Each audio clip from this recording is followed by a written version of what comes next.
Ladies and gentlemen, the mayor has called the second budget hearing to order. Mayor Davey? Here. Councilmember Kaplan? Here. Councilmember Laredo? Here. Vice Mayor London? Here. Councilmember McCormick? Here. Councilmember Moss? Here. Councilmember Segurola? Here. Mr. Mayor, we do have a quorum. The first item is the Pledge of Allegiance. Please rise.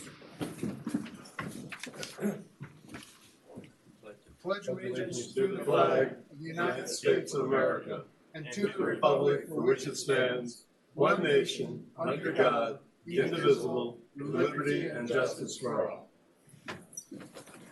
We're going to switch the order here. We're going to have public comments and then brief comments by council, if that's okay. The next item is public comments. Okay, I have a few people signed up. I've got 3 people signed up in the chambers. Pete, if you would, once these 3 folks are done, if you would read the instructions to those folks out in Zoom land, so we can hear from anybody who wants to speak. Our first speaker is council member and birthday boy, Luis de la Cruz. Happy birthday. Happy birthday to you. Happy birthday to you. Happy birthday, dear Lucho. Happy birthday to you. This is why I came. Thank you. Kings and queens and princes. All right, no. 1, 2, wish you all that's new. What do you say? How do you say happy birthday to you? Ba-da-da-da. Bump, bump. I forgot he was going to Thank you do very that. much. Apologies. Go ahead. State your name and address for the record, please. Luis de la Cruz, 640 Allendale Road. So first I wanted to thank you guys for doing what you're doing. You know, I never looked forward for these particular meetings. It's drudgery and it's a lot of preparation and a lot of getting together. And trust me, those of us that know what you go through really appreciate you for what you're doing. Don't forget that. Then very quickly, I just wanted to tell you my biggest concern is that the public works budget is as healthy as it possibly can be. Making Key Biscayne what Key Biscayne is should be your number one thing. And in order to do that, we need to be able to afford what it takes and what the manager has put together and asked you to approve. And please, trust him. I think the manager's done a great job for his first attempt here at budget. And I think he's heard you loud and clear. He knows that you're the ones that set the policy, and then he is the one that is going to bring that home for you. So having said that, please keep the public works budget intact. Thank you very much. Appreciate it. Good luck. Thank you, sir. Have a nice birthday night. It's Gilbert's birthday too, Lucho. Ceci Sanchez. Do I keep my mask on? You don't have to. Oh, I don't know. What's our policy? Does she have to at the podium? Yeah, you have to at the podium. Sorry. Yes. I leave it on? Yes? You can take it off at the podium. Okay. I'm in the penalty box, so I have to wear it. Good evening. Cecile Sanchez, 260 Cypress Drive. Good evening, council, manager, and fellow neighbors. These pictures that you will be seeing are taken from last week. I come to lobby for professional landscaping maintenance standards and accountability. In today's Miami Herald opinion or letters to the editor, our politicians, I'm quoting, are real good at spending money on new projects, but ignore maintenance and repairs once those projects are completed. Sounds close to home. Councilmember Laredo, about a year and a half ago, asked me a question. He said, is the landscaping in the village better or worse? My opinion today, it is worse. Existing landscaping areas like the Lake Park continue unkept with bare dead zones or taken over by weeds. Hampton Park is in a sad, deplorable state. Harbor Park is sterile, uninviting, and the grass sick with fungus. Is this the future of 530 Crandon, our paradise park? The Crandon Median Village project that is less than a year old, still to be finished, is already showing trouble with sick grass, dead plants, unmanageable weed control. The current service provider appears to have trouble in continuing proper maintenance. They took over more than a year ago. Is the village protecting our green investment? Why are we giving them a pass? Do service providers get periodic evaluations? And who does this? It is my understanding that the village forgot to include some or all of the palm maintenance in the contract and now paying much more as extra. Is this true? The thorny reclinata palms, especially by the village playground, remained unpruned, which can injure any child or walker. This is a hazard. I reported this 2 years ago, and they still remain untouched. The village has encouraged the residents to get involved and report concerning issues. If you see something, say something. This is exactly what I am trying to do. The village needs a knowledgeable, experienced team player, not only to safeguard our green investment, but to interact with residents, code enforcement, parks and rec, and educate. All green enhancement projects should stop until you have a village overseer, a boots-on-the-ground guy or gal, not an indoor person. Otherwise, it is money down the drain. Professional supervision and accountability from our village is a must-do.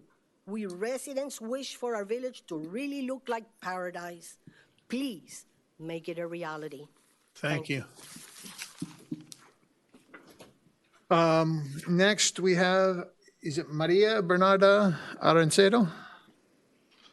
Did I get it right, Maria? Okay. Hi. Hi. Hello, everybody. My name is Maria Bernarda Arancedo, and I am here. State your name for the, your address for the record. Okay. My English is not perfect. Oh, that's okay. Okay, I live in 10K Florida Drive, like 16 years. I was 2 times to the village of Key Biscayne because my house is the last house near Brandon. Yeah, Okay. it's the first house. And 16 years, every time is, ¿cómo se dice? Peor. It's getting worse. I'm it's supposedly the impossible. translation in my, Yeah. my English is not very good, so I hope between two of us we make one. We'll make it happen. Okay, my kids now are in the university. I'm alone with the nanny, and it's impossible to enter the house. I have the pictures, and You want to pass I them was- around? Yes. Because of the water? Because of the storm drain. We need a drain from there in Cape Florida. In the, I don't know, it's west, south. It's the first one. 10 The Cape first Florida. one. The east Near, side, close to Grant. yes, yes. And my house is impossible when it's only 3 hours draining, impossible to enter, walking or So one of the I- reasons that she's yes. coming today, because is So that- can you state your name and address for the record because you're me speaking too? Yes, my name is Olde Camps. I live 251 Crandon Boulevard, apartment 409, and I'm coming to translate, and help her to translate some ideas that of she been exposure, because she's been coming to me a few times with the issue that she's been coming to the city, and I told her that today was the second meeting for the budget for the storm drain, and she knows you have an agenda. There's other priority for the storm drain, like the school area.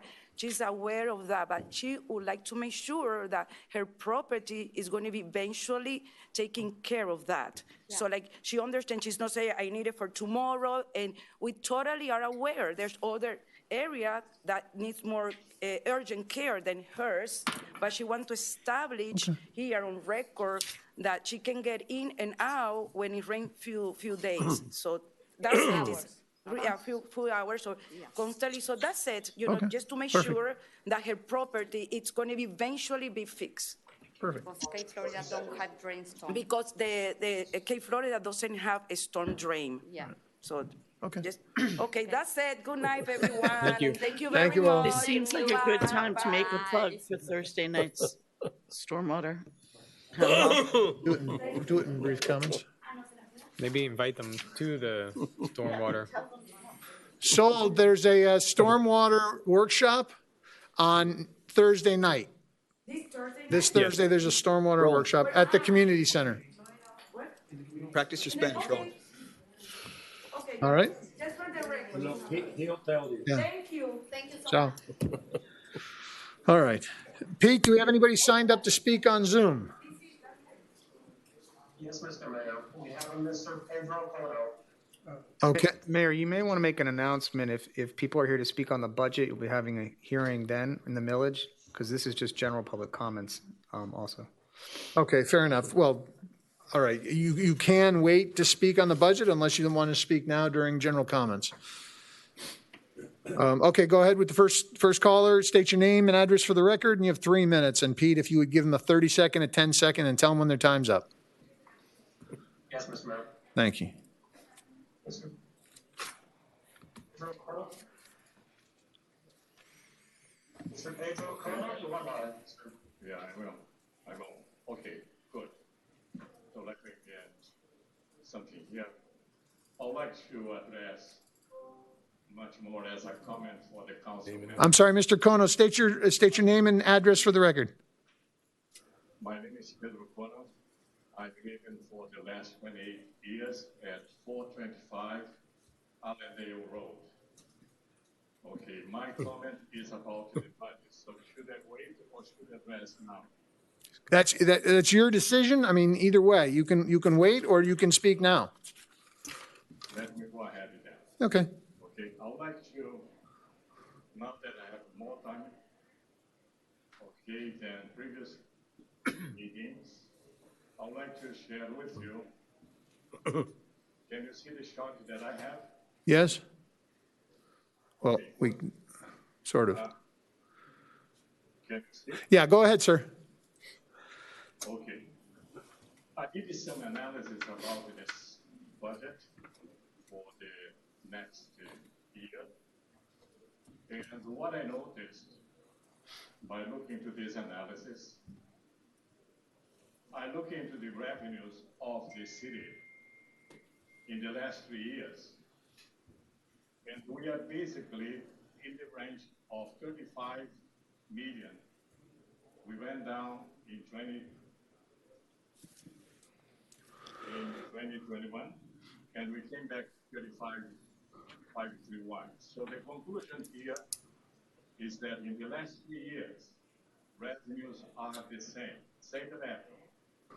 And comparing with 2021, our revenues are increasing 4%. So when we look to the expenses of the village in the last 3 years, and the expenses, I deduct what is the interest that we pay for the bank, because these are finance expenses. These are not operating expenses. And I note the expenses, these are least expense in 2019, increasing 15%. And in relation to last year, the operating expenses is increasing 7%. The summary says 3%, but the 3% is including the deduction of the interest expenses that we have of $1,200,000. The correct number is that all the expenses that we have vis-a-vis 2021 is an increase of 7%. 30 seconds. Okay, so you have to have a policy that if we are going to have an increase of 4%, there should be some policy that should limit the growth of expenses. And when we look to the expenses, 10 seconds. yeah, I note that some of the expenses are concentrated in some areas that is growing beyond 10%. And I think that you should be alert of this behavior of revenues expenses in the last year and not only against last year. All right. Otherwise, we are going to have more deficits in the future. Thank you, sir. Next speaker, Peter. Mr. Mayor, I have no one else signed up to speak. Okay. Is there anybody else in the chambers that wishes to speak?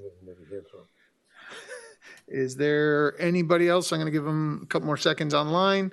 And again, they'll have other people will have the opportunity when we do get to the second reading of the budget ordinance. Hearing there's nobody here, I'm going to close public comments at this time. And let's go on to brief comments by council. Councilmember Rivera, recognized. Thank you, Mr. Mayor. First of all, I know I'm invading somebody's privacy here, one of my colleagues, but I needed to highlight, last September 8th on our first budget meeting that went from about 6 o'clock to 11, more or less, one of my colleagues up here had been traveling and had some incident that was hospitalized and flew back later to be here with us on the 8th, and even I found out later, even that day had a procedure at a hospital, and that gentleman is Ed London, and I wanted to. I think I didn't know. Yeah.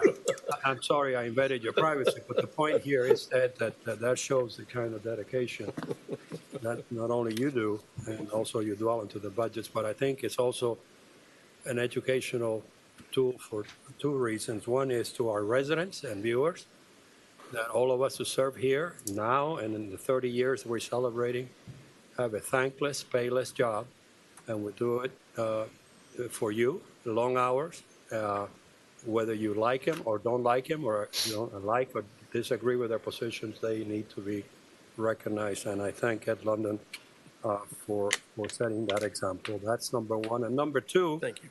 It also, I want to send a message to our staff and employees that even through the pandemic, how much this council has worked, as you know, free of charge. And I think as we go through this very difficult year of budgets, and I'll tell you how I feel very briefly, all of us have to make sacrifices because, as the gentleman has said, we're running out of time. As it relates to this budget, Mr. Mayor, and my fellow, first of all, this is the best budget process I've had. I only had two because the first one really was already cooked by the time I got elected. But I want to make these salient points to the staff where I'm coming from and whoever is interested. First of all, from 2011 to 2019, in the short 8 years, we went from, these are round numbers, Ben, so forgive me, from $25 million to $36 million. That is $11 million increase, 8 years, which to this day I have not had an explanation what that went to. About 60%, maybe a little higher, of this budget goes to personnel. In my first budget in 2021 that we're closing out, we actually brought that for the first time by almost $2 million, from $36 million to $34 million. And yet the proposed budget today that is presented by the administration brings us back up from 34 million to 34.6%, $1.5 billion. I could be wrong by then. So the trend is upward. We have, I know, a difficult time, a transition. We have a new manager who obviously led this process and is very transparent. We have a new police chief coming in pretty soon. And we have some federal funds that I know we'll discuss later on. But I can tell you that I got elected on two basic things. One is to try to bring more efficiency and fiscal responsibilities to anchor us a little bit to our history 30 years ago as small and efficient. I was patient about this growth. We thought we had stopped it last year. And my position, as I go into the details, that you'll see later, will show that my determination to that effect. let me just remind ourselves, as to our Constitution, which is our charter, that we have under Section 4.07 a process of supplemental budget, so that if these calls can be postponed and delayed or abolished, and by circumstances we need to revisit, there is a legal constitutional charter process that we can move forward. To give this any other kind of message that comes out of tonight, it is, as we're supposed to do policy, I, for one member, am interested in sending the message of discipline, and I want to reverse this trend that unfortunately turned around. And no one is to blame, and we all have to share on that sacrifice. But I'm coming at it, Mr. Manager, with that vision and that philosophy in mind, consistent with everything I've done. May or not, I disagree with it, and so I look forward to having quality time among ourselves today, because we are the people's representative. Sometimes we get so many presentations and we can't hardly talk. So thank you, Mr. Mayor and council members, for leaving me the opportunities. Any Councilmember Kaplan or Vice Mayor, did you want to say something? Ms. Frankfurt? I just, it was on my mind recently, and I thought to mention how much I think we all appreciated that 9/11 service. That ceremony was really poignant. Everybody who was in attendance, I think, was really touched by it. Thank you for doing it. Absolutely. I want to thank the manager and thank Chief Lang for putting that together, and Chief Yunus. So thank you all. Vice Mayor? Thank you, Mike. The last meeting, towards the end, I was sort of reprimanded because I wanted to, by Michael, but I want to lower the millage to 3.0. And obviously, not for wanting to lower the millage. Let's be clear, for bringing it up at 10:30. Excuse me, and saying that I obviously was very happy before, and all of a sudden.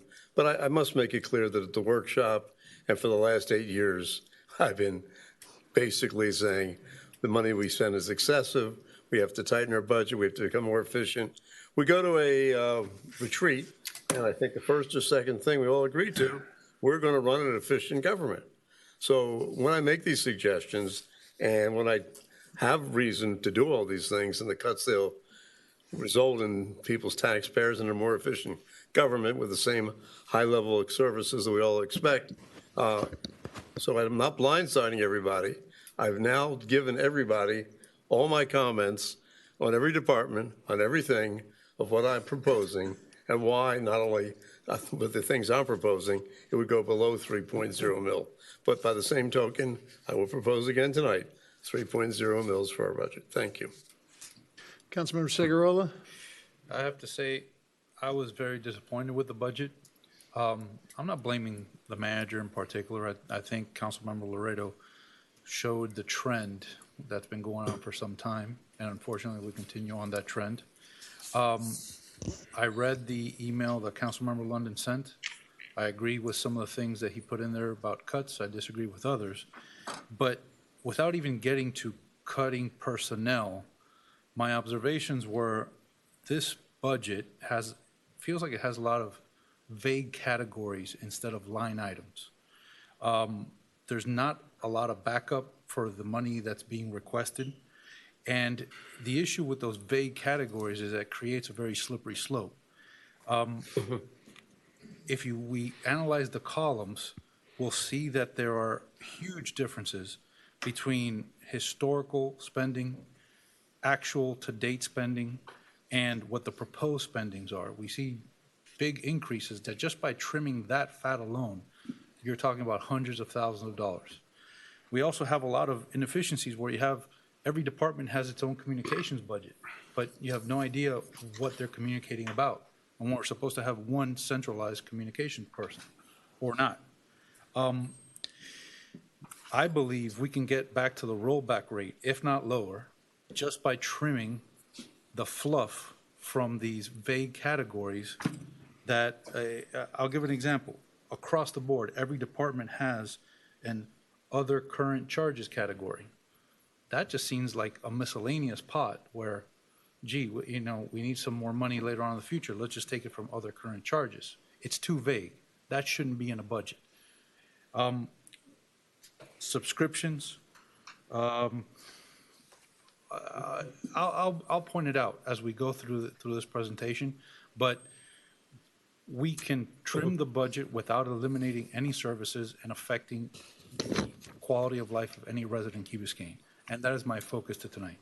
I don't want to be at the same rate as last year. I want to go to the rollback rate or lower. That's my position. Councilmember Moss? Well, since everybody's talking about the budget, I'll jump in. I don't know if anybody is, I don't know what number budget this is, 5 or 6. And I'm based on strategic budgeting, that we decide what it is that we want to get out and deliver to our residents. We hire a competent manager to let him know exactly from policy standpoint what we want to see, and it's his responsibility to tell us what he needs to get that done. We talk about efficiency. I agree with you. Efficiency is excellence, should be one of the top priorities. But there's 2 ways to look at efficiency.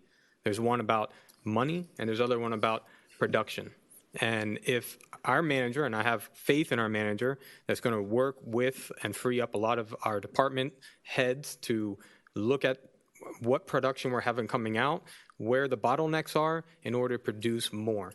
I will be in support if we can have those tangible, we can really feel the differences and these projects are moving, because this is something I've been looking for 5 years now, that we start getting projects done.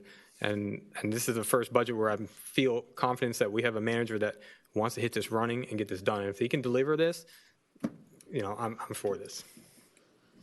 Councilmember McCormick? Yeah, I wasn't thinking I would speak now, but since everyone's kind of giving their budget philosophy, I will jump in. I strongly agree with a lot of what Brett just said, but for me, I think the thing that struck me the most about this budget that seems different from years past, Brett mentioned the projects. The idea of trying to tackle this much work after we had an election where people said we want to get things done by voting for the general obligation bond, there was a real message there. And I see a budget that is a plan to do more than I have, like Brett just said, than I've seen the whole time I've been up here. So when I look at where is this money going, to me, I say we're planning to spend money to do more than we've ever planned to do in a year since I've sat here. And the conversations I had with the manager, asking the questions, not only money for capital improvements, but we're talking about increased money for staffing. And the answer that I received, which I appreciated, was in order to execute these things, we need the people to do it. And I need more people. And the one realization that I came to, it's always been a criticism since I sat there preparing to run, and since I've sat here, that we say, we never make changes. Once we add someone to our staff, they're here and it goes. And I think that if we're changing the way that we do things and we're entering a phase where we're going to start really trying to execute on major projects, we have to change the way we think about things. If we have positions that we need now, that doesn't mean they're always going to be here. So I see Ed already chomping at the bit, ready to go at me, but it's my impressions. All right, well, I'll weigh in as well. I want to, look, the vice mayor and I have been going at this for 7-8 years, I think. That's about right.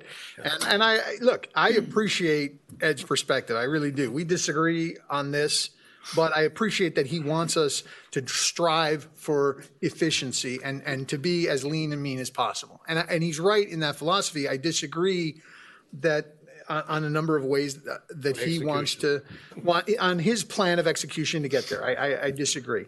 I agree with what's been said. We have a new manager. We have objectives. He has set out his own plan. I'm going to follow that plan because he's our manager, and we're going to watch and we're going to monitor, but I want to support his efforts.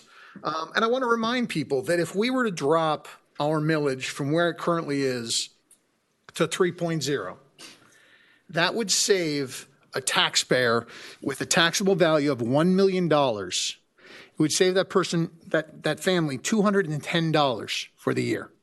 $210, that's their savings if we drop the millage to that point. I understand that's money.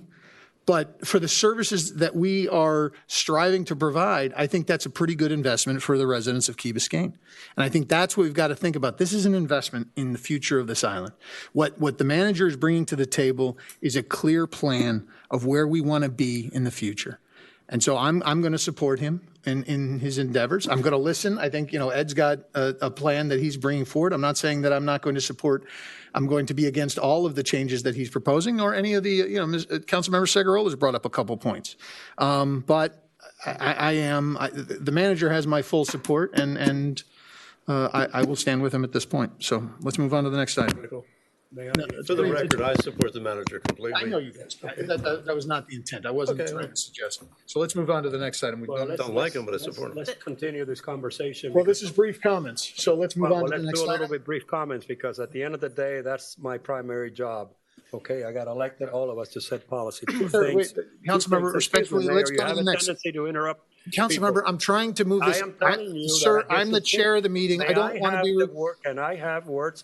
Sir, this moment? let's go to the next item, please. And then This you is certainly the only item, No, sir, we're in This brief is the budget. comments. We're but talking about budget philosophy. You just make statements that are incorrect. we all made brief comments. This is brief comments. That's what this is. You will then get at millage and at the budget, you will certainly have your right to. Mr. Mayor, I had hoped that you had grown a little more mature and respect for all of us. I'm trying to. It's unbelievable.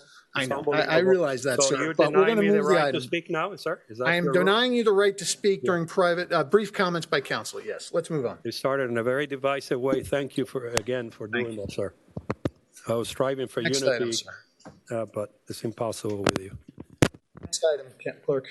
Next item, Mr. Mayor, is a millage resolution of the Village of Key Biscayne, Florida, adopting the final millage rate of the Village of Key Biscayne for the fiscal year commencing October 1st, 2021 through September 30th, 2022, pursuant to Florida Statute 200.065, Tim Bill, and providing for an effective date. Move. Second.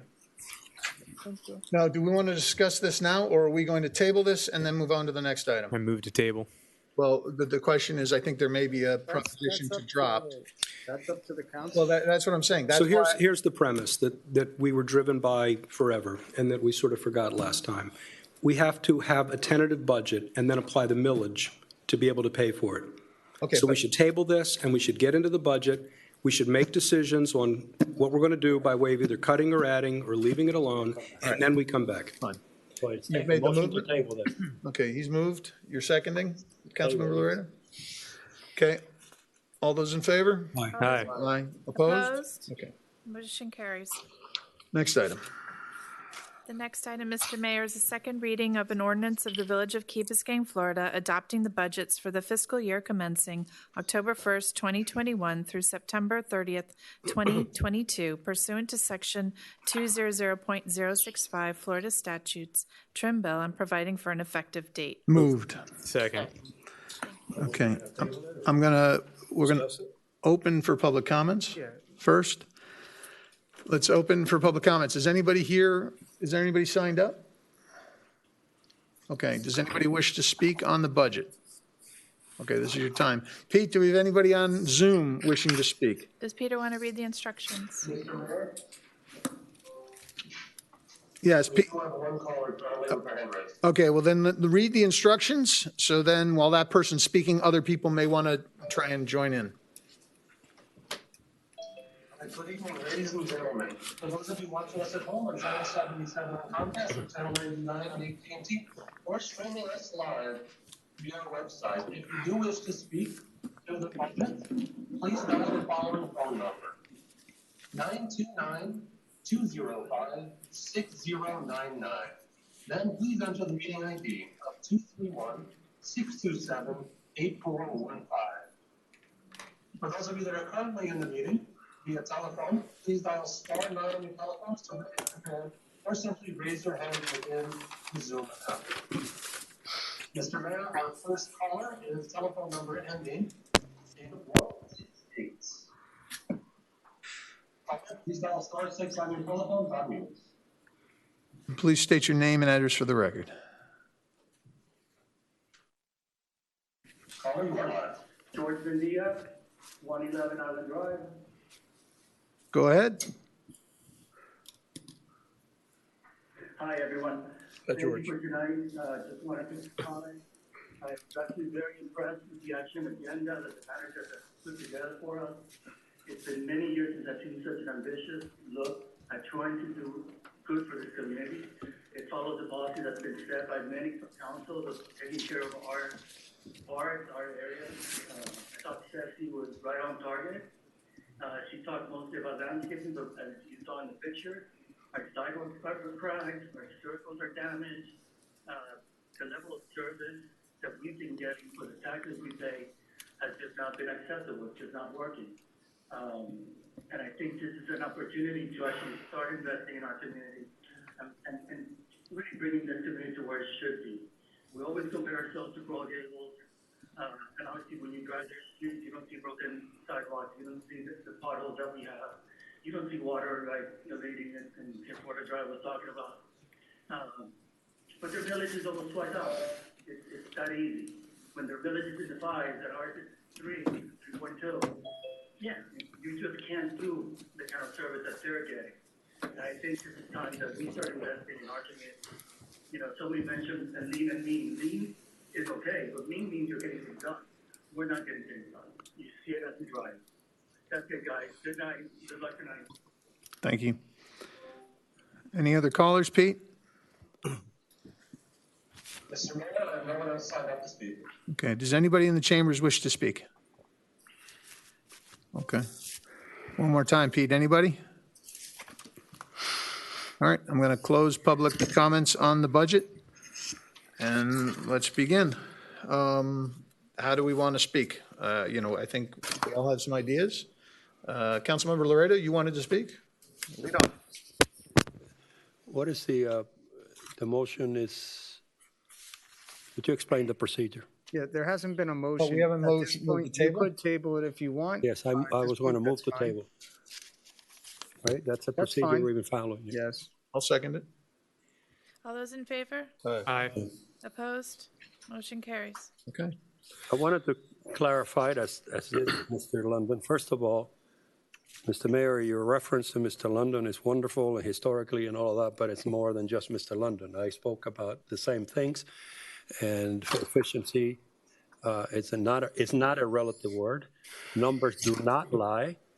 The bottom line, as I said before, is that we have grown by almost $11 million in 8 years, and that is unacceptable because I do not see, as Dr. Mendia just said, the actual mean part, which I don't see anything being done. This has nothing to do with this manager, which I supported from the very beginning. It has to do with the duties that we have to not only appoint him and give him a blank check, but to have our points of view.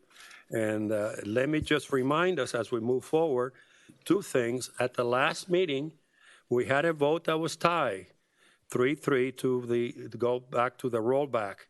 And out of courtesy for one of our colleagues who had to leave on an emergency, correctly so because it was so late, we made it unanimous.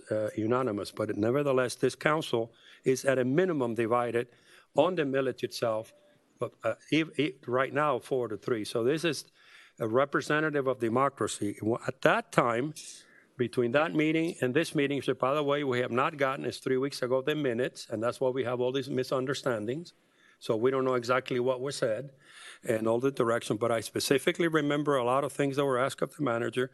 And I asked the manager through Andy and Ben, what would be the number for me to work on to bring us in an effort to have consensus of unity, which is what I'm trying to do today, to approach the 3.153 that we approved to bring down in cost. The number that he gave me then was $491,000.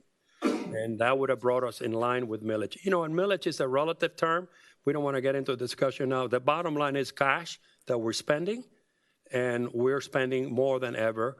And we stopped the trend, went down 2 million, and back up 1.5 million. And as per my numbers, on the numbers that I saw after our meeting, they have offered a reduction of only $129,000. So roughly, we're about $300 and some thousand short of reconciling the two sides here that are just on the millage. And to me, I'm surprised because I don't want to use the word political in a bad sense, the policy power that we have, sensing that this council is divided, that we should have made a stronger effort to bring us down that 490 so that we would probably could have had a 1 hour meeting today, because then we would have bridged everything else. So as we start, I want to get closer to that 3.1563. The managers did not move on it very much since that meeting 3 weeks ago. And so, this is, our efforts today should be mutual sacrifice so that we can have a really strong, unanimously supported budget. We all approve his projects, we all approve, but we study and we do and planning and all of that kind of stuff. We'll get into that item by item. But I just wanted to reinforce that it's not just Mr. London. It's three of us at least, and I think all of us want to have efficiency. Is how we define that. That is the challenge today. But we got to stick to the numbers. We can't talk any longer about, it's going to get better, we're planning. It's time to do and do it cheaper. Efficiency to me is cheaper with dollars and cents. Okay, my recommendation would be, why don't we talk about what changes have been made? Okay. To the budget as per the manager, and then we can get into proposals and those sort of things. But let's figure out if Mr. Manager can speak to what numbers he has, because I have some questions. Ceci brought up some great points. Miss Arancedo brought up a point that I'd just like to ask a question for the future. But if Mr. Manager, if you would get into what changes have been made thus far to the budget. You mean from last budget? From last budget, yes, from the last budget, correct. So, Mr. Mayor, you want me to go to just that slide that shows the changes? Yeah, I think Or do you want us to go through the presentation? No, I don't think we need, does anybody want the presentation again? No. Well, I think one thing in addition to the changes. The new presentation? We're presenting something different tonight, because I think we're answering a number of the questions that were asked. Then do that. Yes, I apologize. I don't want to take away. And we will get to, obviously, a big part of that is getting to those numbers. And we will move through as quickly as we can to get to there, because obviously we want to have a good conversation this evening. Correct. No, what I wanted to get to is what the manager just spoke Discuss to. each point, or we go to the whole? Thank you. Why don't we do the whole thing and then we'll come back? I think that's. Yeah, I know you have your points ready. Go ahead, Mr. Manager.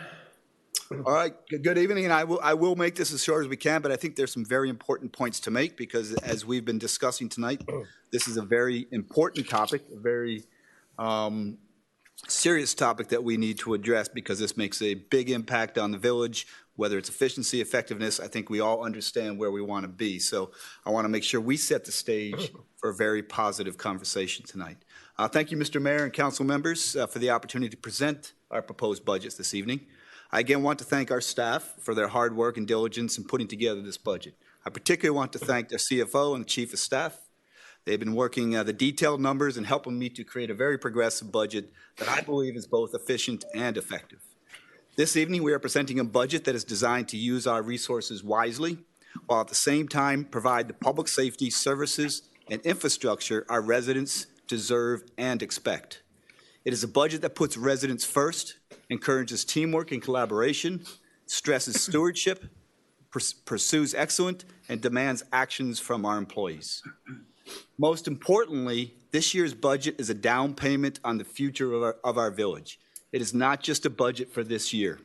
It is the foundation of what we want the village to be in years to come. Our team is ready to deliver. It's time to get things done. We're ready to build for the future, and to do so, we need to invest in the right projects and the right people now.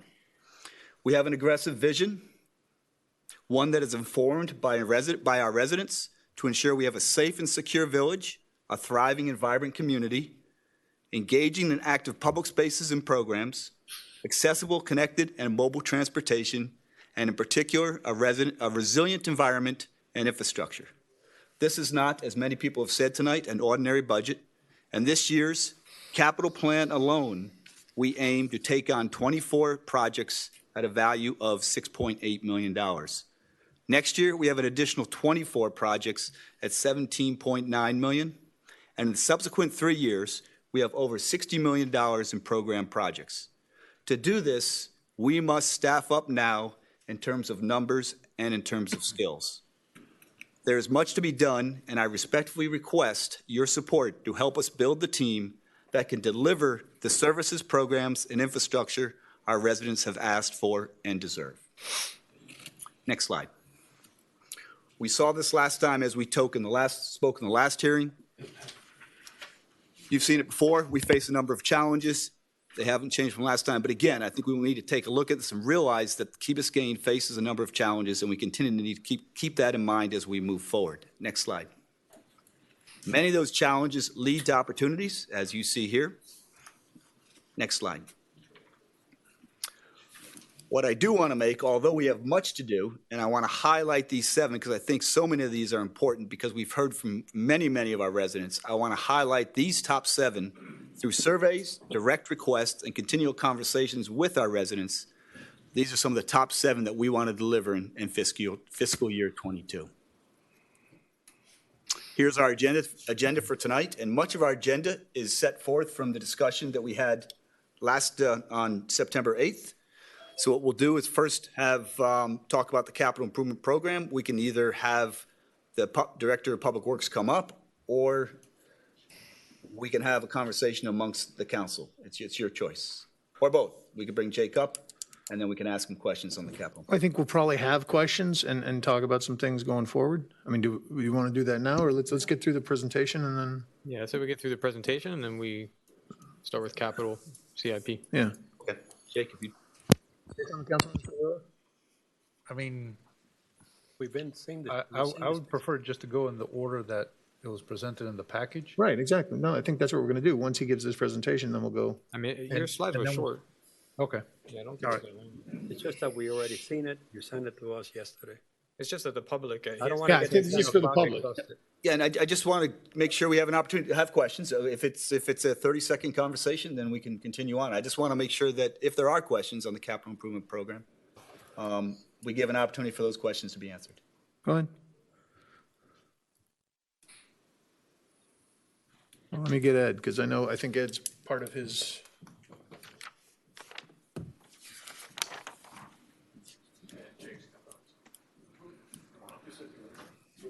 Next slide. Council.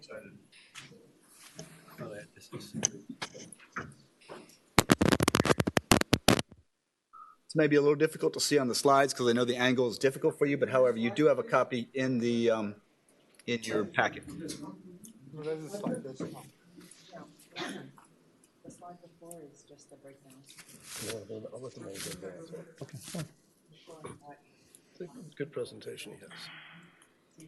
Good evening, Mayor and Council. Good to be here. I'll just go over quickly the capital program and the changes, and then I'll try to answer any questions that you may have. Next year's fiscal year 22's proposed CIP budget is $6.6 million. And again, it's divided among about six different funds, and 1.7 million is going to be funded from general funds. Jake, can you move a little closer to the microphone? Okay. Thank you. Again, the CIP overall budget is $6.6 million. 1.7 million will be funded from general funds. $237,000 from special revenue, which is Stormwater Enterprise Fund. $3.4 million from ARP Fund, and $400,000 from grants, and $800,000 from other funds such as the federal fund and our transportation fund. I think an important point to put there, we also have an additional $2.7 million we have requested in Resilient Florida grants. Obviously, they're out, and we should find out over the year whether we receive those grants as well. Yes. Thank you, Manager. If you would, just hit the changes from what we made from September 8th. Okay. We reduced the changes, the facility repair renovations, reduced down $150,000. We have a more refined facility renovation program for this year, and mostly roofs for Village Hall and the fire station. And that's what's we're going to repair this year. And the next year, we're going to attack the other issues Moving down, resilient infrastructure integration strategy, that has been reduced to $474,000. And it will be paid from half of it, $227,000 from general funds and $237,000 from special revenue, respectively. The other changes, I'm going on the list. That's pretty much it, I believe. Those are 3 items that the price change. And how much was that saving? The current is $6.6 million. It was 6.8. And Benjamin, how much was the previous year? It was 6.8. Dropped by about So it's about 50, but a couple $100,000 difference. I don't understand a couple. Tell me exactly, 200,000 or 300,000? Approximately 250,000. We could get the exact number, but approximately 250,000. As it relates to Mr. Manager, and I'm addressing the so-called deliverables, which is sort of the rationale for the increase. Mind you, we had a $10 million, $11 million increase before you got here, and most of the citizens that I know don't see where that $10 million went. I have a philosophy that the stuff that you're highlighting here, it's core business. As we say in the business world, this is core business. These are core municipal services that you're supposed, not you personally, that we're supposed to be providing. For example, maintain our beach. Well, it's part of our agenda. It's part of our core business. We have a new thing, and so we got to come up. It's a thing. Oh, we have to spend more money. Yep, and we have to hire somebody. And the next year, that somebody comes for an assistant, and this continues and continues. And how do you explain your definition of deliverables versus core business, as I understand it? Well, that one in particular, as you know, we're on a day-to-day, month-to-month contract with our current contractor. We're actually putting out a new RFP for the beach maintenance with the hopes of really getting a better contract that could address our beach maintenance further. So this is a different way of doing business, a way in which we believe we're going to get a better product, better service to our beach.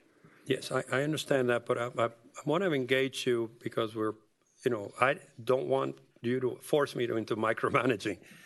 How do you explain to a regular citizen taxpayer that these things that they take for granted as being core business, what they pay for, we always have to, when we're going to tackle that, which should be inherent in our organization, it's more money, it's more people.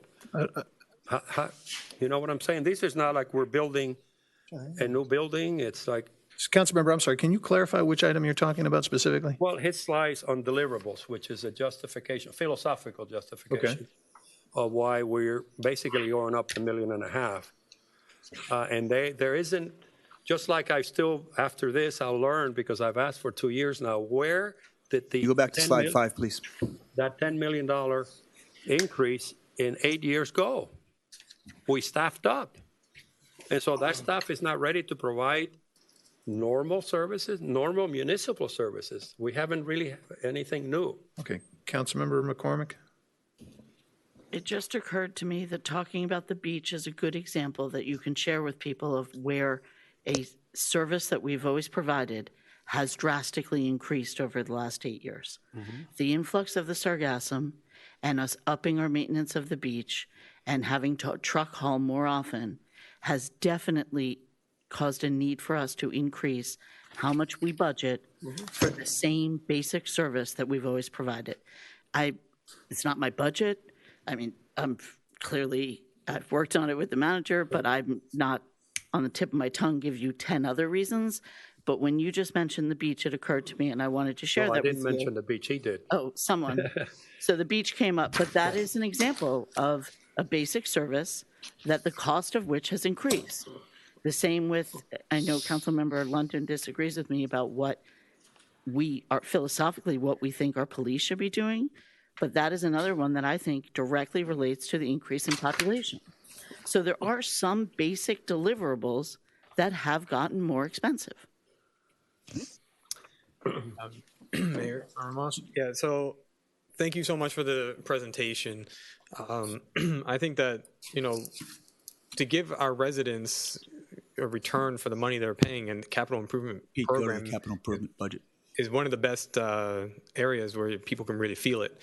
How many projects did you say that were in there? There's 24 projects for this year? It's a combination of 28 projects and major purchases. Some are just purchases as well. Okay, because, this is ambitious, right? I don't know if we've seen anything of this magnitude here in Key Biscayne. At least sitting up here, I don't remember us tackling that many projects at once. And a lot of times, every year, it comes back around and we hadn't done that project. We hadn't started this project. We hadn't started that project, and we end up doing 10. So, I want to be able to hold accountable, and I think all of us on the board, that we see that these are all moving, and we need to know if we're getting in the way and why. Sometimes you guys can't move unless we make a decision. But I would like that next year when we come back, we see these are the projects that we're doing, and I would like to see all 24 of these things moving. One of my biggest concerns is that a lot of this depends on some of the staff that hiring, correct? So I don't know how much time that you guys are going to need to hire some of the staff in order to implement some of this or not, if that's going to slow it down a little bit, because I know hiring is not easy right now. So I don't know, you guys feel confident that these 24 are going to be, in a year, we're going to be looking back at these, and these are not things that are going to be, we didn't start this one, we didn't start that one, we only did half? Councilmember, a number of them, not 1 year, they're multi-year projects, so they're going to continue. Yes, it's very tough out there to hire. The economy is good. It's hard to find good people, but we're going to do our best to get the best talent to help us. There is some work that we're going to have to do at a time to advance the projects. In the meanwhile, we'll be looking for new talents. But between myself, my department, Dr. Samim, and the manager, we are very confident that we can push this out. Well, I think one of the things that was missing in the budget, and I know that is something that you guys mentioned that you're going to develop, is the 5-year CIP. Because I think we only have the 1-year CIP right now, that we haven't developed it over 5 years, right? In the budget, you have the 5-year CIP. Okay, all right. No, I think, Councilmember, I think you bring up a good point, and I think it's important to emphasize right now is that one of the issues that we've faced is we have a public works director who is doing as a BZP director and also overseeing maintenance operations of this village. And what we're trying to do with these recommendations of new personnel is to allow him, as well as his resilience officer and his engineer, to begin to look to the future and to be able to execute these projects and do project management. Get in a BZP director who can oversee that department, very complex department, something that takes a significant amount of Jake's time, and also bring in a superintendent, someone who can oversee the work that needs to be done throughout the village, whether it be landscaping, whether it be taking care of our roads, whether it be taking care of our streetscapes. Right now, Jake Ozyman is the man who does that. And that is way too much for one man to do. And what we're trying to do is create the people, or bring in the people to do those important things that this village needs to do. So I feel very comfortable with those positions that we can make significant progress on. And my suggestion would be that in the manager reports, that if you could bring this forward so we can kind of keep track of where we're going and if something's falling behind, that would be great to have, just so that we know that we're staying on track and we don't find out a surprise at the end of the year that we only did half or so. Every month you'll have a capital program update. Thank you. I'm going to go Vice Mayor, then Councilmember Kaplan. I don't know, address this to Jake or to Steve, but you're talking about a BZB director. I was going to ask everything in the end. Planning and zoning, do you really think that takes much time in the village of Key Biscayne, since we have no zoning to do? And as far as the planning goes, except for this new vision committee, there's almost no planning as far as from a building aspect. So really, you get to building. And the way I understand the building is the building official legally is the one responsible for the building department, for the inspectors, for the plans, and for the inspections. So as a result, the BZP director in our case, in fact, the last BZP director, he was bored most of the time, and he will tell you that. So really, the building official that you have, or should have, or will have, should be running the building department. And for any kind of planning, you certainly can hire somebody part-time if and when you need it. So I am completely against getting a BZP director and relieve Jake of that responsibility, and the building official should be running that department. Period. Councilmember Kaplan. Why don't we take that as a discrete challenge and thought provocation and solicit an answer as to why we think a planning director is an important position. And then I would like to try to speak to Luis's thoughts about increases. Okay. You want to, one of you Jake, want would to take on that? you go ahead and start, and then I'll add. 'Cause I know you're living it right now, so why don't you talk through what it takes on a regular basis, and I'll add my input. Well, as you know, I accept every challenge, and, you know, when I was asked to be in this position, because I said yes, but running buildings, zoning planning department is not really my forte, not my experience, and the department consumes 80% of my time with the personnel and every other work that goes there, and I don't really have time to devote on public works and engineering and CIP, which I have most of my experience where I shine. So I would be best used on public works. I'm agreeing with you. Right. And as far as the need for building, zone and planning, number one, I'm not sure if legally the building official can be director of the department, and that's something I think we can ask the attorney and he may chime in. That's number one. Number two, we do spend quite a bit of monies on an outside consultants when planning matters come before us, such as entry block. I understand very limited, but when they do come, there are plenty of planning work. And again, that's not my forte. I'm very limited in performing those duties as a planner. And the zoning is ongoing. We have a lot of projects. Every construction has zoning component built in, and you know, it's ever changing. We have this resiliency program that we're going to spend hundreds of millions of dollars in the next coming years, and somebody should be there with a good planning vision. Our zoning doesn't change. We can't change it without a referendum. So our zoning, and right now, we're replanning it. Brett's been working tirelessly, put together a real good package. So this will be our first major change in zoning in how many years? 2006. Long time. So the zoning doesn't change, and basically, people just have to follow the zoning. And that's not the job of the director. And that's not, and I agree with you completely. You have enough work to do in the public works. You shouldn't be there, and you shouldn't have to be there. You should have a building official, and I can go back before when we had a building official and a building zoning director. The building and zoning, when certain changes want to be made, the building zoning and planning director was not allowed to make them. Only Gene Santiago, because he was the building official, and evidently that is in the building code. That's why it's that way. So let me tell you. Did you want to answer? No, I just wanted to kind of follow on what Jake was saying. Look, the BZP department is probably the most complex department we have in the village. You know, it's obviously building, zoning, planning, and it's also code. We could actually add that to it. I think we need an expert who understands all those functions. We quickly found out back in June, I think it was, when we had a significant issue with Surfside, that our building official was taking away to do exactly what he is supposed to do, which is address the technical components of this village. He is not intended to be leading zoning. He's not intended to be doing planning. He's not intended to oversee code. He is a technical official as he's designated. So I think it's important that we have a leader who's able to oversee it. You mentioned the need for a planner, not the need for the planner. We have a vision board going on right now who is looking to our future. From that, we hope to get a product that's going to outline what our vision is. And what I envision from our perspective when it's turned over to the administration is the ability for a planner to look at the land use, the zoning, and how we're going to take those concepts to the next level. There are ways we can change zoning. There are ways we can change our land use. And I want to make sure that we have a professional on board to take a look at where this village wants to be in the future. We've already talked about the need to free up Jake. We talked about the need to free up the building official.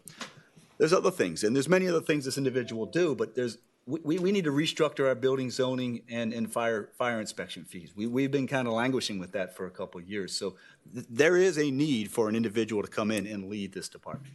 And I believe that person should be a planner because we do not have a planner in this village.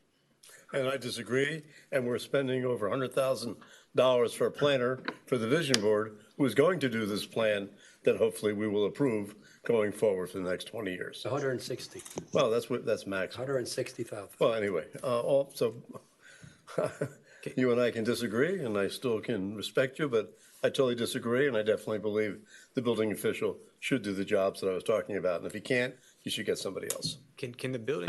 Wait. Oh, sorry. Go ahead. No, go ahead. I just wanted to see if you could answer the question if the building official can run the department or cannot. So, under Florida law, the building official is considered an officer, and under the Constitution, there's the dual office holding requirements. So, it is a question.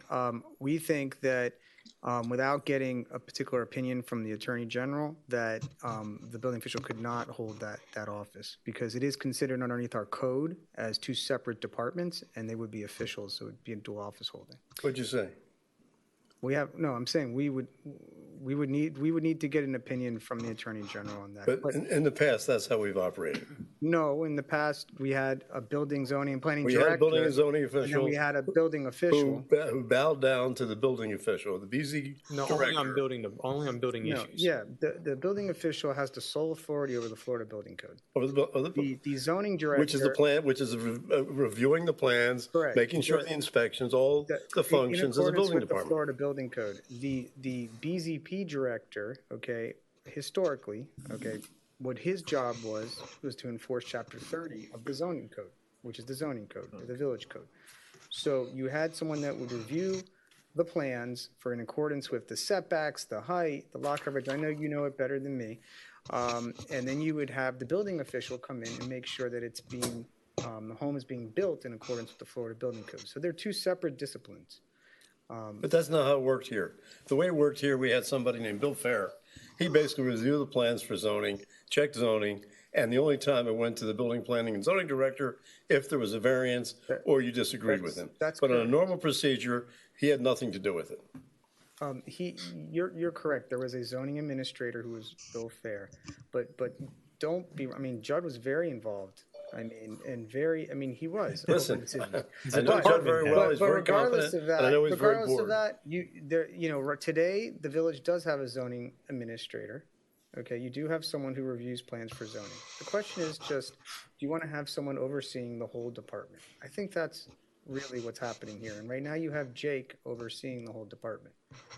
I think that's the issue. Yeah, I think we're getting caught up on the planner. I mean, I if don't he's not keep a all the planner, if things he up. is, Move your idea is that you need someone to take over to lead the department as a department head of the department of that entire, planning, zoning, and building. And you're saying that you would like it to be a planner so that you don't need to outsource the planning when we have planning issues that come up. So we get a dual purpose out of it. We get the leader, we get the director of the department, and by getting that director, we bring in a planner so that they can begin to work and look long-term view of where we want this village to go. And they oversee, I'm sorry, Councilmember Kaplan, I just wanted, before you change the subject, they will oversee the zoning, the building, and the code compliance, but the building official has a technical say over what's happening on the building side that would override anybody. The building official in any municipality has that authority. Yeah, but they're not. But the building official is managing the whole department, or no? He's got the technical skill, and in fact, he needs to focus on. That's where we want him to be focusing. That's where he brings value to this village, is being able to apply his technical skill. And when we move that away and put him in more into management, we lose that ability for him to focus his effort on ensuring that our buildings are safe. Okay. Councilmember Kaplan, do you want to say something? It dawns on me that the responsibilities and skills associated with the building official's function are really different than planning and zoning. That's typically, in my experience, not the same person. One of the things, Brett, that I think we recognized in the zoning work was that the zoning is going to be iterative. It's going to evolve as we deal with resiliency, and that an important planning function is to make sure that the zoning implements the plan. And that's an iterative process as well. Without somebody who's looking at that consideration at a high level as things progress.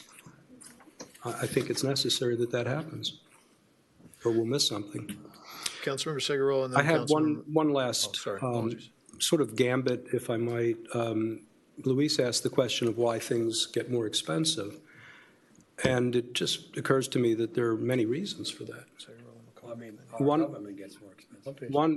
One reason is that there are fixed costs that change. There are non-discretionary things that increase, COLA increases. But more apt in this section of this 23-tab binder, we have observed that standards have slipped in maintenance, that, you know, the building stock is older, the infrastructure is older, so the cash needs and maintenance and repair needs and replacement needs change over time. They become more dire. They become more expensive. Some of these are just decisions. I think that the decision a few years ago to make a pristine beach as opposed to merely a swept beach had a pretty big cost factor associated with it. And then adding to that, Allison's point about the sargassum is a rather massive increase in the required expenditure. The stormwater problems, the woman who appeared earlier showing photographs, there are thousands of people that could show those same photographs. And I think what we've undertaken to do is to abate that condition once and for all. That takes money. It takes a lot of money. The decisions about buoys and exclusion zones are just decisions, but we make them, and then we have to implement them. They all cost money. Electric vehicles, bike and pedestrian separation, and all of those decisions. Cops, and what it takes to ensure a safe community in a growing and changing demographic. All cost things. I think that helps to understand, at least from my perspective, why things get more expensive. Councilmember Segurola. Talking about the BZP Director Village Planner, right? $200,000 cost. Historically, how much have we spent on that when we hire contractors, independent contractors or consultants or whatever you want to call it? You could, I would say the average hourly rate goes around $200 per hour. Per year. How much have we been spending per year? Per year, last year we did entry about $35,000, $40,000, I would say. And again, the years before, depending on the workload, we did evaluation appraisal report. I believe that was about $70,000. Okay. And I mean, I don't know off the top of my head, but on and off, we retain outside consultants to provide services. Would $35,000 to $70,000 a year be a reasonable estimate? Yes. Okay. So the proposal is to replace $35,000 to $70,000 a year in spending with $200,000 a year in spending. No, but they're going to be a director. The plan we is don't- secondary. Guys, order. We don't- Councilmember Segurola has the floor. We're increasing costs where we don't need to. If we have a need, we get someone to do it cheaper. If we don't have the need, we don't spend the money. We're increasing our bureaucracy and we're increasing our payroll for the sake of doing so, apparently. Because if we've been doing it up till now, for that price, $35,000 to $70,000 a year, why are we going to spend $200,000 a year? I mean, it's if we have the need, we get it. If we don't, we save the money. What's the point? Just to have somebody else with a cap sitting in Village Hall? Understood. Mr. Mayor, Councilmember McCormick? If I may answer that sorry. question, because there is an answer to that question. First, I think it's important. There actually is a direct offset on that. We are eliminating the special projects coordinator position for $68,392. So that is a savings right there. Jake mentioned approximately $40,000 a year that we save in planning consultants. And then what I've also estimated, approximately increase of $50,000 when we finally put a building fee collection process in place. That's one of the things that I will hold that person accountable for. So if you actually look at it, it's pretty much straight up in terms of cost of the new position and offset, direct offset or estimated offset. Adding up the numbers you just gave, $40,000 a year for consultants, $60,000 a year in the other costs, $100,000, plus $50,000 for a system that has yet to be decided, determined, and implemented. Even if you add that system, which could be years off, you're still talking about $150,000 and replacing that with 200,000. You're losing $50,000. And that $50,000 system, who knows when we'll get to that? Because as we know, things move pretty slowly. So this is a no-brainer. There is no point in doing this if unless your goal is just simply to increase the number of staff and increase the number of costs. We don't need this. We do it leaner, meaner, and faster by sticking to the way we're doing it. Well, I don't think we're planning on putting a person there just for the heck of a person. We just talked about the different duties that individual would do. We laid them out pretty clearly, and this is not a system we'll put in place. What it is, it's a building fee structure that will allow us to properly charge permitting, building fees, et cetera. Something that's been languishing for a while because of the lack of the ability for someone to focus their time and effort on. Here's the problem that I have with that. A couple of years ago, we hired consultants to do an extensive review of our building and zoning, and they came here several times, and they gave a lot of very good opinions, in my opinion, and suggestions on how we can change, and we got their report, and we threw it out the window. And now we're going to do the same thing. And that system has been languishing for years. My guess is probably because we have a lack of leadership in the department. Without a director, they probably weren't able to implement it. I don't know. I wasn't here. That's not a fair statement, but that's maybe where I would say it was going. Councilmember McCormick. Okay, first of all, I was here then, and I wouldn't say it was thrown out the window. We had set them low on purpose. If you had maybe watched straight through. I did. So then somehow you've forgotten. The point was to lower the fees. No. I'm talking about the people, the consultants that came back and did a study of the department. Yeah. Yeah, they gave a recommendation of the fee structure that we completely ignored. No, because we were lowering the reserves, and then the next step was to implement. And we have had Jake overseeing both, and to what Steve just said, we weren't able to do it. I actually agree that, and I shared this with Steve when we met privately, that I felt that this was really expensive.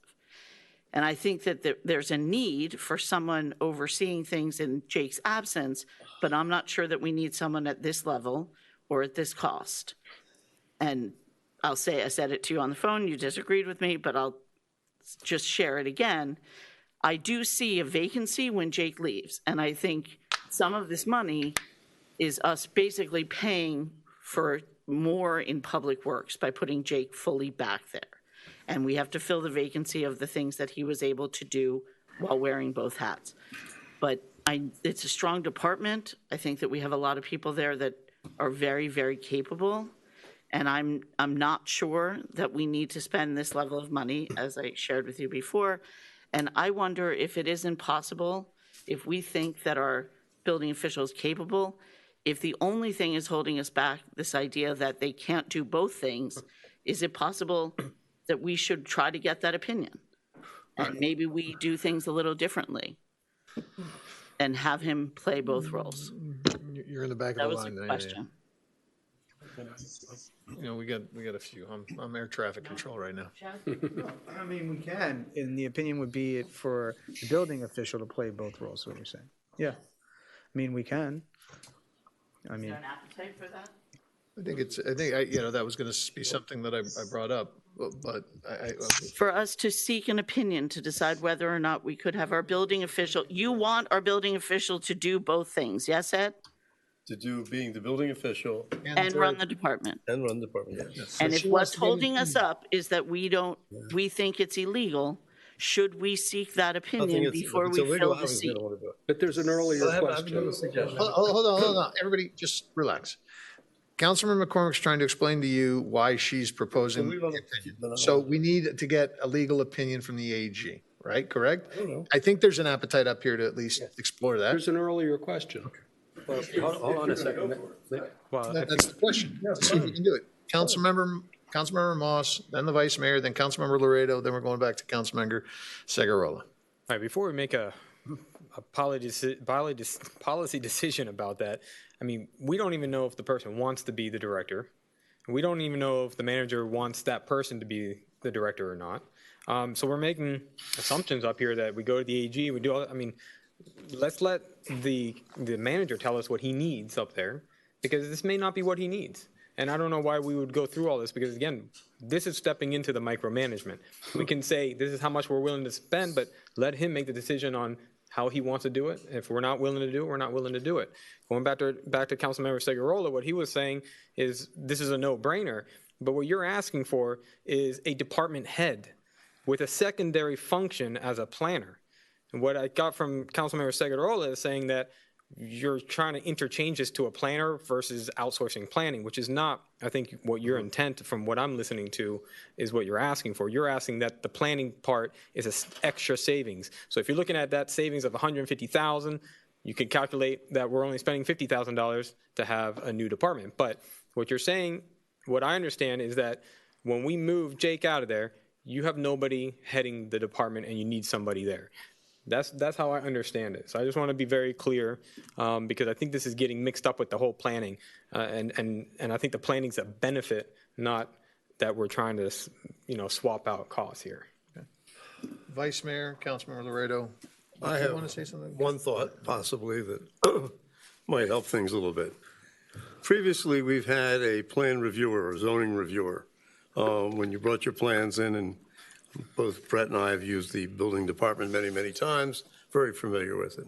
And they'd look at preliminary review to say, you're complying with zoning, you're not. If you're not complying with zoning, the plans don't go any further. Now, we also have 2 building inspectors. And these 2 building inspectors are competent, intelligent, and know the ins and outs of construction. Now, for whatever reason, we have 2 building inspectors, and previously, they really had very little to do. So basically, they were able to have second jobs, businesses for the majority of the day. But then the building zoning director changed hands and said, hey, you got to stay here the whole day. So now they stay here the whole day. The work hasn't doubled. So by the way, I think this, those 2 gentlemen could do zoning review. Yes, they would take some training. They're pretty knowledgeable. They review the plans, much more complicated than zoning review, what they look at in plans. Give them an increase in salary and let them do something that's beneficial. And then you don't need that plan reviewer that you hire. And if you get rid of the plan reviewer and these other people you're saying, then I won't fight you on the director. I'll try to answer. The point you're making, Council Member, with a stroke of the pen, I could make everybody part-time in the department. I'm sorry? But just, in a minute, you can make everybody part-time in the department. Sure, everybody could part-time. I'm not making part-time. No, I'm just saying, you could have one person do a number of different trades, but level of service is going to suffer. I can have building official come up and talk. The workload is there. I've seen our electrical and plumbing inspector working overtime, trying to catch up with the work. And the 2 building inspectors that I have, they've never done zoning reviews, and it's not their forte. Yes, they could be trained, and they could be trained to do other things too. If you follow the same methodology, you can train to be electrical inspector, mechanical. But they have the time. I don't think so. And the building is closer to zoning than electrical, mechanical, or plumbing, I think we'll all agree. Because obviously, they're looking at setbacks, they're looking at everything. It's not as easy as you make it sound. No, it's not. But No, Councilmember Segurola. I like. No, you're next. Sorry. This is where we have such a, and I'll get back to one of your comments, difference of opinion. Efficiency is narrowly defined as getting more out of the same resources you have. Efficiency is not simply increase resources, in this case personnel, every time you have another task or anything else. And none of the tasks that we have looked at here are outside of the core business. As to your comment, I understand budgeting. I've been at the state, federal, and local level before I've been here. And every time something comes up, we hire more people and they're permanent. To Segurola's point, which you stretch the number of consultants, but the bottom line is the side effect is we hire somebody and somehow that somebody is here forever. If we proceed on the basis as we need, in this case consulting, because this is the kind of stuff, and then we get to the point where we may actually have the work that merits a full-time person, we put in the cart before the horse or whatever it is. And that is why I've said at the beginning of my presentation that what is wrong with supplemental appropriations down the road is in the charter. We're forced to make decisions that are going to embed us embedded costs of personnel that we may or may not need. So, I am going back to efficiency, and we do have very capable people. This has nothing, Jay, or manager, to do with you individually. It is the struggle to get more efficient out of the resources we have, because efficiency is not just hiring more people. And if we don't agree on that, we don't agree on anything subsequently. And this is an easy one, I think you said, to postpone or just take it out of the budget, and we'll see how it goes. Right now, we are doing a serious planning process that is an outside consultant, and all of a sudden, who knows, that planning process can say, you don't need that position. You already hire somebody. You see, you have to be a little bit on our lane, understanding as policymaker that we must insist on more efficiency per our dollar on personnel, Mr. Kaplan. Not because almost all of the growth is on personnel. and it's not about, yes, I understand and I know how to do budgeting, that there's something, for example, the beach, which is actually an easy one to try to argue against me because everybody's for the beach. But that's not here at the core. What we're should be trying to do is stop the growth of almost 70% of our budget, which is personnel. Councilmember Kaplan and then Councilmember Segurola. I would just offer my personal judgment that we are efficient. We are efficient. We do not need to speak in terms of striving for efficiency because of the absence of efficiency.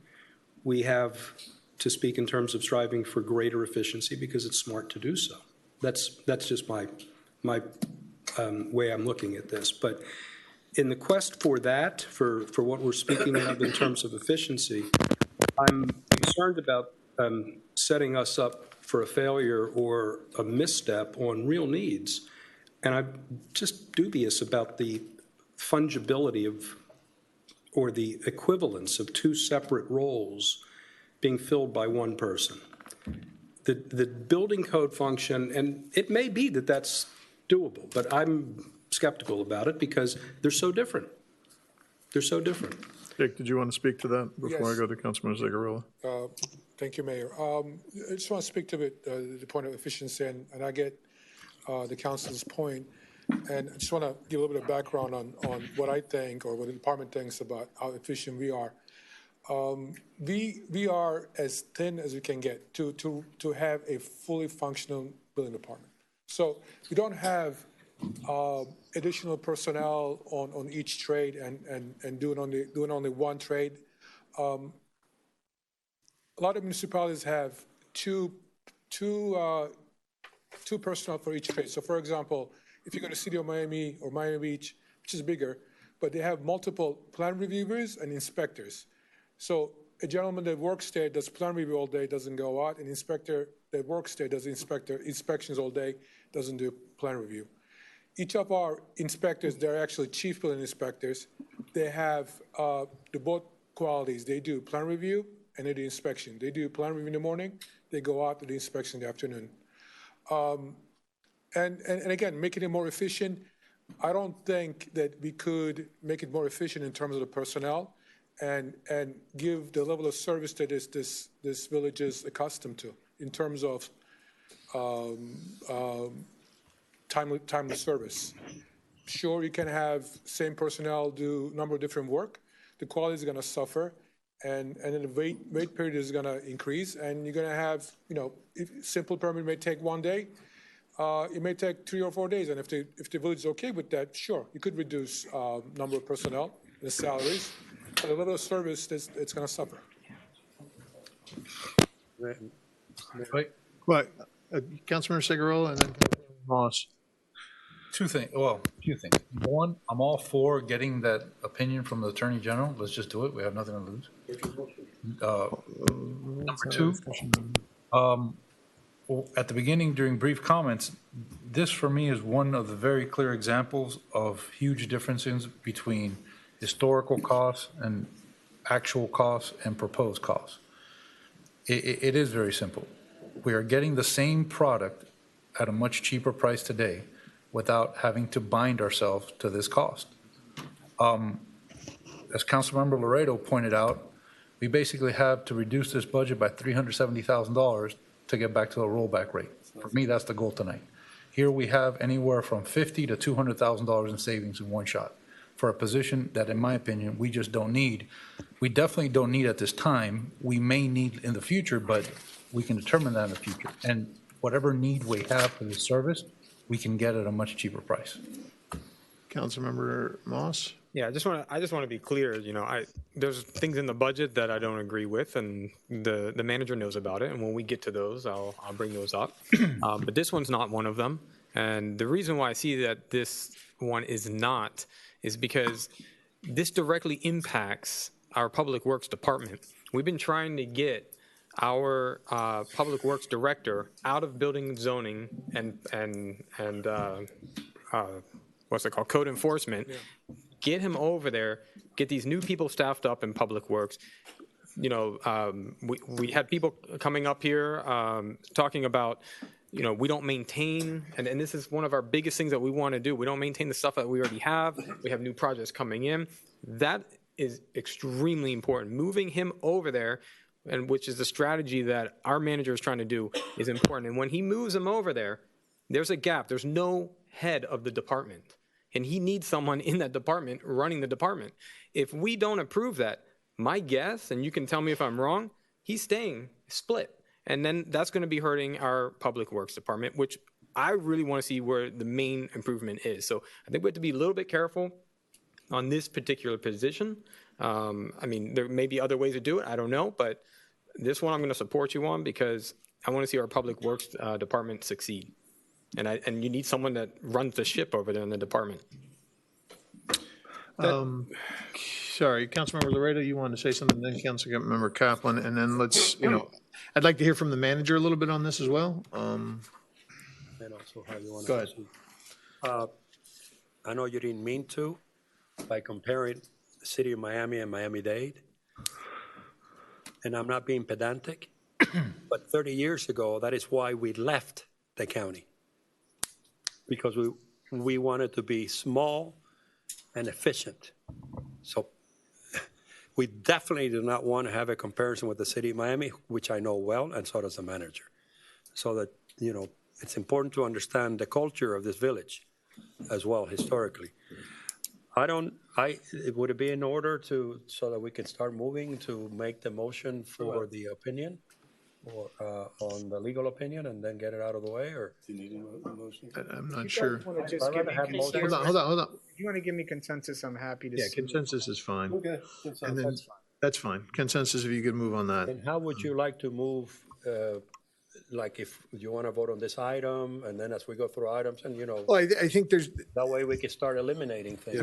I think that's actually not in. Is it in CIP? Is the director position in CIP? It should be in. Building and zoning, isn't it? The one we're speaking about right now? Yeah. This is a BZP director. It's a BZP, so we go to the BZP department. This is about CIP, just to be specific. I don't want to be. But if I may, since it's been presented in this format, okay, it's more fine. efficient to just deal with this now one by one than go back at the end when we've forgotten everything we said. That's fair. Well, Councilmember Kaplan?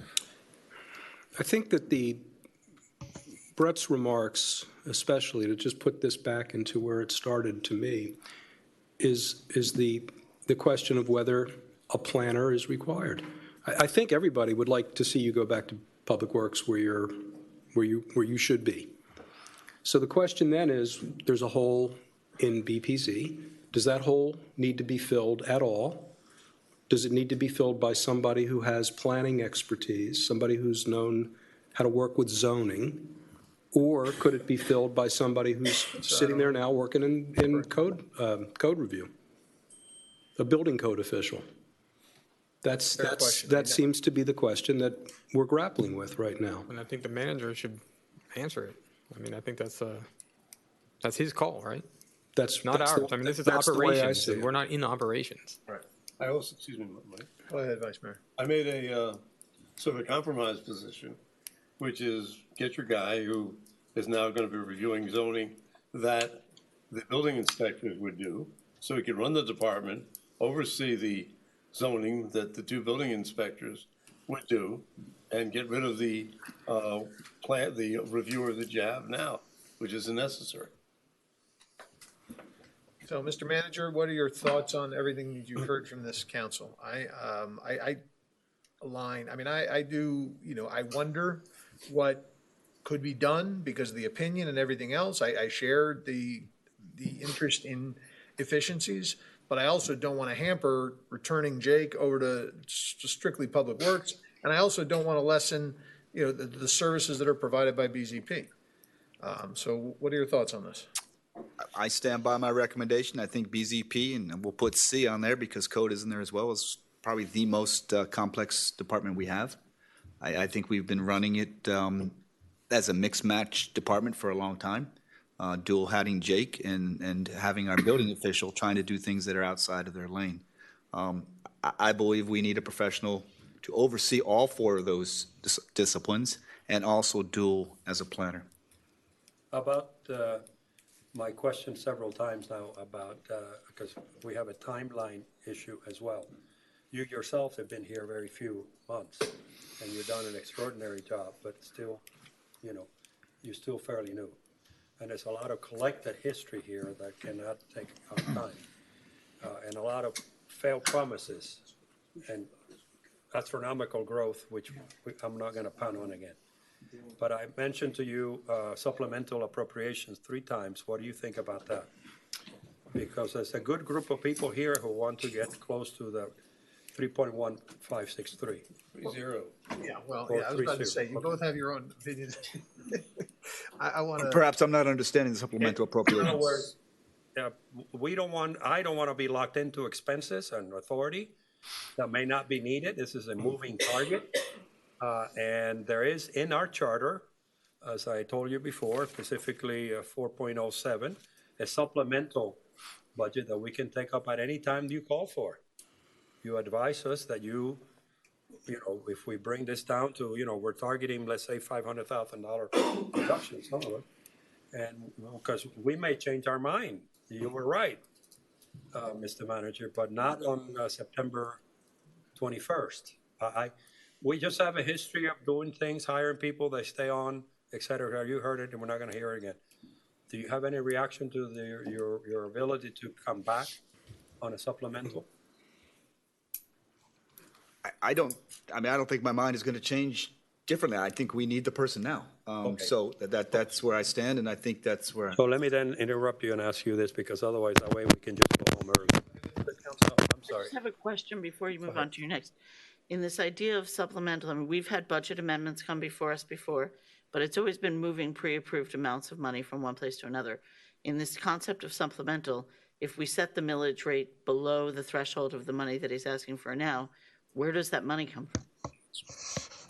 Well, we'll cross that bridge. We have to, you know, No, wait a minute. I mean, it's. I didn't mean that's No, not I you. It's a understand what you're legitimate saying. question. But you know, there's an underlying issue here, which is becoming evident. If you are, then our role is just a rubber stamp. If you're set, we had a big meeting, we've had like 4 meetings already. You've heard at least 3 members of this thing last time, how they feel about, not 3, but 3 point something. If you're saying on this one, which I think is the easiest one I was going to deal with today, that you have no flexibility, Mayor, there's no point going, or Mr. London, line by line, because if we can't get his flexibility on this, then let's just go home. Well, Let's just go. No, I'm not being facetious, really. I'm surprised. I like going home. I'm surprised that after last meeting and the input that we only were able to reduce $129,000. By the way, reducing from a growth, which is what I have to tell you, This is a growth of about $1 million, $1.5 million from last year's budget, which we did a great job of bringing under control in reversing the trend. I just want to make a comment. I wanted to do this earlier because you brought this up, Councilmember Laredo, before, is that there was a division in the last vote and that last meeting, and I think that you may not have understood what the division was about. It wasn't about bringing the taxes down or paying less. I think all of us want to be more efficient financially. We want to see the level service increase. I think from my standpoint, my philosophy in budgeting is not to set the millage and then afterwards and then to tell them to deal with it. I took the time. I wanted to pass it where he said it was. So I had the time to go and meet with our manager and go through the things that I was concerned of that, frankly, I didn't want to bring up on the days because it does concern certain positions. And I wanted to talk to him about it. And we did. And he knows where I stand. And we have disagreements in some areas. But I just want to make sure that that division, and we keep talking about, we're just trying to reduce down $500,000. I think that's the division. I'm trying to get a good budget that's going to, what I feel is going to return what we're looking for. But that's what really that division was up there, is the process of budgeting. I don't believe if I did, I take it back because I did not say division ever. Well, you said divided. You said it was divided. Well, divided is a mathematical term that it was 3-3. But I'm just saying why it was divided. But it's important that people understand that I'm not, quite the contrary. Every other word I've been saying tonight is I'm striving for unity. Yeah. There's nothing more important than to come out of here tonight with some degree, and politics and public policy is sausage making. Yeah. You're not going to like it all. I'm not going to like it all. But if we get out of here with a 4-3 vote, it's not good for the community. And I think we're within striking distance, or I thought we were, and it's becoming evident. Let's get to the end and find out. I think the best we're going to get is 6-1. Things are going to change. Well, on this one, are you willing to make the move now to not approve this and let the system go as it is, which is it could be in terms of the consultants. I mean, the numbers speak for themselves. Segurola, we're spending more than $60,000 extra for something we may not need until next year. But he needs a director. Well, hold on. Vice Mayor and then Councilmember Kaplan. Let's see if there's a motion. Basically, I'm not looking and I don't plan, nor do I analyze on saying, how low can I get the millage? I don't even consider the millage. What I consider is the services and how I can provide those services at the best possible price. Or as you said, Luis, how we can utilize those resources we have more efficiently to get better output so we don't have to spend more money. Once that's done, the millage is just a resultant of what we have to do once we got there. So I'm not looking to reduce 100,000 or 500,000 or $1 million or $2 million. I'm looking to say, how can we run an efficient government? And if that means cutting here, adding here, whatever we have to do, I'm all for it. And if I'm convinced we really need more people and we got to spend more money to do the job, I'm for that too. I mean, I have the reputation saying, I'm always trying to cut. It's only because I look at the organization here for the last, I don't want to tell you how many years, and I've always said it's inefficient, and I still believe it's inefficient, and we haven't disagreed. Obviously, not everything's inefficient, but a lot of things are, and I think we can do a better job. And again, I support the manager 100%. I was his biggest cheerleader when I got the job, and by the same token, as someone else said, he's new. He's only been here for so many months. He's not a policeman. He's not a fireman. He's not a building and zoning guy. He's just a very intelligent, smart administrator, and by next year, you know what? He'll have everything so down pat, I won't find anything to say. Okay? And I look forward to that, by the way. But this year, I'm glad that's on tape. He's new, he's green, and I love him. He's doing a great job. But by the same token, I disagree with many things. And like you, I spent time in his office. And as you all know, I spent hours going through every damn line item and everything on the budget. Greatly appreciated. Councilmember Kaplan, then Councilmember Segurola.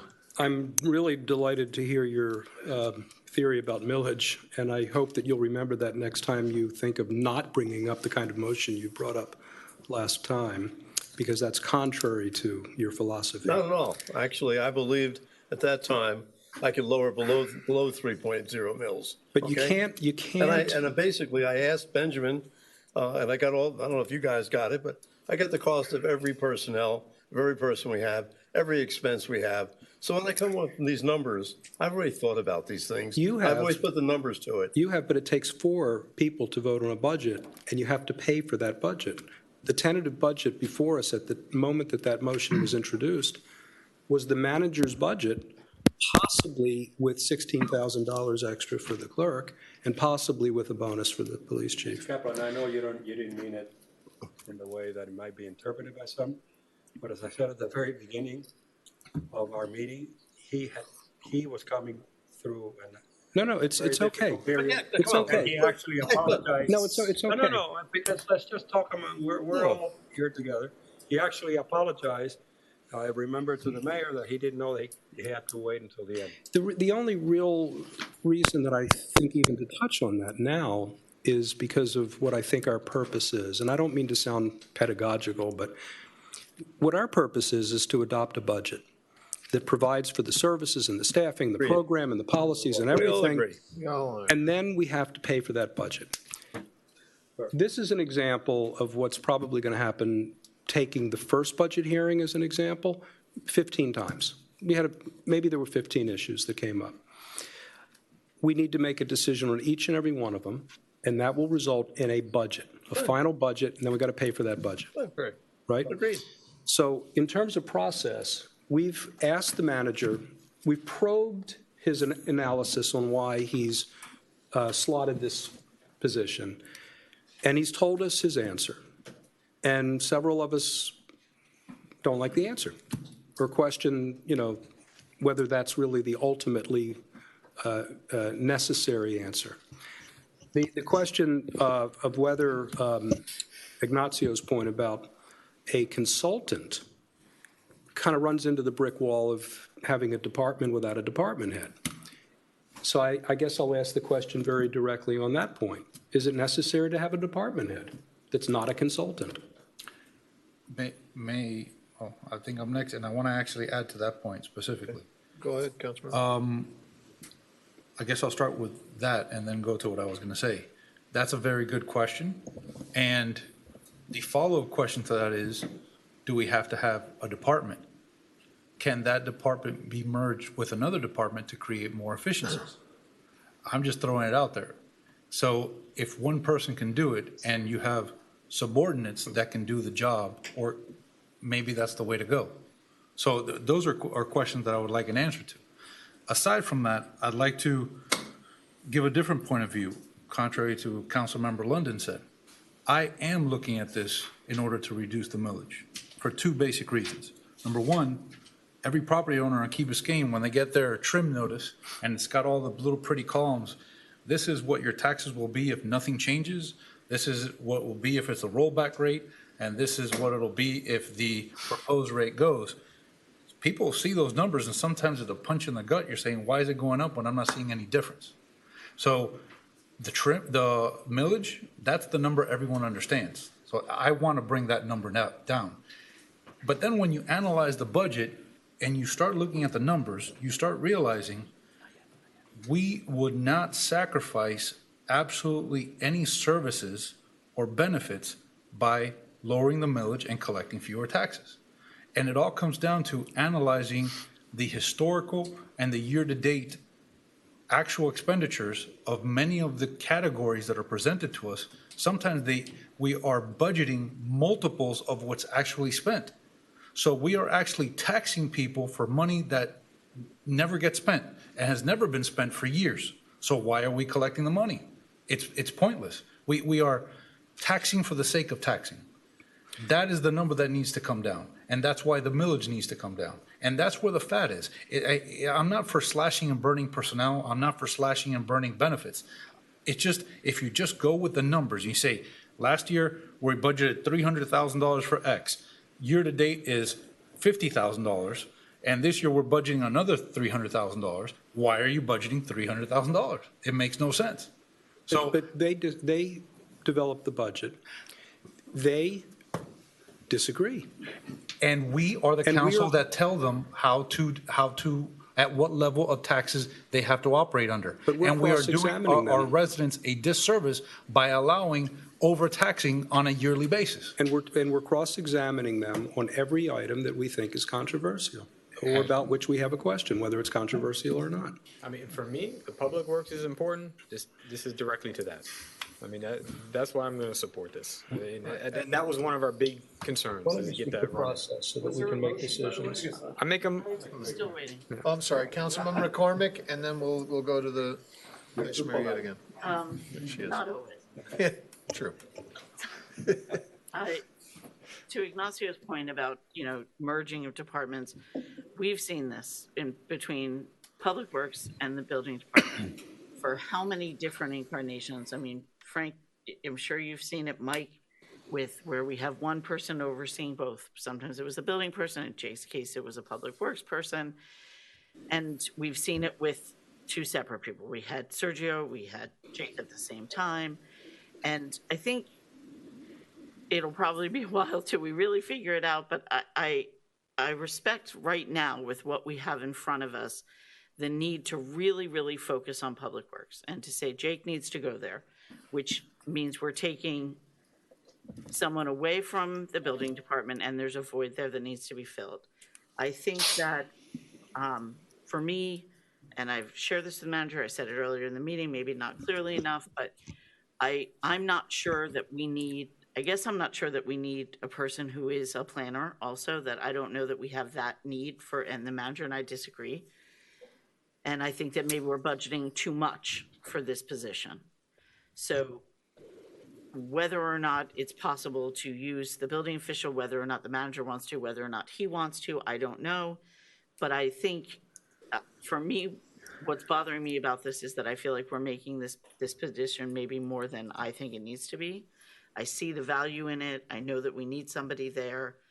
But I think also there's one other thing that I heard, that we're collecting all this money and nobody feels like when they get their trim notice that they don't know where it's going.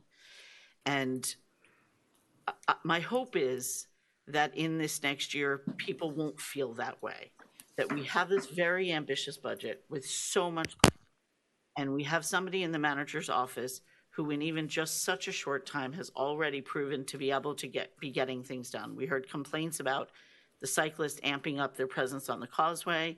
I have gotten so many calls from people and read so many things about how happy people are with our police response to the issues on the causeway. So my hope is that we're not going to sort of cut off our nose to spite our face, that we've been collecting taxes and nobody's been happy in years past, and now we have someone here who's really ready to get it done, and we're going to suddenly hobble him because in the years before, people didn't see where their money was going. So two different thoughts. One, on this specific position, I feel like the number's really too high.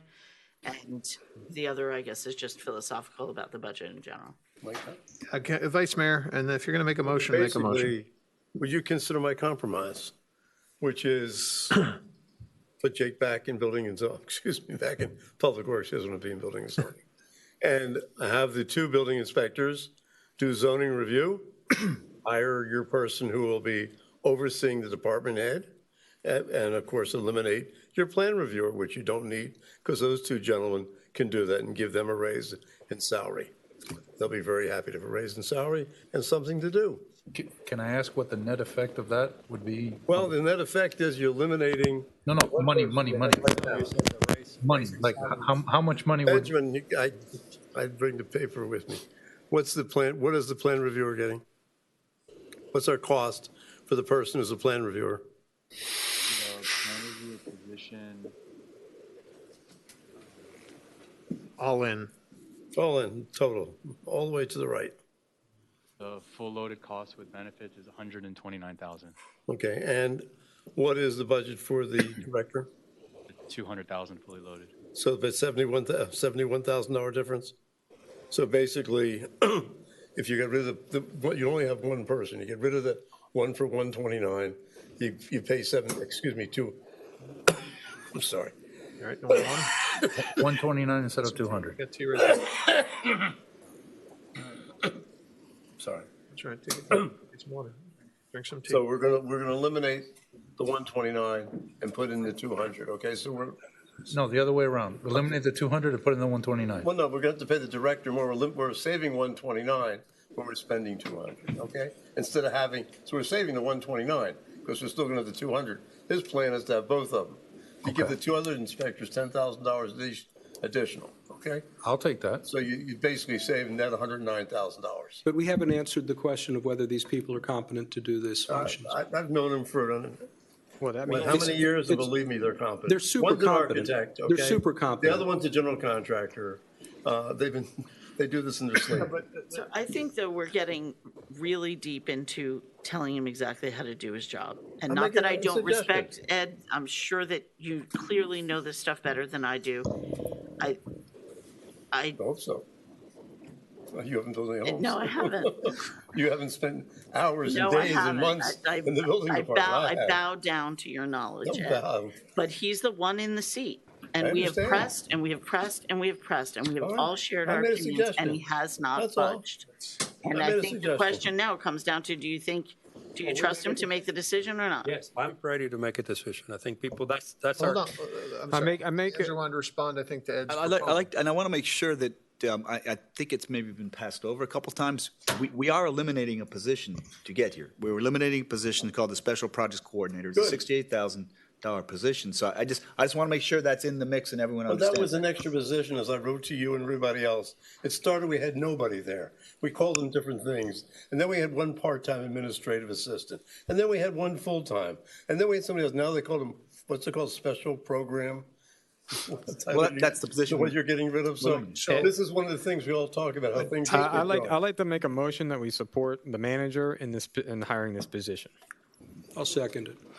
Also, comment, I noticed when you put your slide up, you have this position slated also for negotiating on the landfill and other strategic partner initiatives.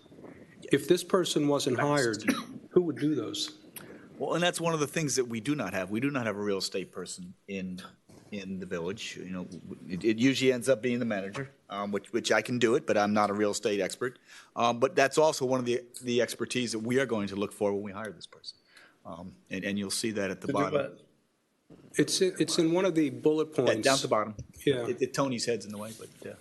And this person is going to be in charge of getting the electronic permitting system Putting the system in place, finally. Putting a building structure in place. And look, we've got very talented people, very talented technical people inside our building, zoning, and planning department. But that's exactly what they are, and that's what they're hired to do, is that technical skill. What I'm looking for is that generalist to be able to lead the department, to take care of making the residents' job to approach our department easier, ensure that we do it more efficiently, do a better building structure, also bring additional skills like real estate, asset management that we currently do not have inside the village at this time. All right, so there's a motion on the floor. Can you please repeat the motion? The motion is to support the manager in hiring the BZP director and village planner. So staying with the budget as it is. Yeah. Okay, it's been seconded by Councilmember Cap. In terms of process, I assume that we will do exactly this every time one of these issues comes up. Yeah, I think that's right. That's the right way to do this. So we're Okay. correct. And then at the end, we'll have to take potentially a small recess to calculate. Of course, and then we'll have to come back and approve the budget. That's right. So the bottom line is that after all this discussion, all of this input, I feel extremely uncomfortable defending, frustrated, I've been since I got here, at London, usually I have a lot of disagreement with, but I have to tell you, I don't know anybody on this dais that knows most about this area, and I don't believe, that's what I'm saying, it's very painful for me to say this, but after all that input, all we have from the manager, and it seems like perhaps 4, is nothing, it's the same. Well, we're going to get a public works department. The give and take is, if you're going in that direction, then maybe we ought to just approve the manager and let's go home by. Well, hold on. No, there's things I disagree with in it, but not this one. Perfect. Yeah, I think this was an easy one. So if you can't even yield on this one, I don't know where we're going to go on. But then we're not going to have a full public works department. I mean, I guess you go call the question. I guess democracy is that way, and it's unfortunate because we were at least two of us were working towards reducing that number to come to terms with the millage, which, of course, you're right, you do it the other way around. But it's still a significant move. So clearly, I'm happy with the quality of the discussion. This has been a very fulsome discussion. I think that's right. And the motion is the motion, and that's right. Roll call. Mayor Davey, yes. Councilmember Kaplan, Yes. Councilmember Laredo, No. Vice Mayor London, No. Councilmember McCormick, I definitely tried, but I'm going to go with yes. Yes. Councilmember Segurola, No. motion carries. All right, and can we, the former mayor has been sitting here patiently. I thought CIP was going to be a quick one. Is she still outside? Who's that? Mayor Lindsay is still here. She wanted to make her comment. She couldn't get online at the, she what?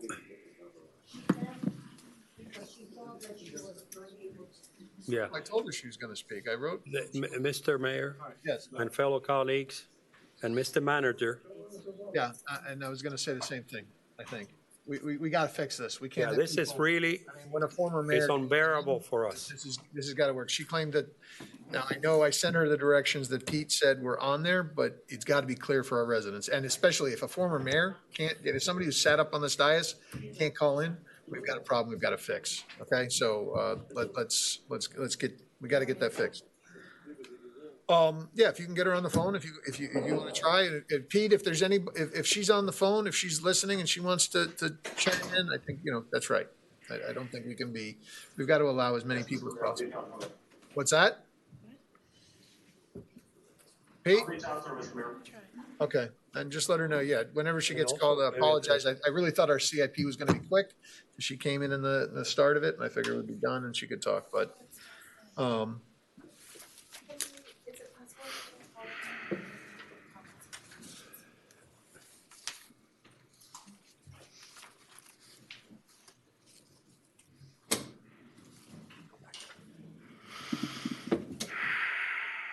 gonna call in. Wait, why don't you? Okay. Sorry.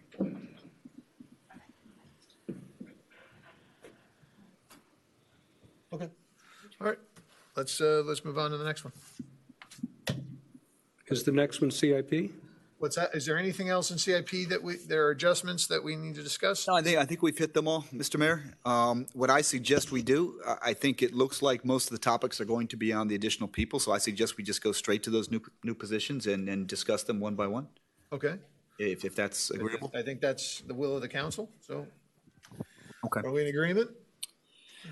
And just to kind of set the overall stage as to why I am presenting what I am. I have been here for 4 months, and some might say that might not be enough time to really understand how the village works. However, I did spend a long time in advance of that as we went through the selection process. So I had a great opportunity to do a deep dive into how, at least I view how it would operate before I arrived here, and I was able to confirm and in some cases deny some of my thoughts when I got here. So this was a deliberate thought process. This was something that we looked at very closely.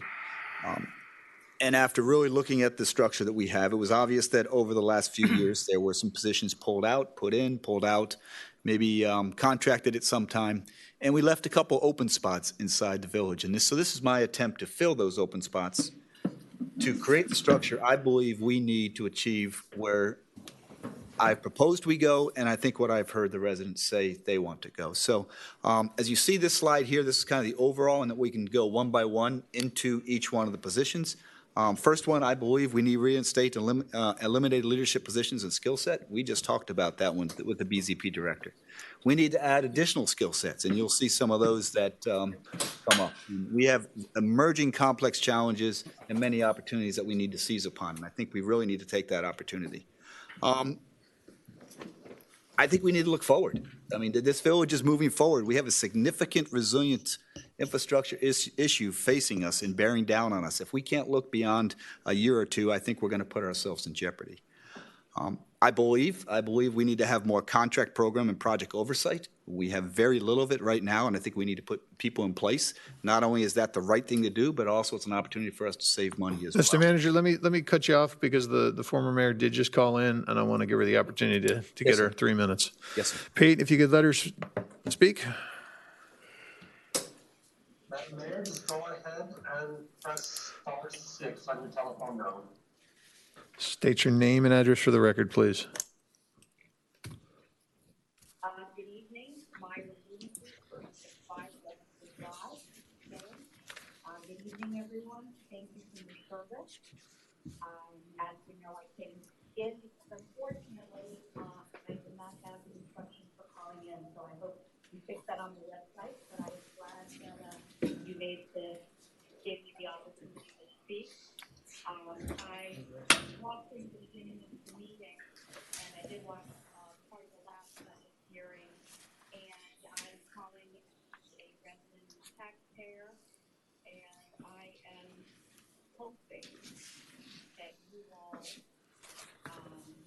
find the ability to work together and keep an open mind as you're going through this budgeting process. You are setting policy, and it is in fact the time to get granular on the budget and to look for efficiency to avoid time surpluses that we had for years because we were not sharpening our pencil and just looking at duplication and efficiency and looking at the discretionary line items to make sure that we were being good fiduciaries. So I ask you please do that. I want to thank Ms. McCormick because I know that she was getting creative with the building and zoning position and trying to be efficient. So I thank her. And so I really urge all of you, as someone from the outside looking in, it's time to work together and to work as fiduciaries and get things done and make sure that the level of services are not affected and back enhanced. But I think there's a lot of budget to find these efficiencies and do the right thing for the community while maintaining those levels. And instead of standing on proposal philosophical ground and not coming together, I urge you to come together as a council, put your differences aside, and work well together. So that's all I wanted to say. Thank you for what you do, and good luck on your budget. Thank you very much. Okay. I apologize, Mr. Mayor, Mr. Manager. You're the manager, right? Yes, sir. I prefer to stay that way. Yeah. I don't blame you. You get paid. Exactly. You get paid. Exactly. So, Anyway, let's continue. With that, also, we talked about contracting program and project oversight. I think that's important. Also, greater focus on our strategic goals and priorities. And also, as you'll see, an opportunity to make our village safer and secure in the future. So that's kind of the big picture as to why I decided to present these positions. And obviously, I'd like to go through them one by one because I think there is an interest in having this conversation, and I think we should have that conversation because I am presenting something that I think is bold. I think it is costly. And I think it's an opportunity for us to have that conversation in front of our residents. On a very important issue, I want to thank you for the first time I can recall I've been here that the pages are numbered.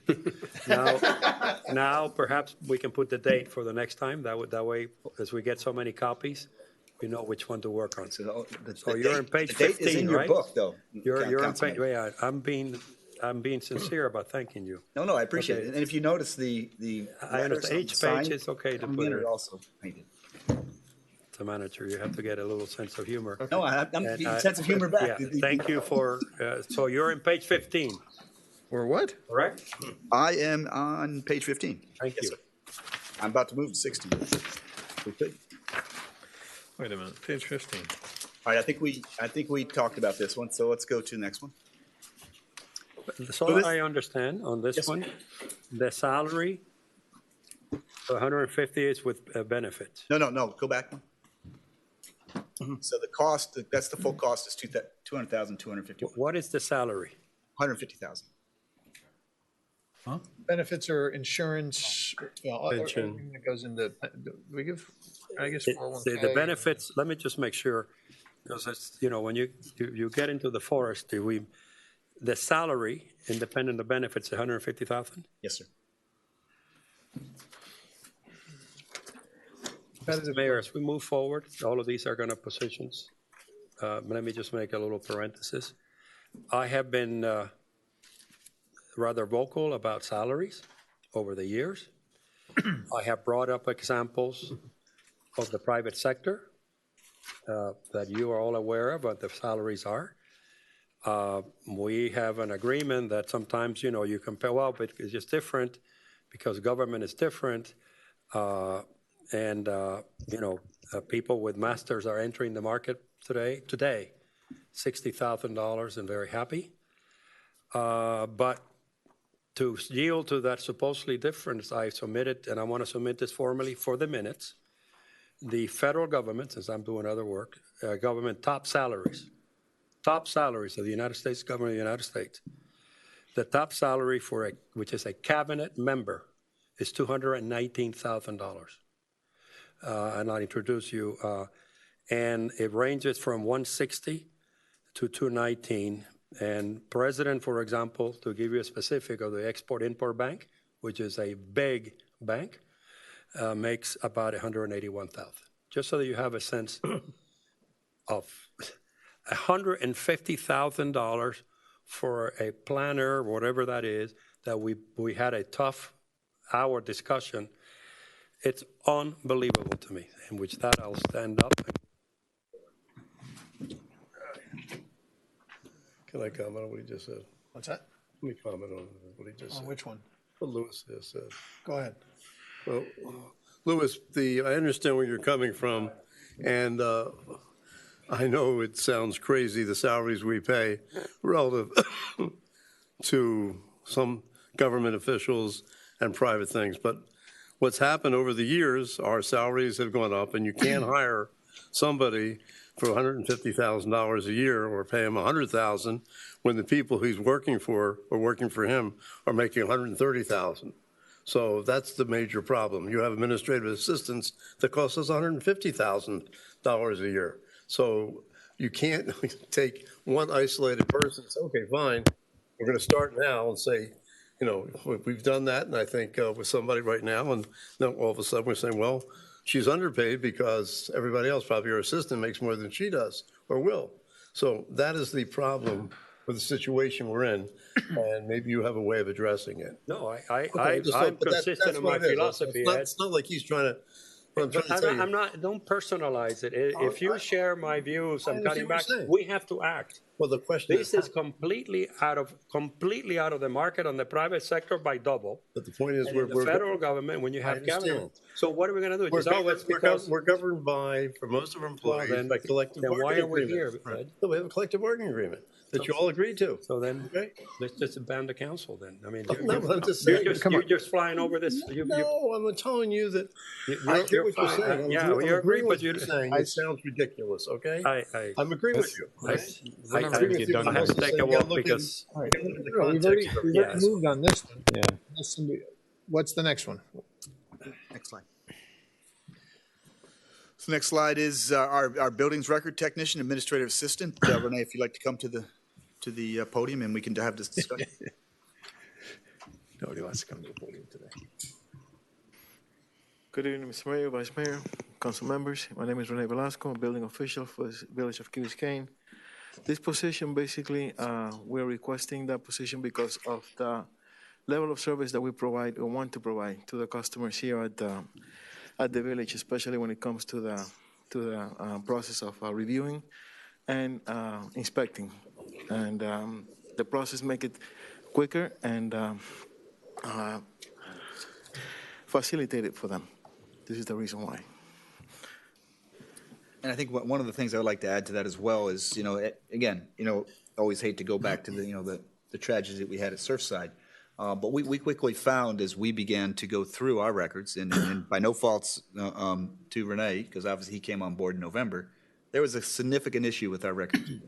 And whether we're going to do it paper, we prefer to do it digitally. We need someone on board who's going to make that system work, and this is the person to do that for us. Mr. Mayor? Councilmember Segarola? I just want to start off by saying, please don't take anything personally tonight. Debbie Downer all night long. But I'll tell you how I'm analyzing this. Not too long ago, if memory serves me, we paid to implement a new software system in building and zoning. And the reason that we were paying someone $25,000 a year to digitize the plans and the documents was to be able to import all the information that we had on hand into the new system. And that new system was supposed to make it easier for everyone, all the workers, all the people in the department to analyze, share information, and do everything a better job. And then now what we're seeing is we're replacing a $25,000 a year cost to digitize plans with a position that's going to cost $67,000 to run a software program that we were told was not going to need a person to do this. So once again, here we go. What are we doing? If I may, sir, the software program that we're trying to establish an electronic review process.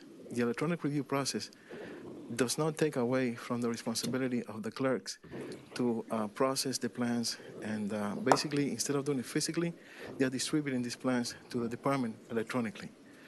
So before, I heard that we had up to even 4 clerks working in the front here.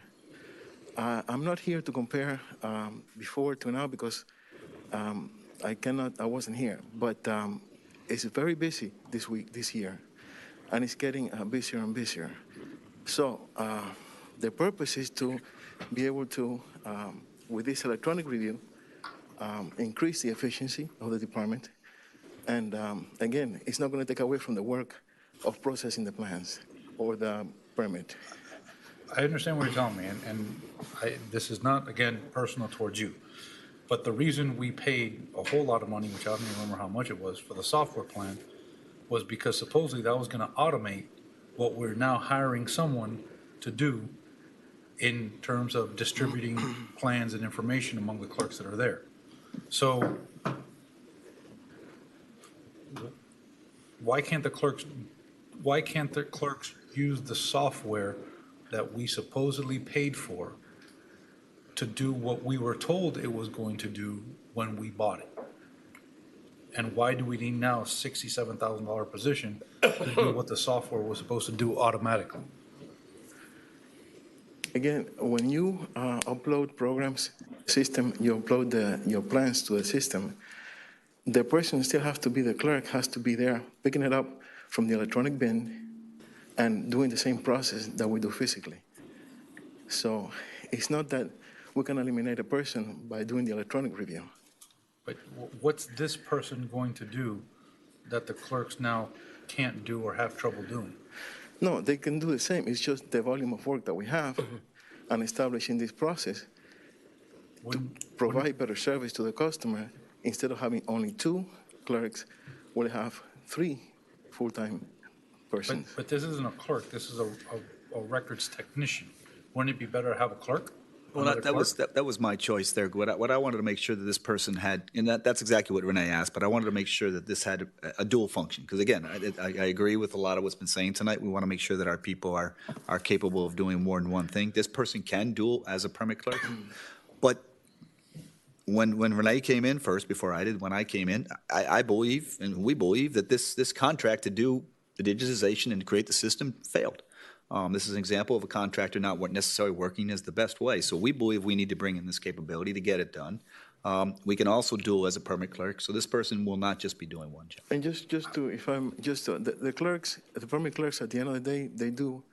Again, it's just a difference of opinion, but they do the work of being responsible for the electronic records at the same time as serving the people and processing the plans. So any permit clerk could do the technician, the records management at the same time as being a clerk.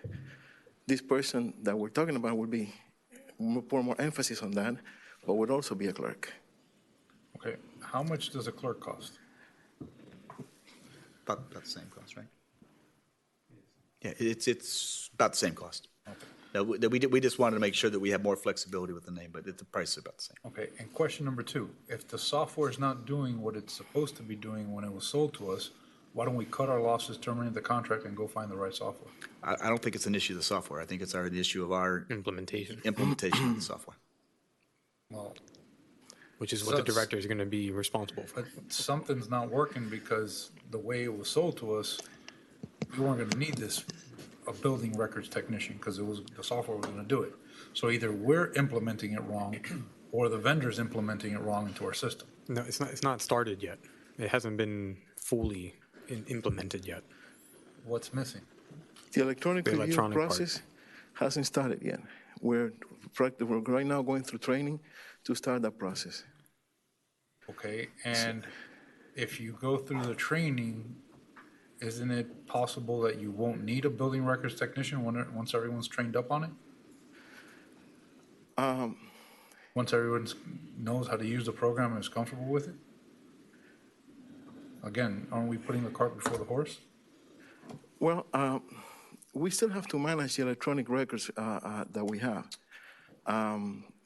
So in essence, basically, the way it's going to work when everything is said and done, those processes are going to be uploaded electronically to the system. That's replacing, let's say, the person coming here to submit the plans. Those clerks will have to take those plans and process them, review, make sure that by law the application is proper, applied for, that contractors are registered, that their licenses, their insurance are up to date. So that legal part they still have to do. And then the only part is they will transfer it to the main network, and then everybody will be able to review it electronically. Okay, and I don't need to be argumentative, but isn't that the same thing that a contractor is doing now for $25,000? I'm not aware of the contractor doing it for it. I'm quite sure about slide. The offset. And then, I mean, this is just for me, and again, nothing personal. No, the big challenge that we have right now is all this paperwork that we have in hard copies, we have to digitize. Right, and that's, I see the value in keeping the contractor to digitize it, and once the job is done, contract's over, they go home, and we don't have the overhead. I don't see the value. But I think what he's saying is we need the person to assist with the incoming, the influx of new permit requests. Well, the only reason we need the person right now is because apparently the clerks are not trained up on the software, but the clerks are undergoing the training, and once they're trained up, we won't need the position anymore, but yet we'll have this on our budget.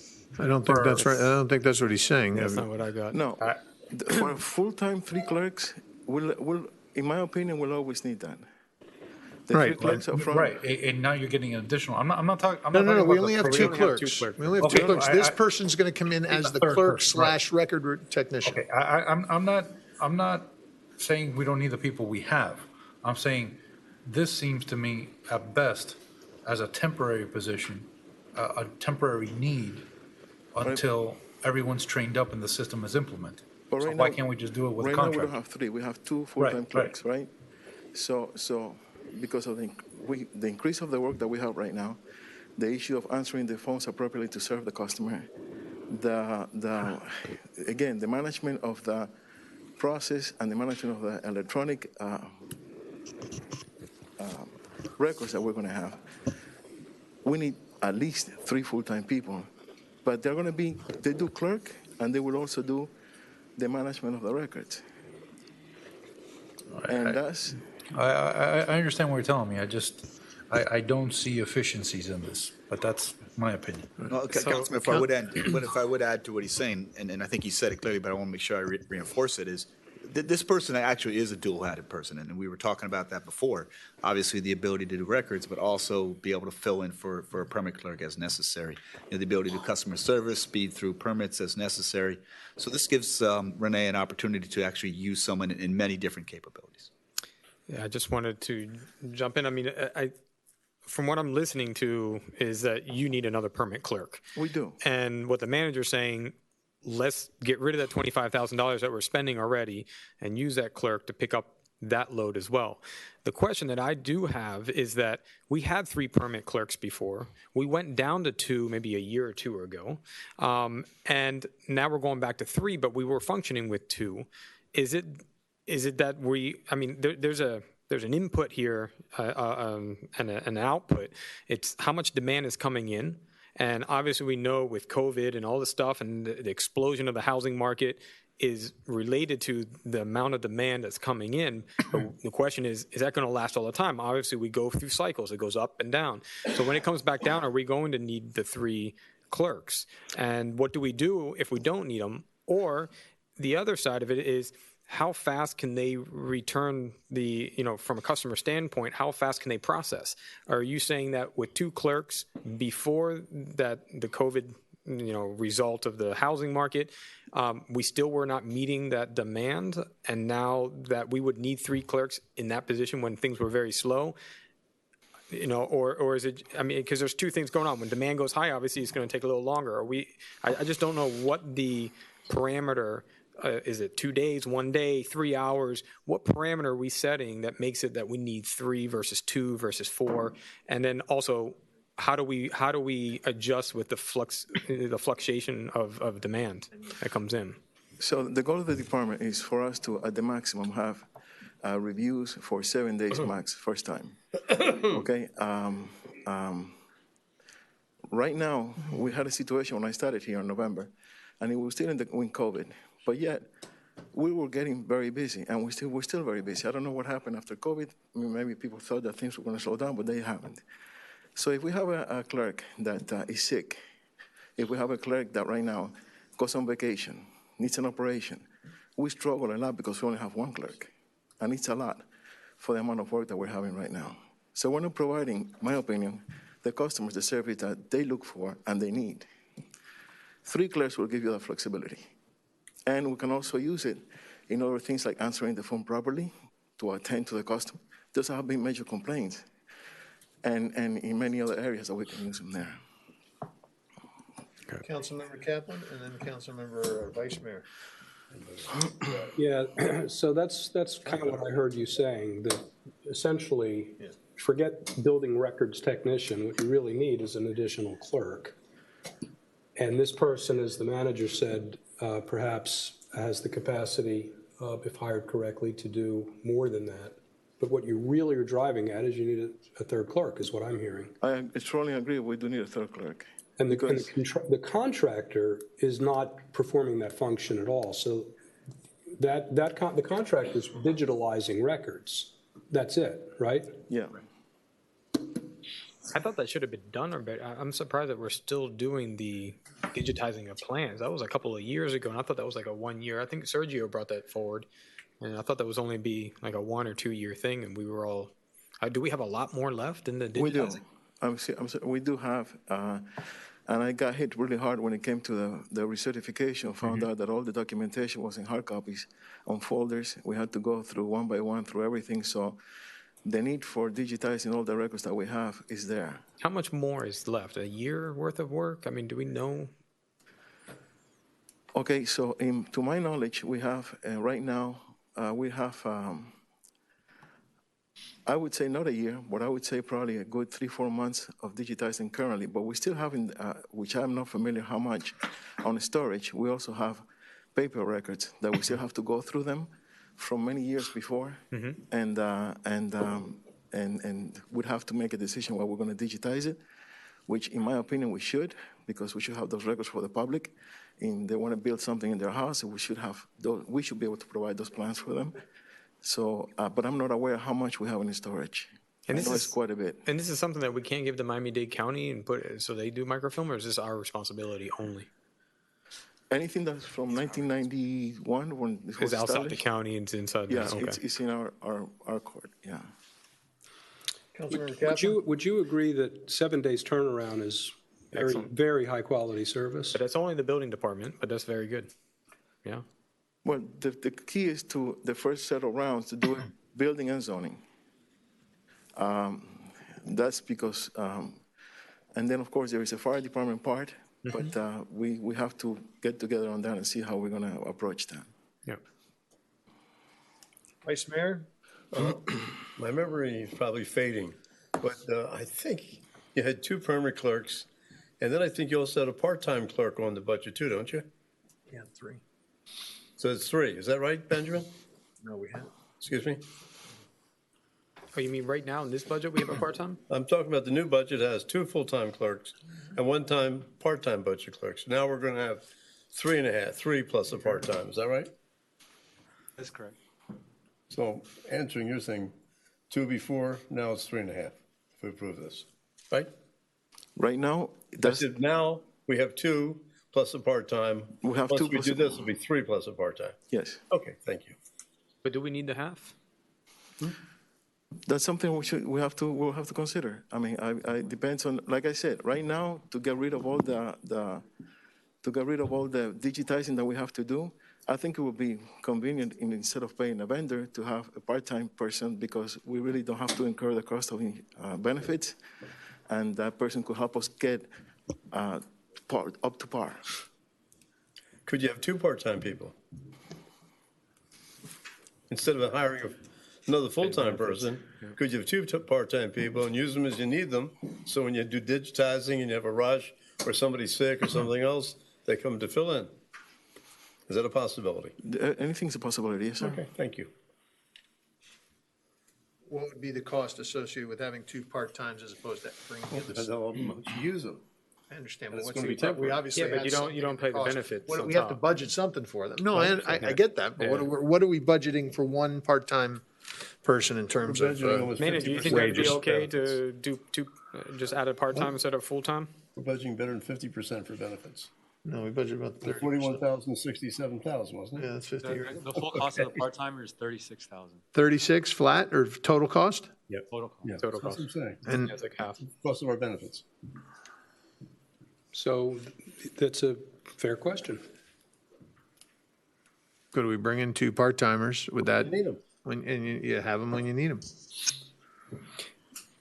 Can I There's- ask, keeping in Go ahead. mind that we are talking about humans and the availability, and do you think that that's a fillable position, 2 part-times? Like, is the labor out there willing So to the come? reason, ownership of the responsibilities, having a sense of commitment to the work that they do, I would say it's a challenge to find, and like I said, anything is possible, but it would be a challenge to find 2 part-time persons that would be fully committed like that.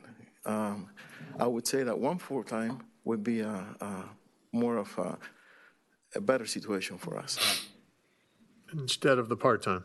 instead of 2 part-timers. And are we hitting the 7-day mark right now with the 2.5 that we have?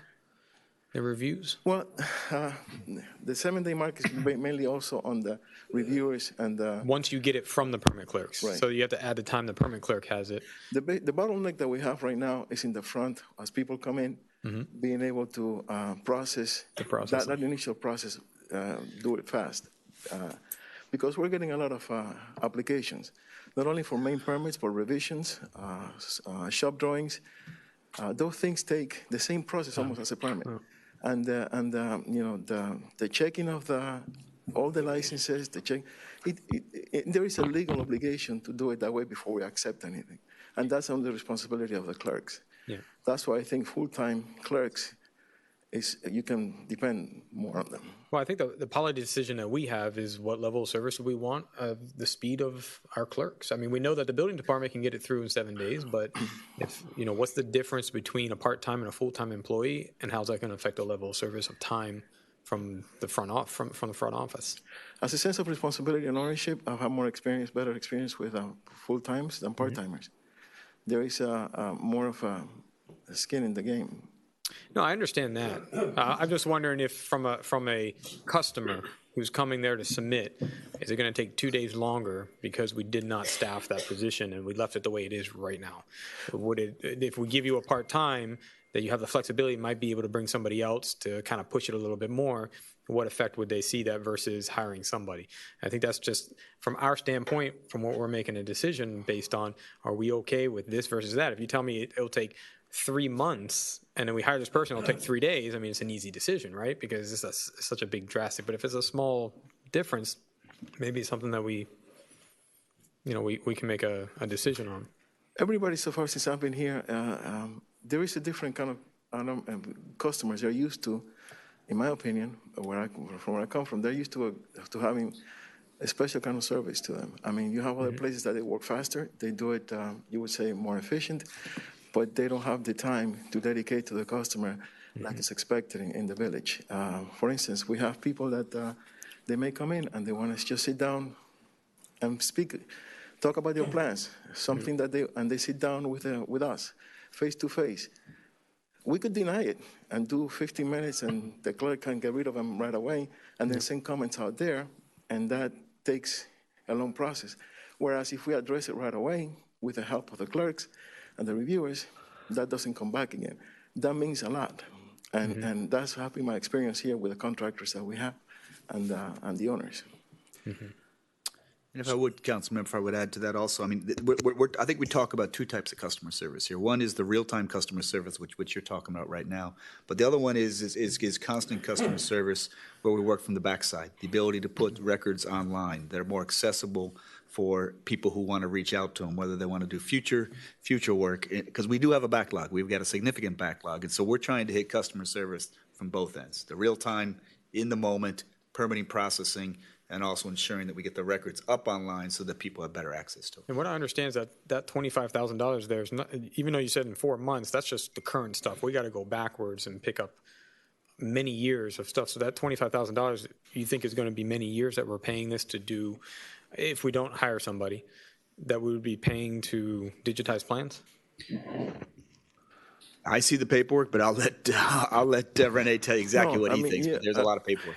Yeah, what we have right now, current open permits, recently closed permits, I would say we have a good, I don't want to give you a specific, but if we have a person dedicated to that full time, I would say we have a good 3 months to be able to put it together and send it for scanning and then organizing it and putting, managing the process. For what we have, that I have no idea what it is on storage. First of all, we have to make the decision. Do we want to do it by law? By law, the only thing that we have to keep are the elevation certificates for life as hard copies. Anything else, you can get rid of it. The problem is, if a customer comes and says, I want to redo my house, 30 years ago, haven't done anything, can I have the plans? You assume that they come here to get them. And if we get rid of them, then... We do it all the time. Okay, so the proposal is to bring in an extra person, essentially, who will operate as a permit clerk, right? I mean, this person would be records technician, but also could be a permit clerk. To back up the permit clerks that we have right now. And remove the $25,000. Right, remove the $25,000, but we're adding a full $67,000. Yeah, so the difference would be adding like $42,000. So it's about the difference.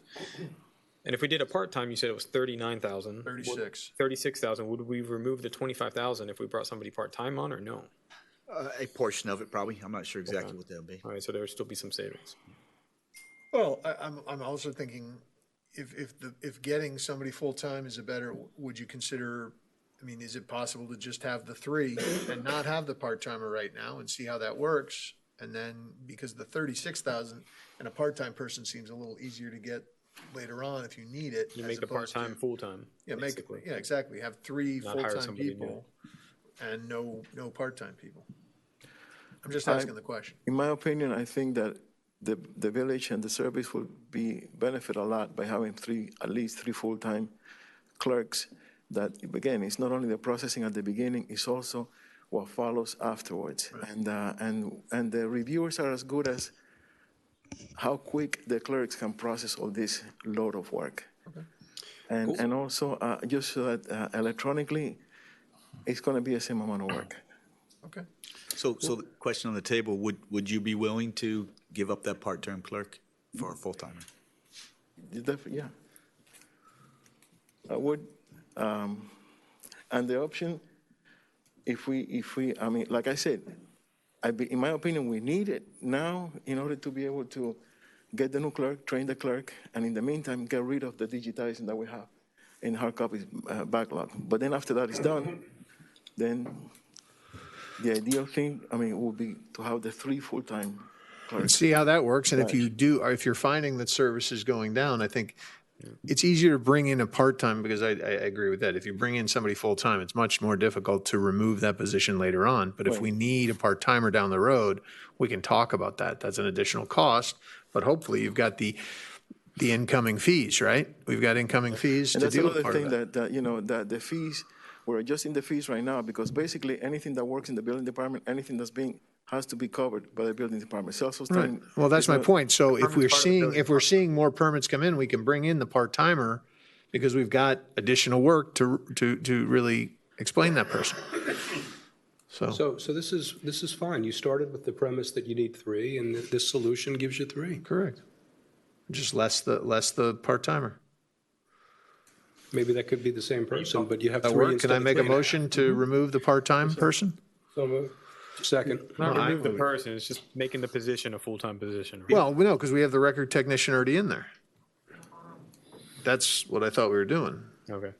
So may I ask one question, Sure. Renee, before we go, Please. Mr. Mayor? So do you envision maybe a transition period where you might need that part-timer for a month or 2 until the permanent one comes on?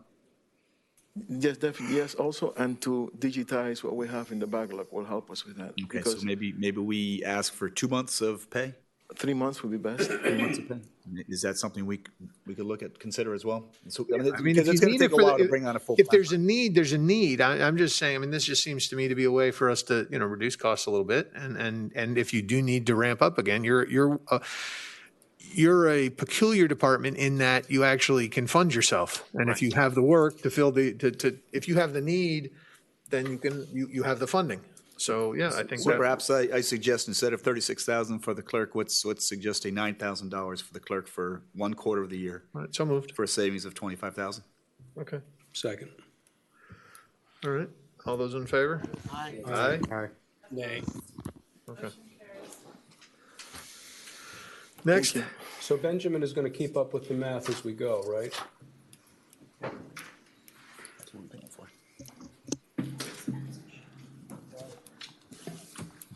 Because we just made an adjustment. Good evening. Mr. Mayor, Council, sir. Sir. So I believe I've stood here before you about 10 times presenting the budget. Never gets easier. No. Only this when could be- Ed's this not could up be the here, it's harder easier. one, to be honest. And I believe everybody here has interacted with the fire department on a first person basis. And I don't believe you get many complaints. We're not perfect, but we deliver excellent service. I get a thumbs up from Ed. Thank you, sir. And we're made up of essentially, first off, we're made up of men and women that provide that excellent service. Fire response, EMS response, and fire prevention. That's the core of what we do. Just to break it down as simple as I can. And so what I'm asking for is to add a position to fire prevention because that's what I need. You ask me consistently, do you have the tools to do your job? Do you have a fire truck? Do you have the tools? Do you have the gear? Can you deliver? And we've been able to do it as efficient as possible. And you want somebody to come in and take a look at us? I welcome it. And anybody that's going to come into this fire department is going to say, how do you operate with as little people as you have? And I don't have enough people to get into every single building to do an annual fire inspection. And so if you live in a high-rise, you likely have a fire alarm, you likely have fire sprinklers, you likely have a fire pump, and those all need to be inspected annually. It's our job to verify. It's our job to go in there and assure that the exit egresses are maintained. We look for hazards, make sure the exit lights are working. I talked to Captain Feeney, who's on duty today. He was at 199 Ocean Drive. It took him Ocean Lane Drive? Ocean Lane Drive, sorry. And it took him 2.5 hours to get through that inspection with his crew. It was a crew of 4 people. And so they had about 3 calls today. They were also involved in training. So they're out there and they're doing fire inspections but they can only do about 5 per month per shift. So it's about 15. I have 126 buildings that I have to inspect. It doesn't account for each of the occupancies where your office is, sir. I believe there's 35 businesses. I'm looking around for any other offices. I don't know the count in your building. I've got a few. At 240, but you have quite a few. We have to go into every single occupancy. These inspections take time. In addition to that, we've been overwhelmed with permit inspections. And what we've done to keep up with those permit inspections is we've shunted the workload of going into our annual fire inspections. So now more than ever, 2021, we saw what happened in Surfside. And this department has always been committed to getting into each building annually. We haven't been able to do that for the last number of years. And I'm asking you to support the budget, which includes this position. So again, how many buildings do we have total in the community? We have 126. Sans, and that includes all residential and commercial? That includes, that's a number that we audited, if you will, during our recent building audit of the 4-year inspections. We worked together with the building department on a task force, and it's each structure. So there may be some properties or occupancies that have multiple structures. And this fire prevention person would basically be doing inspections, making sure people's systems are operating properly or are adequately taken care of. They're not blocking doorways. They're doing all the things to prevent So flames. I'm moving a lot of people around, and what I need is somebody with technical expertise that can basically effectively look at plans. If you talk to anybody that's on the leadership team at St. Agnes, they're pretty frustrated with the turnaround time that we're getting. I have plans that's been in my office in addition to St. Agnes for up to 28 days. And so I need somebody to process the plans so I can continue to develop my younger personnel to that is going to be the next generation. And the best way to get into fire prevention is to do the annual inspections. And if there's an exit blocked, somebody's got to go into the code book. And I think NFPA is about that big, literally, when it's printed, which means it's that many volumes, and it takes time to research the code as to why something needs to be enforced. So I need somebody with technical expertise, not somebody that's likely been a fire inspector or a plan reviewer previously. And so this isn't the person I'm hiring to be able to go out to the buildings. I'm likely going to do that with some junior people. All right. And if I could add, Mr. Mayor, we are eliminating one position. So there's a saving of approximately $74,000, a net cost of $21,000. And that position is not needed? A net cost of $21,000. Okay. And what happens to that position? Is never needed again, or is that going to come back to us? So I got to be really honest. I'm reducing my level of service to this community. Okay. That position I worked very hard for as an outreach person. The person left the department, and I didn't fill the position in an effort to be efficient and trying to save money, if you will. I think it's a position that's needed.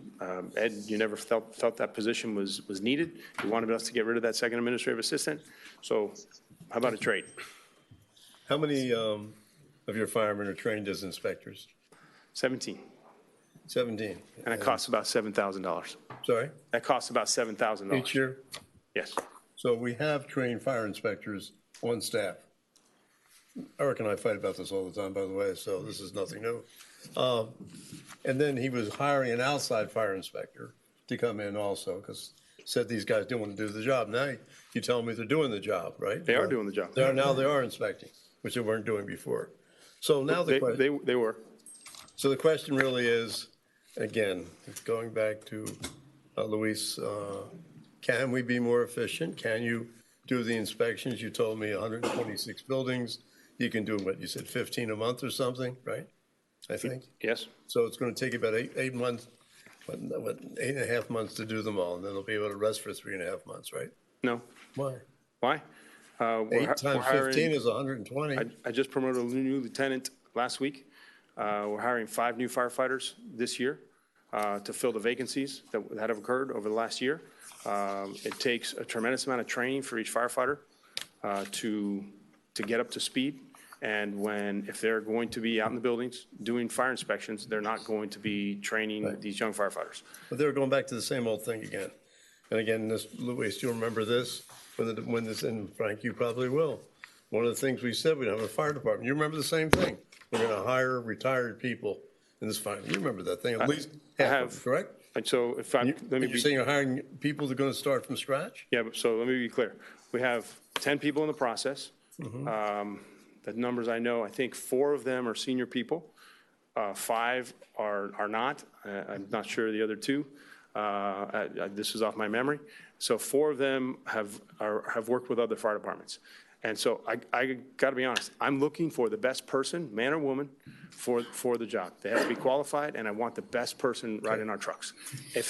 And I'll tell you, every senior person isn't the guy you want if you're having a heart attack. But, I guarantee you that. This goes back to our thing Eric and I have, so might as well everybody else should participate in it.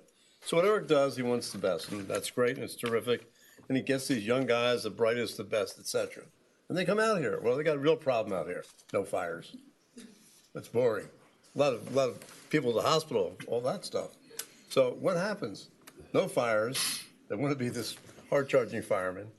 Small department, not much chance for promotion. The first time they get a job at Miami-Dade or Dade County or Hialeah or Miami Beach, they're on their way. And then Eric says, I got to pay him more to keep them. But that's not what it is. The whole thing is he's hiring guys, but he says the best, but they're not going to stay because it's not the place they want to be. But if you hire a guy who's been retired, who's been 20 years a fireman somewhere else, and you had a heart attack, you want that guy to come see you and take care of you? You want the guy 1 year out of FIU? I mean, and that's our discussion all the time. So this is nothing new. And so again, I want to reinforce that as a policy, I think we have to go back to our old thing about hiring at least half the people who are retired firefighters, paramedics with experience, and try to get your guys, for the time being at least, since basically we are trying to be more efficient, to do the inspections without hiring an outside inspector and get more people trained as inspectors. And you say technically, yeah, you're right. The thing is this big, but most of the violations are this small. They're not that many. I mean, they're usually, like you mentioned, exits, fire sprinklers. Most of the things aren't in that 10,000 page, whatever, how many pages you have in that fire code. So all I'm saying to you, I agree with you. You want to train people, you want experienced people. But again, most of them, as long as you have a couple of them that have the real technical skills, most of them are routine thing. And they ask the other guys when they have a question. Anyway, so obviously, you know, I'm going to be against you getting another person. So, but we discussed that before. Okay. Councilmember Segurola and then Councilmember McCormick. Not to be a jerk, but my problem that I have with this is that you have 126 buildings, but you have the capacity to do 180 inspections a year. You have 150% of the capacity for the buildings you do have. I just don't see the need. And if you eliminate this position, the $96,000 plus the $74,000 for the position you don't need, for me, that's $170,000 savings to the $370,000 goal I have for tonight to lower the millage. So I can't see myself voting for this when you admittedly have over 50% empty capacity to inspect buildings. Respectfully, I disagree with you. If you are interested in seeing what it takes to go through the process of a fire inspection from start to finish and the amount of hours it takes to interact, plan, go out, conduct an inspection, get back, do the paperwork, coordinate a second inspection because things haven't been repaired, go back out, find the same problems and possibly more, reschedule a third inspection, and that's about the time that we write a civil violation warning. Some people don't want to comply still, and sometimes we write a civil violation notice, and then we have to go to special magistrate, not on all buildings, but some. And some, as you know, are involved in litigation, and the fire marshal gets very involved. And so Fire prevention is a pretty laborious process. It's very technical. You have to go and understand the code. You have to interpret the code. I'm not a lawyer. I've sat here at this podium and I've argued with lawyers in our special magistrate process as an assistant fire marshal. And it takes a long time to develop that skill set. So the numbers, you know, I need 100 hours in fire prevention. That's my quantifiable number of how many hours I need for us to meet the goal of safe and secure. If you support the goal for fire rescue to keep safe and secure, for fire prevention, fire and EMS, I'll tell you what our minimum staffing is. You don't have to agree with my numbers. You can hire a consultant to come in. If you want to ask me for creative ways to do this, we can talk about part-time. I don't think that's going to be effective. We can talk about a third party, which we're trying to explore the legalities of a third party trying to enforce a fire prevention code. The manager and I have talked some about that. I understand what your challenges are bringing a full-time person on. I know what I need as far as capacity goes. And we need 100 hours in fire prevention. So, and that's not providing any capacity. I'll give you an example yesterday. Yesterday, I walked into the office. I looked at every single plan myself. There were 20 plans in there. Some had been approved in 4 days and were ready to be in the outbox. There were other plans that had been there for 28 days. 28 days they've been in the office for. They still haven't been approved yet because they needed more technical expertise. I think we processed about 10 plans yesterday to either approved or rejection. At the end of the day, I got what the inspector called a Jenga pile. It was about that high, and it had 26 plans that came in. And so I think we're at like 30 and change as far as the number of plans that we have to review today. I didn't get out to do we got out to do one annual inspection today. And our inspectors are tapped. If you know Ted Patoris, Lieutenant Patoris, I encourage you to have a conversation with him. I just found out today, actually, he's bidding back to shift because of a vacancy that we have. So now I'm losing that expertise in that office. So it's not as simple as, pull the string, this side comes down and this side goes up. It's not simple math. It's a pretty complex. There's a lot of variables in here. I welcome any fixes. And I will also say this, and Councilmember Moss and I spoke a little bit, that I'm not just talking about today, I'm talking about 2025. I need to develop the workforce to take over the workload when the fire marshal is not going to be here anymore. And I guess you could say you're always going to go out and hire somebody, but we have an amazing culture that we've created, that we've built here. And I will stand by this, is that the reason that your fire rescue service is so efficient is because it was built on fire prevention. In 1997, we worked extremely hard to start to implement engineered life safety programs or life safety plans. And we're still working on some of those today. And that's just another example that takes a tremendous amount of technical knowledge. And that doesn't even account for those 100 hours because that's directly in the fire marshal's office. So I respect it. I don't have your vote. I believe that if you want to, a dedication to safety, specifically in fire prevention, that you would support the funding for this position. Okay. Councilmember Laredo? Or I'm sorry, Councilmember McCormick and then Councilmember Laredo. I apologize. I wanted to ask about the elimination of the other position. That it sounds to me like this is a decision to do away with the outreach that you were doing. Is that right? Well, as you know, since 2015, I think you know the story of the risks the teens were facing and the Teen Talk program that we created. That position was created as a direct response to the need of the community. I still feel there's a need in this community. I think we've been talking a lot about underage drinking recently, and I'm getting pressured everywhere, and I have to deliver my core delivery. I personally, as you know, have been involved a lot, and the one piece of outreach that we're trying to maintain, to multitask, if you will, by our firefighters. One younger firefighter, many of you know Eddie Blanco, who came from the Recreation Department. Thank you, Todd. He has been working on a cadet program with Miami Beach, which is where we have some younger people interested in the fire department. And we bring them in and we train them as a cadet, if you will. And we're going to partner with some of the other departments that are doing the same thing. It's a much smaller footprint, a little different than the Teen Talk. And I would like to engage some of my younger firefighters in that type of outreach, but we can only, we can only deliver so much. And again, if you want to, and I'd encourage you to reach out to Chief Osorio, and he can tell you first person what all of the different things that he's engaged in as the fire marshal. And we're just pulled in so many places that it's very difficult we can't do it all. I'd love to keep the position, but I'm trying to meet the will of the council, be efficient, right?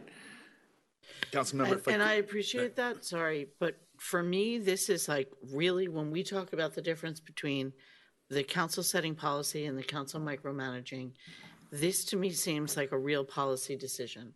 We've been talking a lot about issues with our young people and risky behaviors and concerns in the community. And I would like this council to decide if this is something we want the fire department to engage in. I don't want it to be a budgetary decision. I want it to be a policy decision. I think, now it was before COVID, and I know you had to stop the Teen Talks and things because of COVID, but I've heard wonderful stories of the success, and I've seen a real need, and I've been to some of the talks, and I've seen the faces of the other parents who are there when you did groups of just parents during the day. I've heard about the interactions with the kids. To me, I think it was a really important and successful thing, and I'd like to see it as a policy decision, not I'm trying to spend less money, so I did away with this. So it's a little bit of a departure from this fire inspector position, but I would like to sort of pull the council on that and see how people feel about whether or not that's something we're interested in the fire department pursuing. I will say for me, obviously, I am a yes. Councilmember Laredo, you were going to say something, and then Councilmember Kaplan.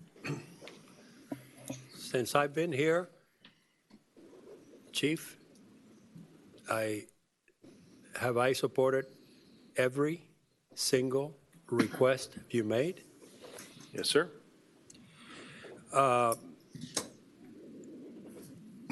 You heard me before about a tension that I have about core business. I keep using a business phrase, but it's core municipal business that people expect of you and your department. You happen to have an excellent department, and that is why I've been supportive of you. But excellence, particularly in public safety, the two sacred cows for me, is implied. It's not something to brag about. You're supposed to be excellent. We compensate you all very well. This is a wonderful community to work for, and we appreciate you. But I'm trying to strike at a culture that has lost track of means and ends. To Mr. London's point, if you can transport yourself to when we started this 30 years ago, it was a dream, but a concrete dream, and one that we actually reached out to people in the Northeast that both police and fire will be a perfect place to have the best of those departments with experienced people, mostly from the very tough fire and police departments in the Northeast and other major metropolitan areas that had retired with significant pensions and could come and with a mix of young people make us more economical and actually more excellent. We have drifted away from that. Sadly, I remember in the first council and when we were doing the charter, and I think he brought it up for other reasons, but I don't see it in the police. I don't see it in,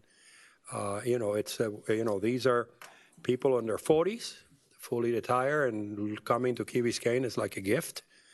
I would encourage you not to dismiss that, as it seemed like you did a little bit when Mr. London made a comment, because that's an untapped source of efficiency.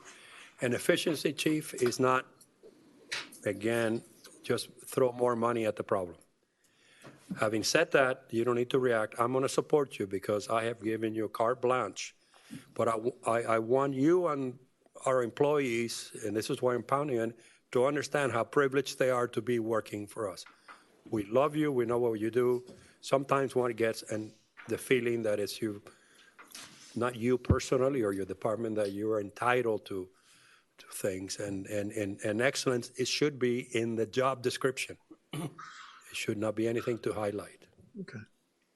So I'd like to move the request as. Well, I think it's in the budget. It's in the budget. So if there's no motion to take it out of the budget, we leave it there. I mean, so that we get it over with. Although Allison broached a question that requires a And I discussion. have a possible solution that maybe doesn't have budgetary impact this year.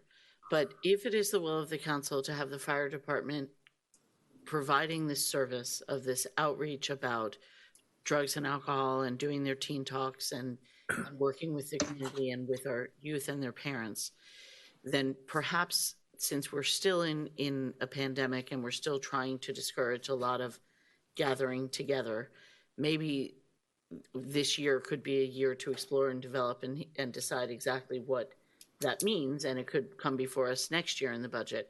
But I think that we need to set that policy, make that decision, and tell the chief and the manager if that is something we're interested in seeing coming back.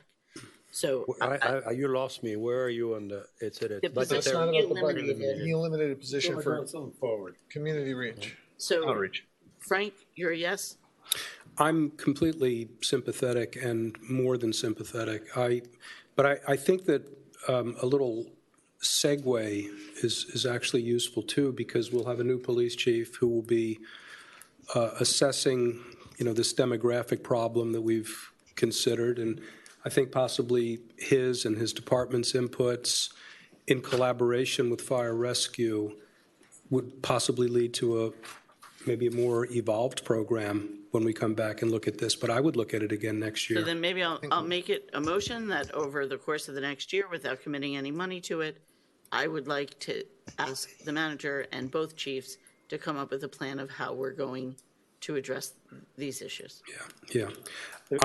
Allison's right Second? about the value of this. Yeah, go ahead. I second it. I mean, I second going forward and taking a hard look at that. I think this is critical to our community. I mean, we have a problem. I mean, and I think the community outreach helps to address it.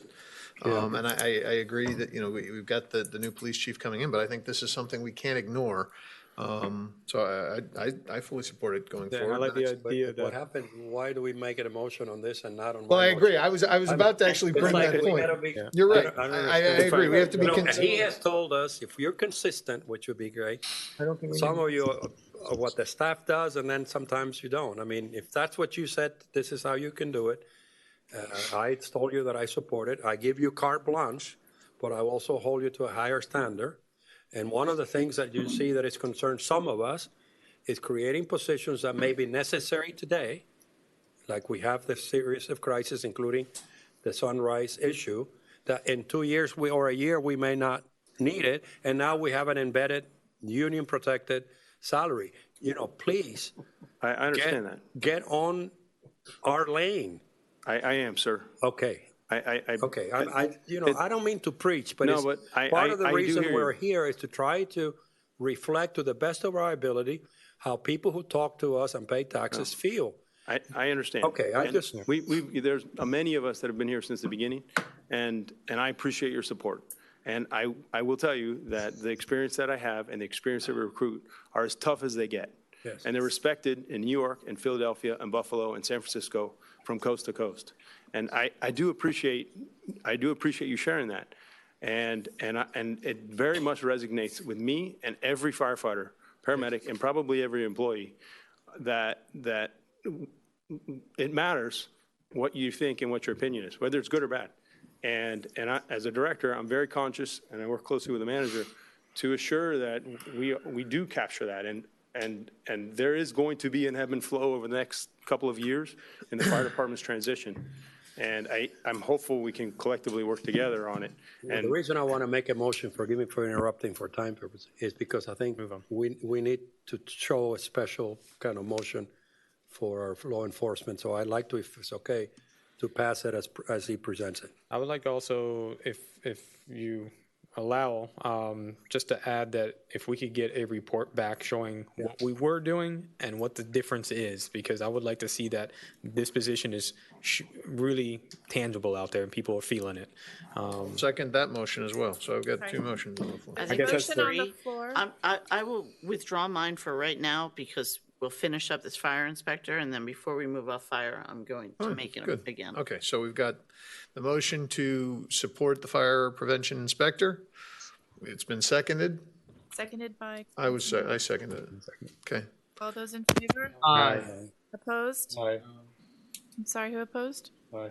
Vice Mayor and Cigarella. Thank you. Okay, so now I'd like to make a motion that we. Second. What's the motion? You need it again. Call it. One moment. It's essentially to look into a community outreach program. For next year. Yeah. In conjunction with the incoming, Yeah, for to avoid a collaborated redundancy. effort between police, fire, perhaps even And who parks. seconded the motion? I seconded it. Mike. You need another second because you can't do both, so I'll second it. I can't do both? I can't I second? thought you moved. No. No, it was me. Okay. Oh, I apologize. No, I said moved. I meant second. I apologize for the confusion. For the McCormick motion, all those in favor? Aye. Opposed?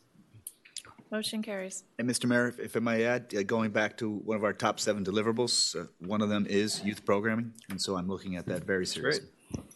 All right, what's next? Thank you. I'm going to run to the restroom. I'm not going to run, I'm going to walk. Enjoy your time and power, Ed. It's not going to walk. What's next? Who's next? Jake, we had you already. Aren't you tired? No, sir. Okay. Page, Code compliance officer. We are requesting a second officer to help us with the ever-increasing workload. Currently, we have one officer in place. We used to have 3. One officer addresses single-family residences for property maintenance standards, ordinance, solid waste ordinance. He goes out to request for multifamily sites, and we also One maintain. second. Anybody have objections to this position? No. Anybody? I don't either. Call the roll. Do you need a motion? There's no motion. If no one's going to ask you for it to come out, move on. I just trying to say Jake's. Let me ask a question. I have a question. I'm sorry. Question. Sir. Can this be done by a part-timer? For the It can be time done, being? yes. It can be done. It's just amount of work that's out there. Would a part-timer for the next fiscal year be sufficient to handle the workload that's there now instead of a full-timer? I wouldn't say sufficient, but it'll be much better than what we have now, of course. I think we all saw the drop when we went from 3 to 1. And in my opinion, in my experience, I think we certainly can support 2 full-time people in this position. Historically, we had one forever, till about, I would say 4 or 5 years ago, 6 years ago. Then we got Mike, and then all of a sudden we had the second one, and then we had a third one, and then we had a fourth one. Yeah. And we had one, we also had a person who was then the secretary for them. So, I mean, we really had a department. One of the people used to hang out next to my office because they had a girlfriend there. The other woman used to park down there, I mean, and I used to talk to them. Had nothing to do with the 4 people. Now, you're saying, now back to one person, you're saying that's not enough, that we need 2, right? Yes. Okay. But I'm going to tell you, before we had one for years, everything was fine, he had plenty of time, and then we went to 4. Well, 4 is, yeah. What's the population change during that time? The number of units, number of houses stayed the same. Haven't changed. And that's what they're inspecting. No, they're inspecting what people are doing on those properties, Okay. right? If So more the people in house the is house cause empty more for problems. 6 months out of the year, they're not out of compliance with parking things where it shouldn't Listen, be. And I'm not going to vote against it, so. Okay, let's move on. Thank you. Uh-oh, here's trouble. So the bottom line is that this is an increase on the budget. So far, everything we passed is increase. With the exception of the permit clerk. Which is, Well, it's not an increase, it's the same as what the budget was. I'm going to get it right this time. Good evening, Mr. Mayor and Council. Jason Eunice, Interim Chief of Police. Besides the added values that are listed up there, additional values, added value to this reclassification is reduces salary costs and supervisory overtime on the night shift. It also increases our manpower on that same shift. More importantly, it provides for a command level presence and greater accountability on that night shift. So fine with that one. And we're also going to increase the workload, obviously, for the one deputy chief and the deputy chief who's absorbing his duties. Comments? Yeah, Jason, right now, you're missing one, according to what I've read. You've got 6 open police officers plus 1 open lieutenant position. Is that right? 7 positions that are vacant? No, we Well, have that's what currently. you just gave me, Benjamin. We have 6. We do have 6 positions that are open. Yeah, so right now you've been operating with 7, shy of 7 people. Correct. And people say you're doing a good job. They are, but we're. Then why do we need 7 more people? We're pulling our people, so we're not addressing the issues out in the waterways that we should be. Because we've had to pull that personnel onto the road. Same thing with the traffic enforcement. So you've seen us all out in the causeway. We've reached out to the county. We've been working with them to help us out. But I guess what you're not understanding is that that's manpower intensive, and especially if we're dealing with these large groups of pelotons. You can't stop them with 1 car. You can't stop them with 2 cars. It has to be a safe way to stop them, and you're going to have like 4 or 5 officers out there. That requires overtime. That requires us to hold over the night shift to be able to assist the day shift while the day shift is dealing with calls for service. Councilwoman McCormick brought up a great point in what we're doing out here and the level of service. In 1993, we were handling 61 calls for service. 2019, that moved up to 24,300 calls for service. It's 3 times the amount. 1993, we're serving a population of 8,900. 2019, that population shot up to 12,800, and now we're close to 15,000. We're doing a lot out there, and we're burning our folks out because we're at capacity. So we don't have those 7 officers, but I need them so we're able to do the programs that we're talking about. Are we going to continually have 4 officers going for pelotons forever? No, I mean, there are other issues that we have to address within the village. So we're taking those resources now. It's a great point, too, because we're taking the resources that need to be in the village to address the causeway issues. But yeah, in the future, we will be assisting the county, an officer or 2 within those high peak hours. Not just pelotons, but, it's a raceway up there as well. Well, the question is, why do we have to assist them? I mean, we're part of the county's county roads. Sure. I see the people there, I think it really upsets village people here that we're paying all this county tax, and then they don't do the job, and then we have to go, what can we do to get them to do the job? We're working with them. I mean, not for us to do their job for them. I understand it, but in the meantime, there's a need, and when I'm asked to assist in that need because it's a safety issue for our residents who are traveling on that roadway. I understand. Chief, if I may jump Please. I agree with Mr. London, and let me just on the record, I have never, ever, ever, ever done anything but vote for everything you all have asked. So we understand where I'm coming from. But we go back to the same problem. We have a interim crisis that will be corrected if we have any enforcement. And thanks to your activity, it is now getting around where they're getting to be behaving a little bit better, not quite.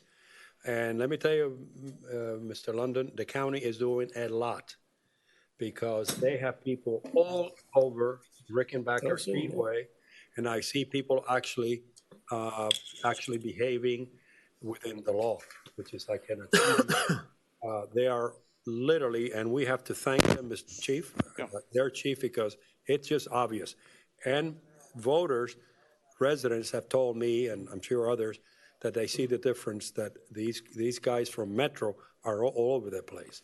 So getting back to his point, and this is the point, this is about the fourth time today. We have a problem, hire more people. The problem goes away in 6 months. Oh, we're stuck with 2 people. You know, it's you know, we have to somewhere. Well, I had hoped that the manager would come up with proposals other than in law enforcement to break this, but obviously some of us are not getting anywhere. And on that goal of bringing the budget down, even to last year's budget, it's gone up $1.5 million. But you know, it's a disease. It's something that we have in our public service here, that everything is just throw more money at it. And I don't want to cut anything that you propose, because you guys are great, and I'm not going to agree. But I don't know. Okay. You know, your chief is the manager. Obviously this budget is, to me, you know, not a good budget. But I want to congratulate you, and I'll tell you, you have done. I am so disappointed that you did not apply for be our permanent chief of police. I think that we'd be selling. You've done a great job. I appreciate that, sir, Yeah, and I think that feels that way. I think that we should be. You don't want to deal with me. Yeah, no, smart. nobody wants to deal with you. I think we should right thing for be your given family. the opportunity to this new chief that's coming in. This, you know, he's our new leader, and taking this from him, I think. Well, this is a reclassification. This isn't even a position that we're asking for. And I want to ask the manager a question that was at the bottom line for me, is talking about deferring something. As we today announce a new police chief, can we wait until he gets here and get his feet in the ground? And There's more to your presentation. Wait. I'd like to make a comment. how does that go? What's the timeline? I mean, he could, obviously. We've had this conversation before. You know, this has been brought before, and again, this goes. I appreciate the reduction in the deputies. You see the need for leadership on another shift, but we need officers on the street. I mean, I think that's something our folks are clamoring for. They want to see more people, and Ed and I have a disagreement about, you know, he's got his patrol plan, and I'm not convinced by that plan. But what I'm hearing from the chief, who is the deputy chief, is that we need a couple more bodies to make this, to improve the program that we have, because I don't believe we're not bringing them on just for the pelotons, but the pelotons is an example of an issue that's blown up. I mean, we have the issue with the Marine. I mean, we've had to pull people off Marine patrols because of other uses that we had to utilize them for. I can tell you, I get calls from people who want the Marine Patrol to be more active, the Marine Patrols to be more active. So I support you in this. I think everybody up here supports public safety and police officers. I don't think that I understand people are coming at it with, they're trying to reduce the budget. They don't see the need necessarily here, but I'm relying on your expertise to tell me you need these people to make this place that much better and reinforce the security and safety of our residents. So I support 100%. Councilmember Kaplan and then Councilmember Moss. And my question, I'm sorry, can it be answered by one of the? Can you ask a question of you or him? Can you repeat the question? Yeah, can this be deferred until we can? So if we defer this reclassification, then we would put a deputy chief back in place. No, I think he's talking about the new position. The two Okay, I positions. haven't gotten. Yeah, he hasn't finished the presentation. I'm sorry, I was talking. I spoke. slide there. Go to the next slide. Okay. So if I understand your question, council member, you're talking about the 2 police officers. The 2 new police officers. Okay. So I believe this is an outstanding move right here. The one, well, go back one, to take away the deputy chief and make a lieutenant, because it puts more people on the streets. As it comes to go to the next slide. As it comes to the 2 new police officers, and I think you and I spoke about it, and I think I spoke to a couple other council members, and perhaps that's what we do. We ask the new police chief, come in, you tell us, 3 to 4 months, come back and tell me what you think you need. Do you need these 2 police officers? I will tell you though, we have just seen a population increase of 15%. I got all of that. But Steve, I do my homework before I get here. The answer is then, you think that we should, first of all, as a deference to your judgment, I'm going to vote for it anyway. But so the answer is, let's vote it, and there's a possibility that the new chief says, well, we may actually need 3 or 1. So you're saying today, let's move it, and you are going to be conscious of our concerns as he comes in. Yes, sir. I'll be very then I move it. But I want to give this gentleman an opportunity, so it needs to be some time, but we would then need to leave it in the budget, obviously. And then if we don't spend it, I move it, sir. I move it, Mayor. Well, hold on. Kaplan, Moss, and London. If we're at a point where we can actually validate this, I don't need to talk anymore. Yeah. Councilmember Moss? This is actually the one that I had more of a problem with. I spoke to the manager. I really believe that we have a new chief coming in, and let the chief look at the department. And again, like you said, it might be that we need 3 more. We might not need any more. It could be just restructuring, doing it a different way, that the new chief comes in. And I'm really excited that somebody's new, fresh eyes coming in to look at it. And maybe there's some creative things that they can do. If we don't know if we're going to end up hiring two police officers, I don't understand why we would budget it. Because if we don't budget it, then we can't. You got to wait till the next year, or you can do an addendum to the budget with any type of overflow that came in from last year that wasn't spent that can come back if it's needed. I mean, it can always be a creative way of doing it if it absolutely is needed. I said I wouldn't need to speak, but I think I do. Okay, go ahead. You're going next. Every one of these asks has a rationalization. And some of us don't like, and some all of us like, but they all have a rationalization. It would be a different story if there was no reasonable explanation to support an ask. In this case, you said your people are burning out. Yeah.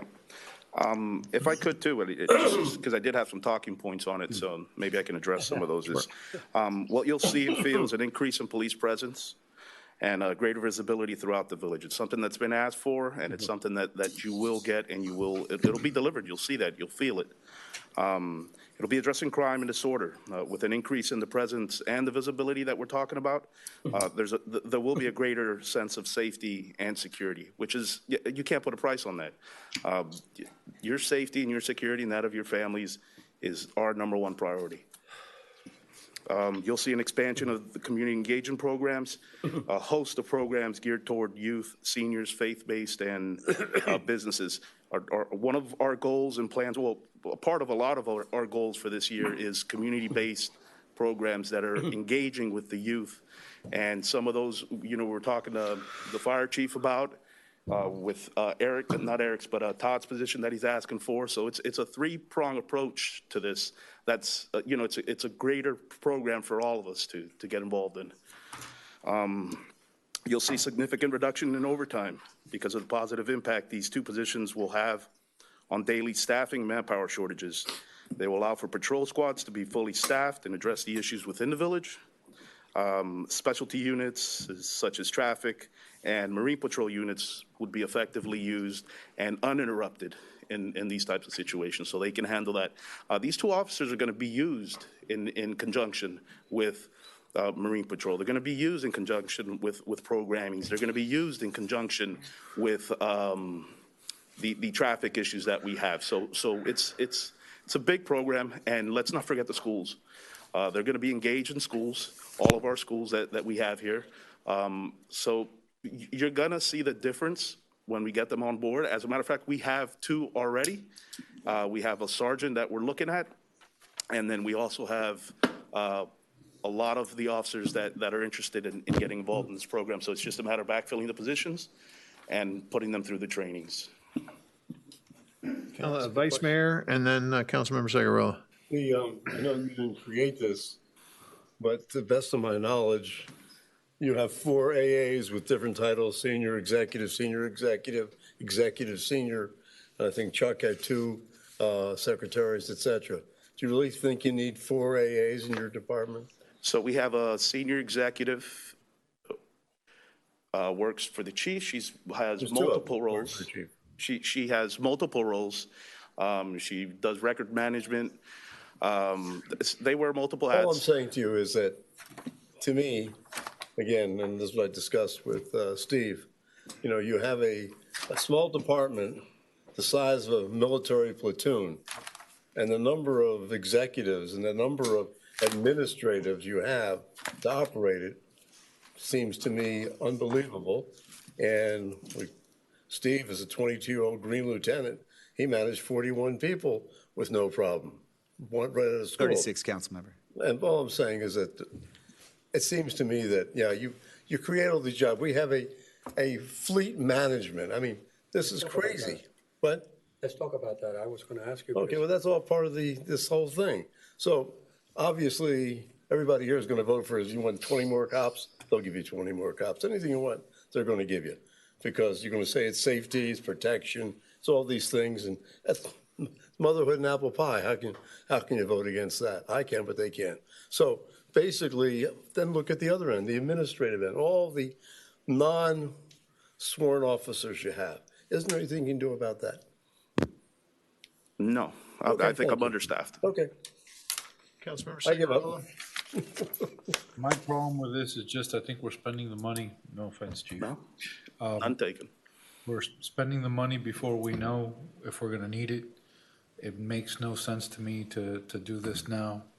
And then, we're not just adding employees. We're adding employees that are gonna be part of the union contracts, and they are, and no offense to the sworn officers, those are very expensive employees to add. So before the new police chief comes in and we have a discussion of what kind of department he envisions for the village and whatever participation we have with that discussion, I don't see the point of adding this cost now before we know what we need.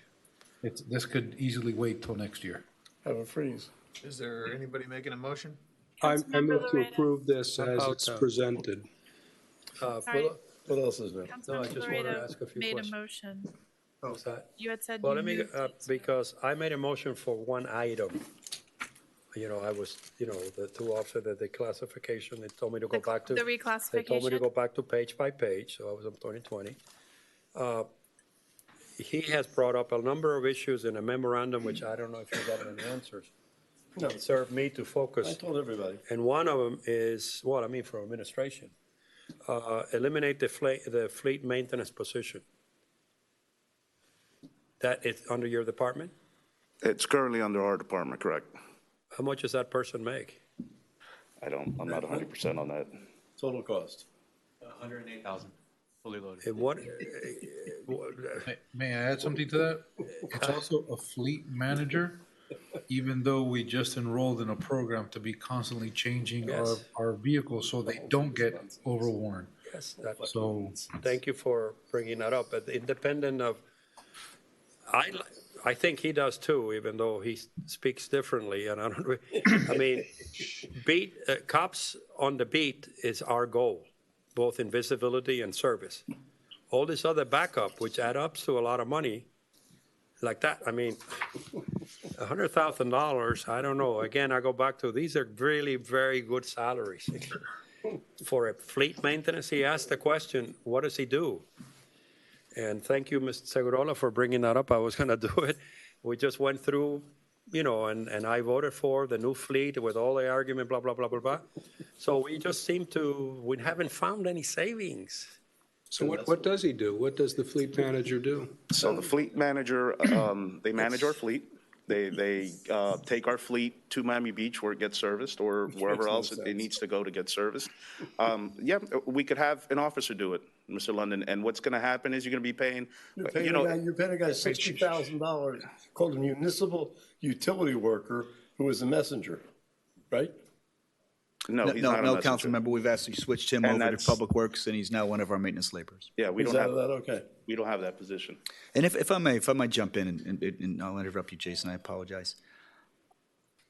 As I presented back in June, as I presented in the first budget hearing, there are a number of things that we want to look at in this years to come. And one of those is fleet management. One of those is facilities management. I've told you I'm committed to looking at all the expenses across this village. I'm looking at also ways in which we can increase our revenues.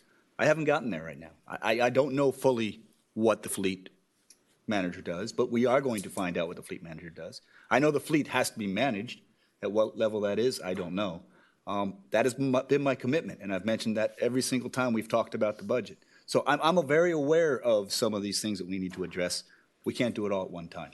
But at the same time, I want to make sure I'm building a village for the future, that we are going forward, that we're not stagnating and going backwards. So, But I hate to have a discussion with you because I was one of the strongest supporters you have. It's a logic that we need to break because you're planning for the future. You're great that you're going to find ways to increase revenues, but I'm more interested in you showing us where you can make savings. well, I just mentioned that. Well, okay. Well, there's $100,000 right now we're talking about that you just said if we approve it, it's in there. If it's hire somebody, gets into the union, and come 6 months from now or 4 months from now or 3 months from now, which by coincidence we have a new police chief, put yourself in opposition. You're making us make decisions when we have a flux of department heads, and all of a sudden we have a $100,000 position. No, he's already hired. He's already there. I'm not sure which position you're talking about. Or eliminated. That person's there. Well, but we're going to have to figure out a way to, how, Mr. Manager, how can you help me the rest of the evening, because I'm going to try to shut up, to get me and the people I think I represent, to show them that we're moving in a direction of savings in expenses. Well, I will explain.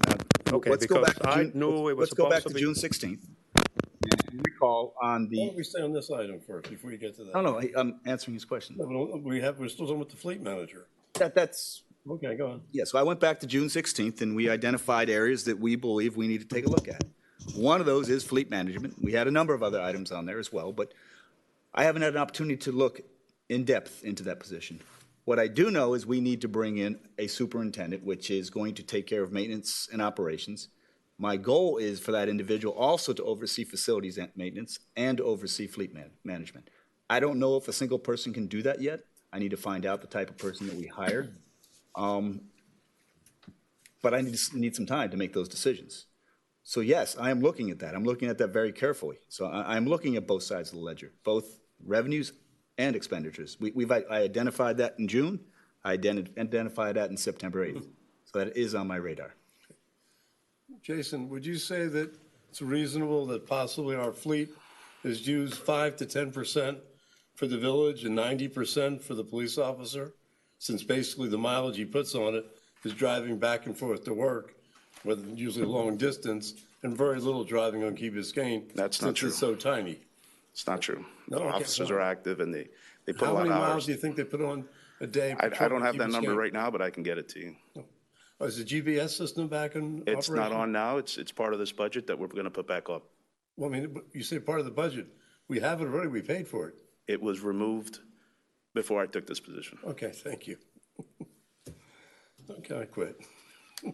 All right, I'm sorry. Was there No, a the reason motion? I'm saying, I the reason I'm move to saying is that adopt this I as haven't it is. completed. What I want to say is that since the police officer uses it, if it needs service, why can't he drop it off at a service station to get service? Like every citizen. We have to maintain. It's our Well, vehicles. it's not a contracted union. We're not obligated to get in the cars. There are. It's not part of our. I think you all bring up legitimate questions. I mean, we currently have a contract with Miami Beach. I think a good question, is that the right contract? I'm not sure if it is. It's a long way to go. It requires someone to drive there. Maybe it's someplace that we can do closer. But all questions we need to address. But we need time. We need time to address those. And that's, we're not there yet, but we have to make we've identified decisions that as an issue. Well, Yes, we we have. don't have a chief. That's the new chief to start up yet. So I'm sure they'll work with the manager and try to figure out some ways. Councilmember Kaplan made a motion to approve the two officers. I second the motion. Roll call or a voice vote, however you want to do it. All those in favor? Aye. Opposed? Nay. I'm sorry, please repeat. No. Councilmember Segarolo? No. And Vice Mayor And- London. No. And Moss, London, and Seguro. You're for it? Motion We got carries. 4 people here up against it. What's that? Most No, of them. Ed, I sympathize. I'm trying with not much success. to reach compromise among ourselves. Perhaps there was a suggestion that it got lost in the conversation that we would have an interim thing where we would approve with a caveat to try not to hire it until the new chief comes in. And that, I don't want the signal to go out that we don't want to hire new officers, but I want to leave the flexibility. And that would have been a much more comfortable vote You can for still me. make the motion. You can make that motion, and I think you have the support for it. Yeah, and then I'll make that motion. That's Can you please repeat the motion, Councilman? pursuant to the approval of the two officers, the manager is hereby instructed. I wouldn't say two officers, the number of police required. No, Up but to we two already, officers. It's But about we the two just officers. approved. yeah, but, we have, Guys, we still. that should not finalized until consultation, that means hiring, with the incoming chief, and it's a reasonable time for him to make an evaluation. So it gives you the budget and it gives you the flexibility. Second the motion. Let me, I just want to clarify. You want, if the chief needs 2 more officers, you want them to come back to us and get us to vote and say yes. No. No, I think the gist of this is that the police chief who's incoming will make a determination practically as to whether he needs 1 new officer or 2 new officers. Or not, or zero. Or zero. Have back 165,000 because I don't need it. That's correct. That's Councilmember Laredo, just to be true, can you make the motion towards directing the manager to do it? Yeah, he did. yes, He yeah, said. instructing the manager. Okay. I would never order him. And So I meant, Not the thought you chief. meant the police The chief. manager, not the police chief. Yeah, I thought Oh, you yes, yes. He I'm did. sorry. He instructed the I manager. said the manager. And the Mayor Davies seconded? Seconded the motion. All those in favor? Aye. Aye. Aye. Opposed? Nay. Thank you. All right, and Motion we have, carries. guys, just want to point out, it's 9:45. I don't want to Thank rush you. this, but we've got 6 positions to get through. Yeah. So, Wasn't that bad, Jason, was it? Ma'am? Excuse me, was there a motion in regards to the reclassification that you were making because you had said, I move it earlier? Or is there a withdrawal? We never voted on your motion for the reclassification to support it. who seconded it? I No, will. there was not a second. Fine. You Okay. second? So let's make, Just call it. All those in favor? Aye. Opposed? Motion carries. classification from deputy to lieutenant. Yeah, we better hasten it Hey, along. Mr. Mayor, we'll come back in January with our recommendation, Great. our assessment and recommendation. Perfect. All right, what's next?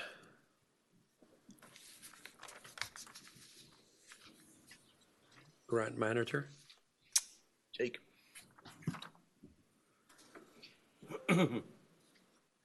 Well, we sort of read it all, Mr. Manager, Mr. Mayor, in the interest of time. Is there, yeah, I mean, I guess, I haven't the slightest interest in this thing. I think it's. well, I have an interest in it. Grants manager. I have an interest in it because I think this person can bring money in. Isn't it Right. it's a CIP also, right? Yeah. You're good with it or you're No, not? I don't. Oh, okay. Okay. So you do want to talk about it? Yeah, or I'll make a I was- motion to deny it, if that makes it Okay. easier. All right, so there's a motion to deny this position. Second? Who's the second? No, we don't have a second yet. Okay, continue. Although, I'll make a motion to approve this position. Second.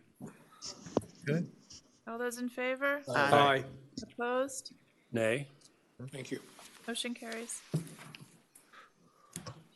So, Ms. Manager, I understand now we have a new position of $120,000 for a person to write grants. So nobody in your staff or yourself can write grants. Now, that's not the duty for the position. If you go back to the slide, please. Sure. This is the individual who actually plan out our long-term infrastructure plan out to the 20 years, identify how we're going to program funding out over 5 years, trying to discover all sources of funds. Yes, will there be a portion that'll be grants? Yes, it'll be grant writing, but that's a small portion of it. The ability to integrate projects, oversee contracts. It's laid out right there. I read it all. So bottom line, though, for those of us who are not that smart, is we have a new employee, which will be a permanent employee for the way things go, for a total cost of $162,000. That's correct. Great. Just wanted to say it in plain English. My question then to you, Steve, how much of his salary do you think is recouped by the grants he'll get that we wouldn't get if we didn't have it? Well, And obviously, that's just. I mean, we on average are, You think he'll carry himself? if not some more. Our estimate right now is $400,000 a year. I mean, basically, I voted for it because, to me, Make money for he's it. a moneymaker, Very much so. not a money cost. We'll talk about it. We'll talk about it in a year. Okay. But that's exactly right. I think it's fair. You're absolutely right. That's what we have to do. Incentive as a private consultant with a unique contract for us has happened, that they would, which is, by the way, what, in essence, Mayor, is what our law should be doing, at least, well, I mean, these are 100,000 here, 200,000 there, 300,000, and all of a sudden it's real money. Real money, yeah. Bottom line is, we have a new employee for 100. He's gonna, All right. again, Yeah, we'll Let's see. move to the next one. gotta give him a chance. Yeah. But get rid of him, he doesn't, that's all. Next position, please. Thank you. All right, who's up on this one?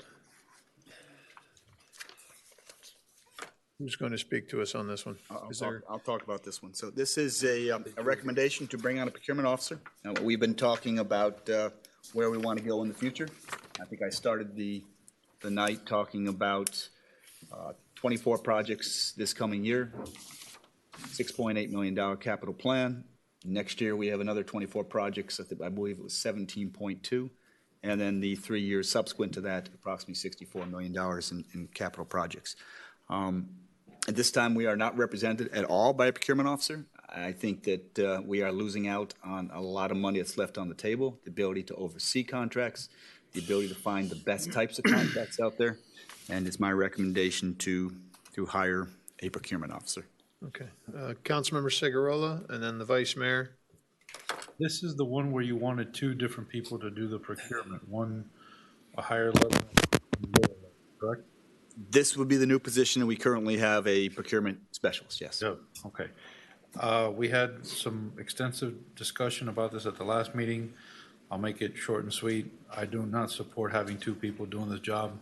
I say pick one or the other, but two is too many. We've done that research, looking at other villages or municipalities of our size. Out of 4 or 5 of them that we've, 6 of them that we've seen, 5 have 2, 1 only has 1. Neither one of them has a greater capital plan than $2.5 million a year. So I believe in order to, again, move forward with the village, in order to tackle the contracts as well as the projects that we want to move forward. In fact, one may of which be the fleet management contract, but we do need these 2 specialists on staff. I still say pick one. Vice Mayor? I think it comes out to about 83% of our budget is not procured, so to speak, such as personnel, debt service. I think I listed the things which I told you.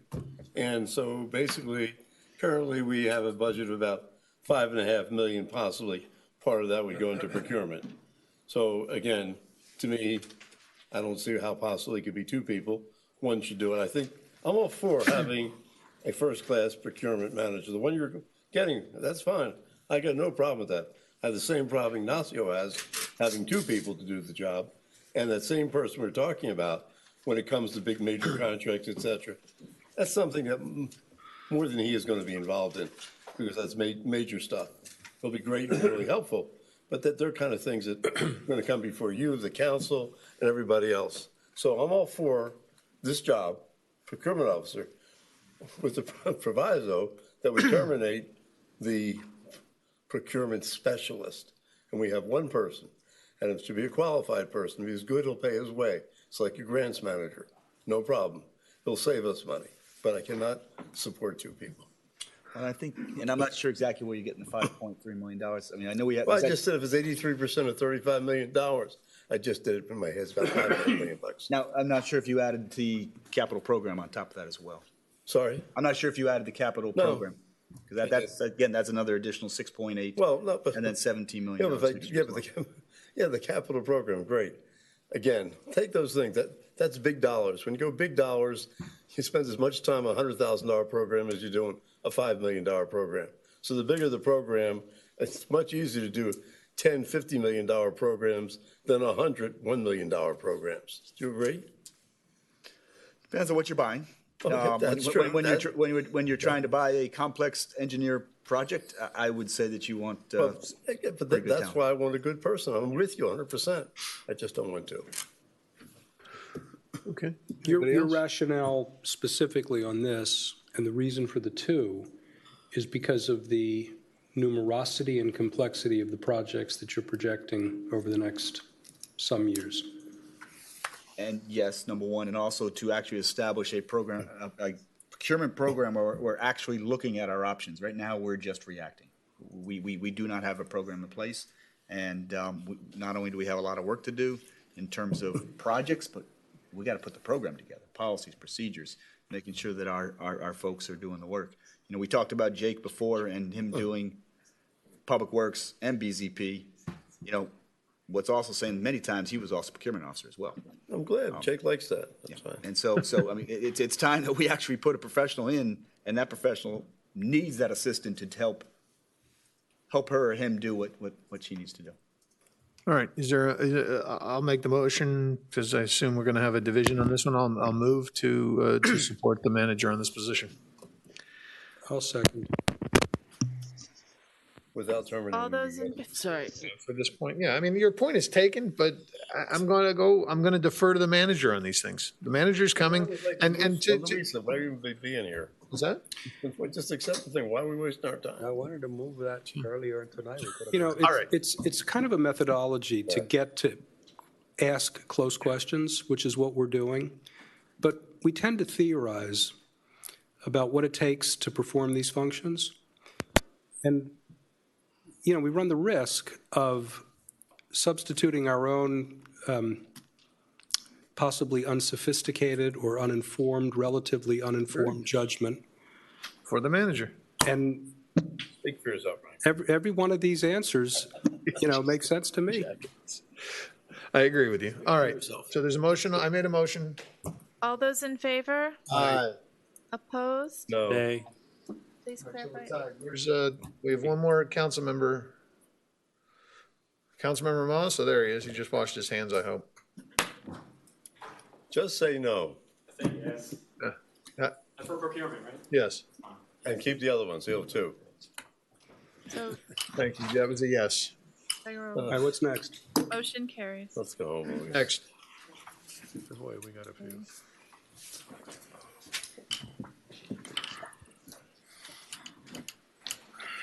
I'm going to do the same. I'm going to move it. This is the Public Works Superintendent. I'll move to support the manager on this. I'll second. As long as he's a working foreman type, I'm all for it. Yes, sir. And Steve said he would be. He's a working Yeah, foreman. that's exactly right. Yeah, we need another Armando out there. Agreed. Anybody, okay? Yes, sir. Call the roll. Can I do a roll call? No. Did you say? Okay, all those in favor? Aye. Aye. Opposed? Opposed? Nobody's saying opposed. Motion carries. You didn't. That was the first one, man. She's really looking for somebody. Good job, This Jake. is a new Jake, you position. are just It so moved a articulate. little fast for me, and London was explaining something. to I'm me. sorry. This is the Public Works Superintendent, if you'd like to reconsider it. Yeah, I didn't vote.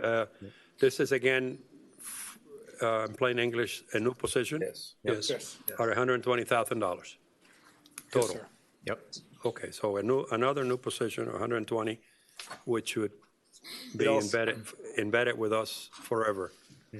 It also eliminates a $21,000 stipend we were paying one of the building folks to do oversight of building management. So the net loss for us is $100,000, another $100,000. And then we gain on. Pretty soon it'll be real money. Did you vote yes? We're going to get. No, a I gain vote on this no. one. You vote no. Absolutely not, no. All right, So we have one no. Motion still carries.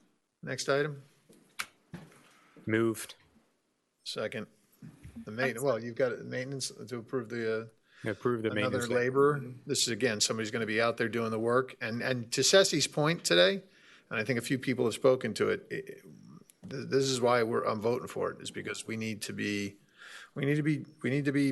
better than we've been. And I think, I don't want to get into that contract with whoever I think SFM, is that the Yeah, landscaper? SFM. But that we gotta, I don't think she's entirely wrong about what she's saying on that, so.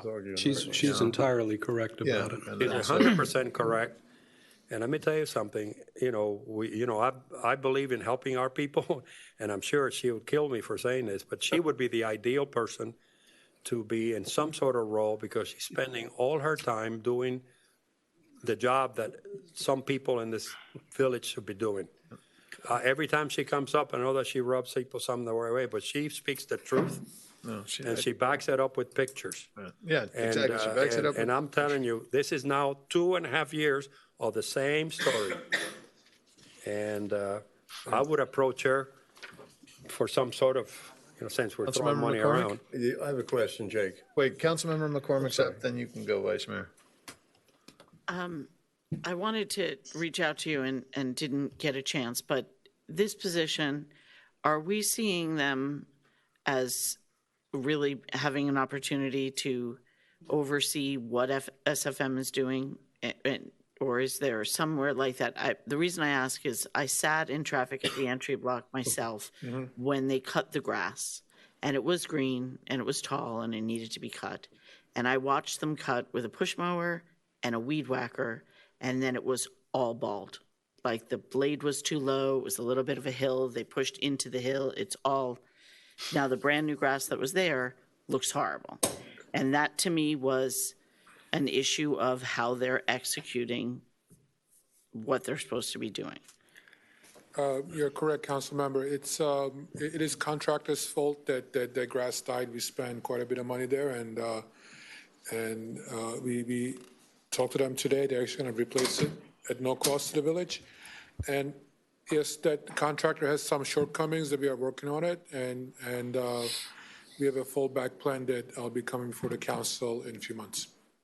Do we still have the horticulturist, or did he quit already? He resigned 2 weeks ago. So no one's supervising him now? We are supervising. Do you have somebody supervising? Yes, that's them now? Yeah, my maintenance supervisor is taking over. So, okay, fine, so you have somebody, We are okay. keeping top of it. I didn't know you did that, okay, Yes. fine. Right, so My question on labor is this. Have you considered labor pools for laborers? Labor pools? Yeah. People you hire, you basically pay them X amount of dollars an hour. They pay the people, they're not on your payroll. You can get them more or less whenever you need them, rather than having somebody at this kind of number. The real reason I bring that up is because we're such a high-cost employer, because the same benefits go to somebody who makes 30, whatever thousand, I can't read there. 36,000 as someone who makes 200,000. But the 200,000 percentage is not that great on the total, but when you look at the cost of the benefits on this, what's it, 36 to what? I can't say. 52. To what? 53. It's a lease employee that you're talking about, which we use in the construction business all the time. Yeah, that's what I'm saying. It's a So I don't lease know why you labor. would go ahead and hire laborers, because we're such a high-cost employer. Yeah, and they actually pay all the insurance and everything. Everything, workman's comp, the whole works. just have to know what the. Yeah, you don't like them, get rid of them. That just- Sounds similar to what we What's did the with the hourly crossing rate? guards, Yeah, which has been what's very about, about successful. $20 an hour, 20 bucks an hour? Yeah. Yeah, and so it costs you about 40,000 a year. talking We about? only work 35 hours. It depends on Yeah. their But qualifications it's and all all that the kind of stuff. laborers So, we're yeah. looking for. I mean, that could be a good possibility Yeah. to look at. Yeah. But this We'll position's consider. filled already, my understanding. It says really big at the bottom. Well, We're I'm just saying adding it to the I'm all budget. for it, but use labor pool as you Right. need them, that's all. So one thing that we did was our litter control used to be performed by SFM, and we took that away and we brought it in-house. We were paying about up to $90,000 a year just for litter control, and the residents was not satisfied with the service. So we actually doing that service in-house with less than this money. And that created a shortage of my department for the maintenance labor. And one other thing that I'll tell you, for the continuity and consistency of services, I would like to have same person here all the time. Don't give you the same person all the time. And it is a lot harder for, and again, when I use contract employees, to get that quality or attendance and timely service, it's harder to control. I understand it's cost savings. I don't disagree, but there's you know, also. I mean, they're benefit your- of having the same person for continuity and quality. Well, I think that, I mean, Ed brings up a good point. I would definitely look into it because they're your employee. They're just under their company. So the only thing that really is the payment. I think some of them even have things that if you want to keep the employee, there's a certain fee that you pay them, and then they'll give you the employee, and you can On keep your them payroll. forever. Yeah, and I'll get Yeah. the numbers, but this position is $17, $18 an hour. It's not, I'm not sure if I'm going to get it cheaper than, No, it won't be whatever, cheaper. $50,000. It's just you don't have to pay the benefit Then 60,000? on top. That's, you work 35-hour weeks here, right? Yes. Yeah. After so many years, you got 4 weeks of vacation, 3 weeks of sick pay. So after he's been here for a while, he's going to get 7 weeks off the 52 weeks. So, but the hourly pay goes up dramatically when you actually compare to what you're doing something else. Well, we got a motion on the floor. Motion on the floor, and who seconded? I think I seconded it. or- No, you made the motion. No, I made the motion. You seconded it. Okay, Yeah. my apologies. Oh, watch the tape. You'll see. All those in favor? Aye. Opposed? Aye. I just want to say that, go ahead. Two of us. Laredo and, thank you. and London. Motion carries. I just want to say that we're I'm fully supporting the Public Works Department, but we need to see a major change. I mean, because now you have the full, we're giving you the resources to maintain what we got. I think the biggest complaint I get is what we already own and it's not being maintained. I don't want to get those complaints anymore. So let's get this in gear. I think this is super important. I'm supporting the laborer. I'm just not supporting as an employee. Oh. I think you need, get as many as you need on a temporary basis from a labor pool. Yeah, and Mr. Moss, it's 2.5 years we've been talking the same thing. Yeah, but they've said they have not had the resources. Now we're giving them the resources, throw so more money at it, yeah. that should not be the excuse anymore, right? We should Well, see it's the same results. old philosophy. I've been in government too long. I mean, it's less, more money. We'll solve it. Next I'll item? move the next one. Oh, I don't even know what the next one is. You Program already- coordinator. What's that? Second. No, community, just so that we move for a time. Oh, okay. Moving Community to pro- support. Moving Yeah, to the support. community programs coordinator. presented. Moss seconded, okay. All those in favor? Aye. Opposed? I move the Motion next one. carries. For beach rangers, I just want to ask a quick question. This job is Second. going to young people, right? Let's hope so. Correct? The young people, the teenagers? Okay. Certainly hope so. That's what we're hoping for. No, but it's not hope so. That's what we decided. Right, so we say. We yeah. want to have, because it has Well, the we benefit can't- of. Can we do we this by can't- labor? We can't Yeah. only hire the young, because then you get into a couple of problems Yeah, there. well, We'll be hire the careful. best qualified. Oh, I'm sorry, yes. Our vision is, Councilmember, we will have physical requirements for the job. I guess I'm not politically correct. Well, let's get a little politically America's going correct the up wrong here. direction. My question, No. Steve, is this. I move it. We're going to have I second it. this on this thing, and we're going to put buoys in, and then we're charging the kite surfer so much to do this? Yes. How does that come out? What do the numbers work out to? 5,000. 5,000. We're estimating approximately $5,000 a year for registrations. Deficit from the thing based on the number of people you think that are going to be using as kite surfers. Okay. All right. can I just, two things before we move on to the next thing? We have to vote on this. No, but it's still the same Go ahead. topic. The buoys, Ed, this is the second time I've heard you talk about buoys in reference to the kite surfers. I just want to share that my impression from going to the beach is that the buoys are necessary well beyond the kite surfers. We have not enough delineation, and some of them are way too close to the shore as it is. And there's other types of vessels coming in way too close to swimmers. Yes, ma'am. So it is not just a kite surfing issue. I thought we were putting them in the. And that's what brought it to the forefront, but it's necessary for safety. I hear you. Okay. And the other was just back to the program coordinator. How much of the difference, so we're taking 40,000 that used to come out of 125,000 for programming. So have we added in terms of programming and what we're going to be spending on that, the 125 somewhere else? Because this 40 is not really offset by 125, because the 65 125 did not cover any salary. This is 65. No, but it's not really, right? Oh, the Because, full cost is 60. No, the full cost is 65. sorry, the whole cost is 65, but we need 125 still in this For budget and programming. other places for the actual programming. This is And that's part of what not this. an offset, it is a net increase of Because we lost the 66,000. community foundation It's gonna be as much the more. administrator. We had to bring Yeah, up. and I realize it's gonna be much more, I Right. just, I have a question about that, actually. Where in the budget is that additional cost? How is this not a $60,000 savings? It's not in the budget.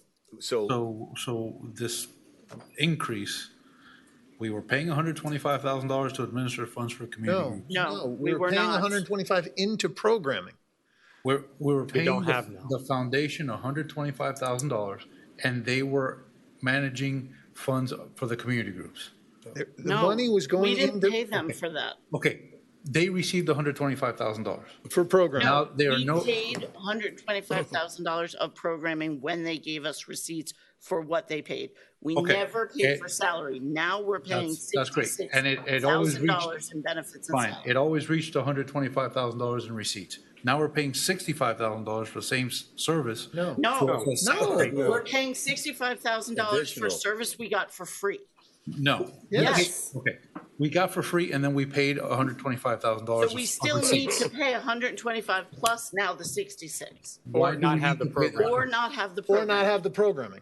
No. Seraphic Fire, Then- if you then don't what want to are go, we doing won't funding pay for it. community groups? Then, Then why do we give community groups money? these are different groups. These are, this is, That was the Girl different Scouts got program. How money. are we still talking So about what? it? The Girl because Scouts got I mean, money. how is this still unclear? Very. There's different programs. Community groups got money to Okay. do what they were going to do. Okay. The foundation served as their fiscal sponsor and helped them administer it for free. Then we paid, as a village, $125,000 for community programming, like bringing in Seraphic Fire, like bringing in different lecturers. I'm sorry, but the contract that I read that we had with the foundation was not written that way. You're We- probably we- right. we- That's what happened. We paid the That's what foundation, happened. we paid the foundation, according to the contract, $125,000 a year. That, they got the money for programming. They would match However, the it was programming. allocated, it was $125,000. But you're And now- suggesting that this cost, But this is after all these additional years of coordinated looking at cost. the They did invoices- not use that money for, they did not use the 125,000 for coordinating the programming. They used it for programming, like Girl Scouts, like mental health issues, all sorts of things for our teens. That money, that 125,000 went into The different vice programs. mayor disagrees with me. I'm the biggest supporter of the foundation. The $125,000 went for their people that they paid. No. I looked at the numbers. I agree with the vice mayor. Is there a way that we can move on? Yes. I mean, we already, There's a motion we've on already the paid floor enough for the for this beach issue. rangers. Yes, there's a For the motion. I beach seconded it. rangers. Call It's it. been first and second. All those in favor? Aye. Opposed? Motion carries. Go ahead, next item. That's it. All right, so what are our final numbers as we stand? We gotta have it, the capital. Well, there's, Oh, capital improvements? I thought we did that, Ed. We did that at the beginning. Where was I? and by the way, there's still a lot of stuff inside the budget that we haven't discussed. Absolutely. That's just personnel. Yeah. So we have a lot to do in an hour and 15 minutes. How's your math? It's 52 minutes. So, Mr. Mayor, if we could, this is our roll-up of investments. We can go on and say, do our recommendation of what our millage was we brought back. Well, hold on. What other issues are there outstanding that people want to get First into? thing about, okay, my first thing is $600,000 for underground utilities. Okay. Totally against it. We wasted $500,000 for a report. Now $600,000 is more wasted money because the only money we should be spending is to pay for our lobbyists to get in the next 3-year program from FP&L. Otherwise, we're just blowing money away. There's no reason to do that right now. So we asked the manager to reflect and to explain why this line item is in the budget. Can you speak to it? No, and we further instructed him to give us an analysis of the upset on in-house talent that could be used for these things as it was going down the road. Because I specifically asked Ben, and that was 3 weeks ago, but they had a whole bunch of stuff. I think it is a major item that could help reconcile the numbers for some of us anyway, if we want to come out united. I think it's horrendous. It's going to be another consultant. That's worse than It's mine. another planning. We already have some good Make a motion. recommendations that may come out of the planning 2040 committee. And this is premature and it's big money. If I may. And we have a history. So I would vote to eliminate it. I would move to eliminate it. The only money I would spend, again, is for lobbyists to make sure if we need legislation or else, So the methodology for risk analysis has changed from historical that they're using, which is pre-Andrew 1992, to what all other risk analysis is done in the state of Florida. I understand. I remember this So argument. It's not a bad basically, argument, but do we want, that's what I want to I spend. guess my question is, $1 Mr. Manager, where are we in terms of, where do you anticipate us being in the next fiscal year as far as undergrounding? Undergrounding itself or talking Well, about? just on, as utilizing this 600,000 for utilizing for. Well, this would be, and obviously I can get Jake to come up, if you would, please, and back me up, but this would be the initial design to move forward on the project.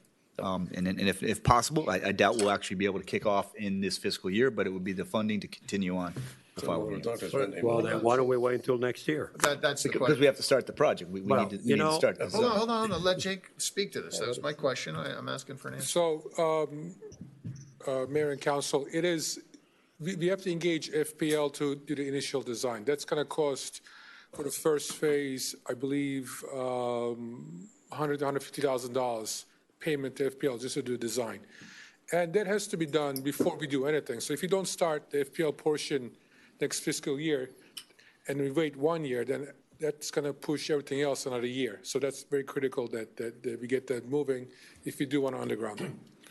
For the $600,000, in accordance to the master plan that we received from our consultant, Kimley Horn, a couple of years ago, and if you, again, move it to project, $600,000 is going to cover FPL payment as well as additional design that designer needs to do to move the project further. This is wonderful, wonderful. If I So may. we paid 500,000, and now we're gonna pay 600,000, $1,000,001 for another design. Now, Councilman Cigarelli. I'm sorry, Are 2.5 years behind on undergrounding. We are not going to spend $600,000 in this fiscal year on undergrounding. Maximum we should allocate to this is $200,000 to cover whatever contingencies might pop up, if at all. But right there, we save $400,000 off this budget. I'm open to eliminating the 600 completely, but it's not going to happen. So there's no point in allocating or budgeting for it. We either reduce it to 200 or eliminate it altogether. Councilmember Laredo and then Councilmember Moss. And then- no, then I'm Vice Mayor. for eliminating the whole 600,000, because I think I happen to have been a public utility commissioner, and I know what it's like, and, I told you all that you get any of the competitive companies that do this for a living, this is not rocket science, and we have fairly good relations with FPNL, and we can enhance them if we put our minds to it, but no, all we do here is throw money at problems through consultants. I wouldn't mind it if it was actually, in this case, reversing myself, if it was an employee. At least I have somebody who's feeding their family. The rest of these reports are boilerplate. There is no science to it. Most of those permitting and studies are boilerplate, Jake, and you know that. And the companies that do it for a living would do it for you. For example, the $500,000, they would do it for you for free. So this is a $600,000 for this fiscal year, wasted, in my opinion. I can imagine that if you had to have a compromise, Segurola suggested one, that I would bring it to 150,000, since you say it, that's the FPNL report. And I think we have not explored the possibility of working with them to even lower that. Councilmember Moss?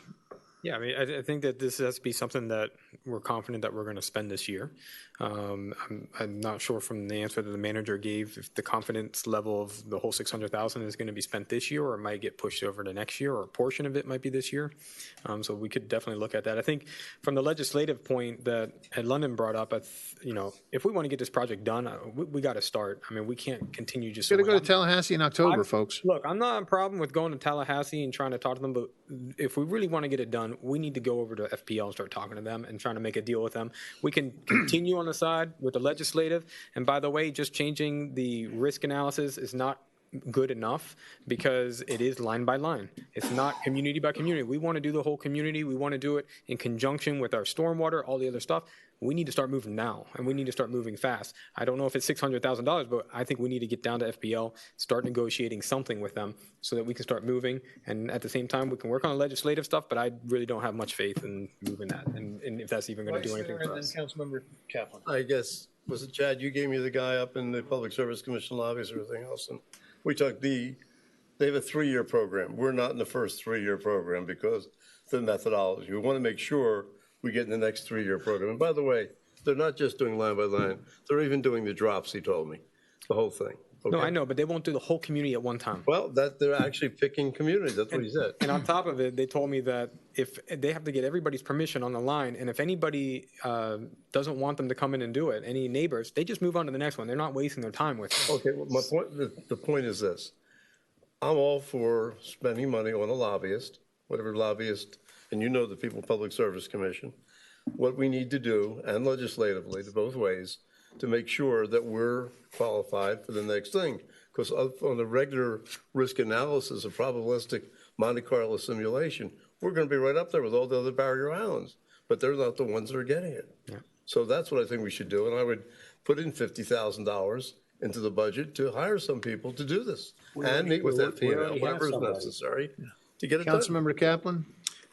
That's all good, but if we want this project to occur, I'm persuaded, unless I'm wrong, that we need to design the project. No, they design it if they do the But we job. have to pay for No, it. no, they design it, they pay for it. Because what happens, Frank, they add it to the rate base. They change the legislation. So this is why FPL likes this now, because the hardening and the undergrounding goes to the rate base. And then you know that they get a return based on their rate base. Councilmember McCormick? More money to spend, the more money to make. I'm sorry, Councilmember Kaplan and then Councilmember McCormick. I would wish to preserve optionality here. Right. To be able to move this thing forward. I think Ignacio's suggestion is appealing to me, to fund a contingency and fund $150,000 if we need it. We have a lobbyist. We need to work more effectively. We need a lobbyist who works. No, we don't need any more We lobbyists. have a I wanna lobbyist. get to lobbyists later. Anyway, wait, Councilmember Is that McCormick's up. a motion? Yeah. Councilmember McCormick. Question is, when we first started this, we felt this pressure to really be moving forward. Shocking how we've managed to move so slowly, but we did feel a lot of pressure. And it came from this feeling that FPL was breathing down our necks because if we didn't do it, they were coming in, they were hardening anyway, and we were losing our credit. Have we heard anything more about that? Where are we? Are we up against them coming in at any point? Yes, so again, you are 100% correct. We pushed it because FPL was going to come and harden, and that's still the case. Even if you get into a 3-year program, as Councilmember London suggested, it doesn't mean that they're going to come in underground. They may still harden it and keep it overhead. So we don't know. And a number of this council has been on task force and liaisons. It is evident that good majority of this project is based on aesthetics. We wanted to bury it. We didn't want the aerial. So we can't ask FPL to come and harden. It'll be fine. And you're going to have them aerial. You're not going to have underground. They are doing the 3-year program now is undergrounding. Not everything is underground, hardening. sir. The ones they selected based on that methodology are undergrounding. Well, they're going to select each lateral, and they're going to see what was the most feasible option. They may keep it overhead, harden it. They may keep it underground. What they did was they used, I can't remember the percentages. Chad, remember went over the thing? I think it was 60% or 70% on the history of having. It was because they heavy weighted it towards Hurricane Michael, which ended up hitting the northern Michael, part of the whatever. state. Yeah, and Wilma. So, it was ridiculous methodology, but that's what they used. Here's what I would recommend. Oh, you got another question? Yeah. So this now change gears to the idea of a lobbyist. We do pay a lobbyist. We should be putting pressure on our lobbyist, but I don't think that we should rely exclusively on him. And I'm going to tell you why. Because we have had such great success and with the beach by putting together that amazing team and finding the people specific to target each person that we needed to move the needle in each different department, someone for the state, someone at the federal level. You mean from the federal lobbyist? But it wasn't just him. It was a team of 3. Right. An environmental lawyer, Spencer Crowley. We had Colleen Castillo, who very graciously alerted us when we no longer needed her. She said, you guys are past me, and we dropped her from the team. I think that money was so incredibly well spent, knock on wood, that we continue with the good fortune we've had thus far. And I think that we need to really push for that.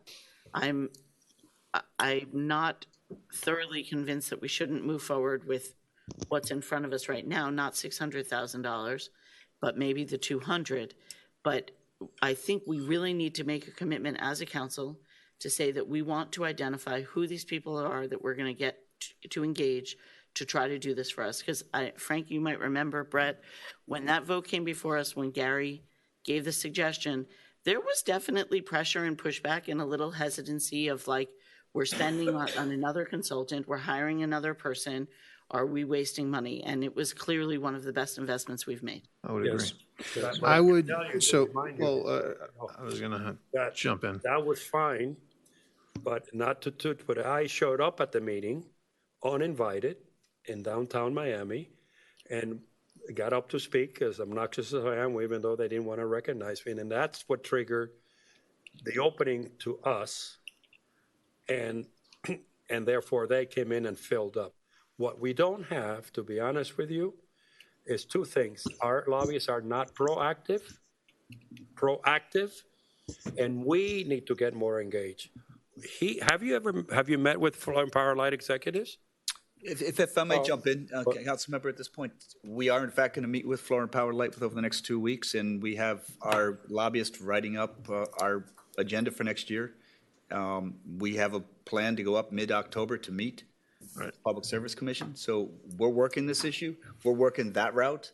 And then that is the hopes that we can change. All right, so the answer to my question is no, you have not met with FPNL, and neither have you.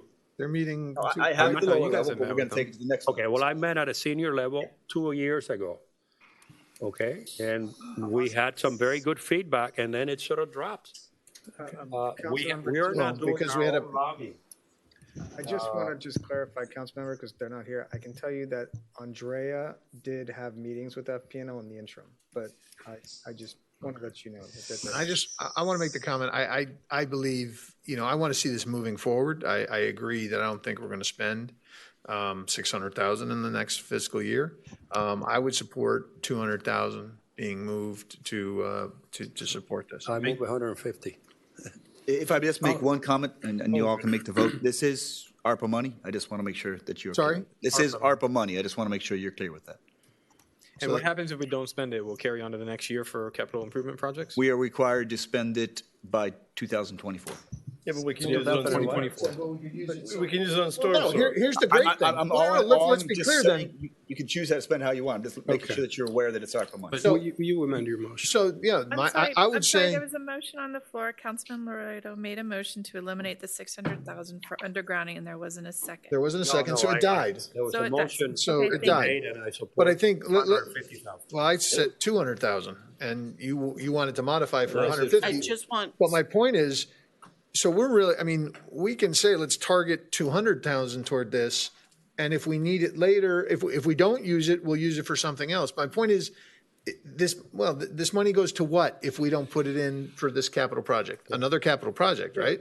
That We don't deals lose with the ARPA resiliency money. or sustainability. It's held in the ARPA fund. Right. And we can use it until 2024. also the importance for me So of we- knowing where this, we can withdraw it all, and then if we need it, we can, let me ask you this question. If I say, I'm agreeing that we're going to pull all 600,000 back right now, we're not going to target the 600,000 right now for this project, but then in 2 months, we suddenly realize, hey, you know what, we have to do this, we have to do the initial, we have to do everything. We are going to use this 600,000 this year.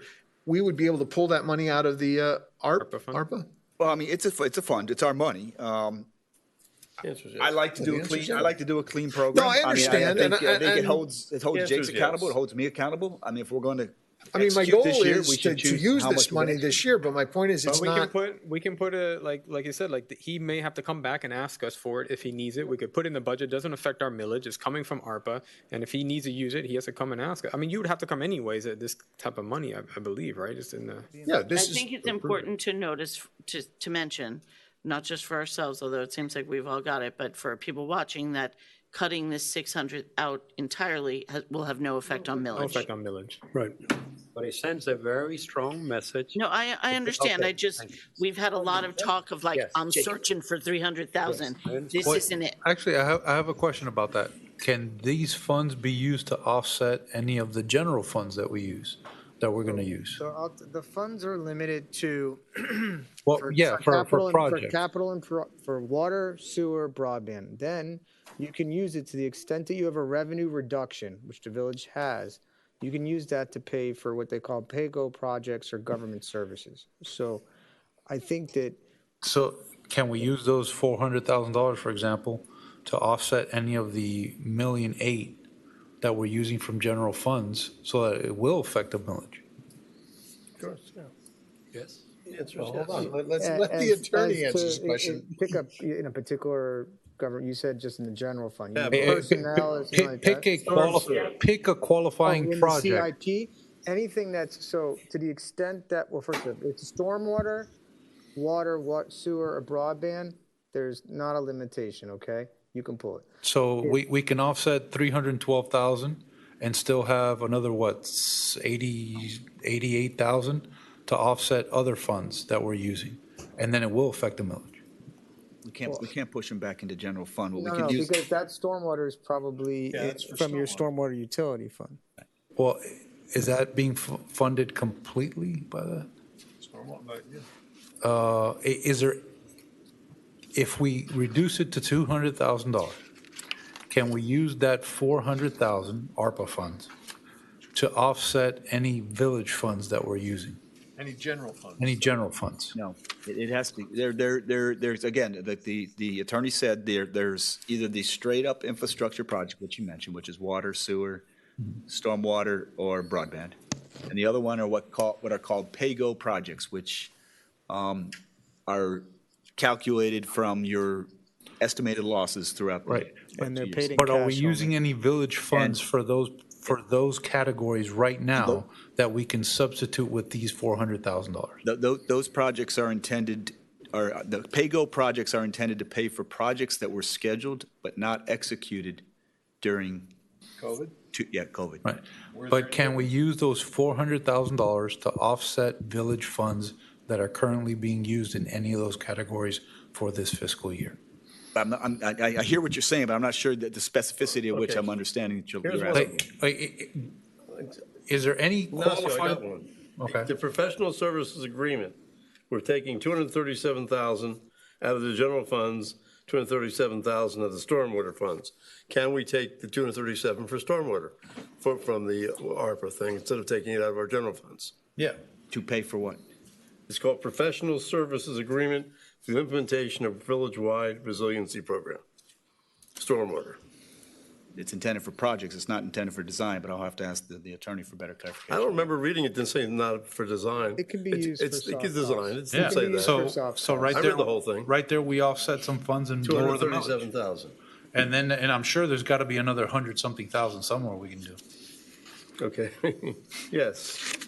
Let's see. ARPA 105, stack, clean water, shoreline protection. We have, how about shoreline protection? Yeah, just to clarify, the 1.8 there in general funds is really money that's already in the CIP fund that's been rolled over from prior years from those projects not getting completed. Okay. So reducing that amount, the money's already in CIP. It's not affecting. I understand what you're trying to do. Right. My question is, are there any funds that are not already in there that we can use this to offset? To affect the millage? No. That just came up with 217,000. That's in the capital plan, which has already been pulled out of the general fund. This is general fund. It's general fund money that's transferred into the capital plan. It's already been It's not transferred. new money. So what's the difference? So you don't need it then? But it's not coming from the millage. It's already in the capital improvement fund. It's already been pulled out of the general fund, and so it's in the capital improvement fund. So it's from last year's money? These not are this prior year? years accumulated surplus that's been transferred into the CIP. So can we just put it back and then use that to offset something else and lower the millage? You theoretically could, but then you're facing this money's only coming in for 2 years. If you use those temporary funds to then offset millage in year 3, you'll have a challenge of funding operations out of. You have to raise the millage obviously at that point to be able to fund ongoing operations. The idea is the ARP funds to fully fund capital infrastructure projects instead. Not if you accomplish efficiency. You don't have to compensate by increasing the millage. Well, I know. The restrictions are the ARPA funds. We use that for something that qualifies. And then we take general fund money, whether it's already in there or not, and take that out. Now, are there any restrictions on what to do with accumulated general fund monies? The council could make that decision to use money that they had previously transferred into the capital plan to then, they could fund current year operations. It would be a council decision. And that way you're going to have an That offset. way it would, yes. And it would affect the millage. It's not the recommendation that we're proposing, but yes, it is feasible to do so. Right, that would be my choice. You just move the categories of funds around so that you end up lowering the millage and using the surplus funds from previous years to pay for current operations, and you end up lowering the millage. But what happens 3 years from now? So that's the challenge. When you use prior year surplus to fund your current year operations, that can only go on for so long. Well, the 3 years from now is, in the future, you keep a low millage so you don't continue accumulating funds. You just can't keep collecting taxes you don't use. So we actually would start going in to use Councilmember Laredo's example, we'd start going in the right direction and not just keep charging money for the sake of charging money. That's just not a good answer. You're hamstringing the future. You see what this debate is like. This debate has been going on for 30 I disagree. years. You're not hamstringing the future. I know you disagree. You charge whenever the charge comes due. No, you don't just pre-charge. straitjacketed your successors. No, because if a need presents itself, then you charge. If it's not there, why charge? I thought you were actually going to have a different answer, but that's not a good answer for me. That's the best. That's the only answer there is. I mean, 150,000. Did I get a second? Was 150,000? No, but the main thing is that whatever you give to this undergrounding, are you saying go ahead and get it designed? Instead, is that what Well, you're it still saying? has to come back to us. I would do 200. We haven't approved. I would do 200,000. We're budgeting money. We're not approving any projects here. Okay, fine. Everything here is budgeting. We will, it all has to come back to us for approval. I would lower from 600 to 200,000 I second to it. cover You got 150, you said. the first charge if there is agree, one, and potentially lobbyists. Like that, you cover both bases, I 200,000. wouldn't put Wait, that second part in. Well, I whatever already made the motion contingency for the comes up. 200,000. There's a motion. 200,000, I Is second. there a second for Mayor Davies' motion for the what was it? 200,000 for Just the underground? 200,000 for the underground. And with the understanding that this money continues to sit around, it's already earmarked, and we can tap it when we want to. So let's do that. And with the For all the understanding that we use it to offset other funds so that we can lower the millage. No, well, we got to make that decision tonight. I don't know. Well, that's well, a in the end, Why don't we in the end, when we do cross the calculation, but that is my goal. Yeah, well, let's, That's not the motion on the table. No, the motion is to lower it from 600 to 200. Exactly. Manager, do you have any issues with bringing it down to 200? I mean, it's an arbitrary number that we brought up. No, we did not. No, it's No, we did not. He used a number 150. that Jake supports. He We- said we spoke. 150,000, that's No, what. he- Okay. all He right, just spoke to me and Let's said call it. he would like it to be Just want to be 200. clear. Call the question, please. All those in favor? Aye. Opposed? Okay, next. Motion carries. All right.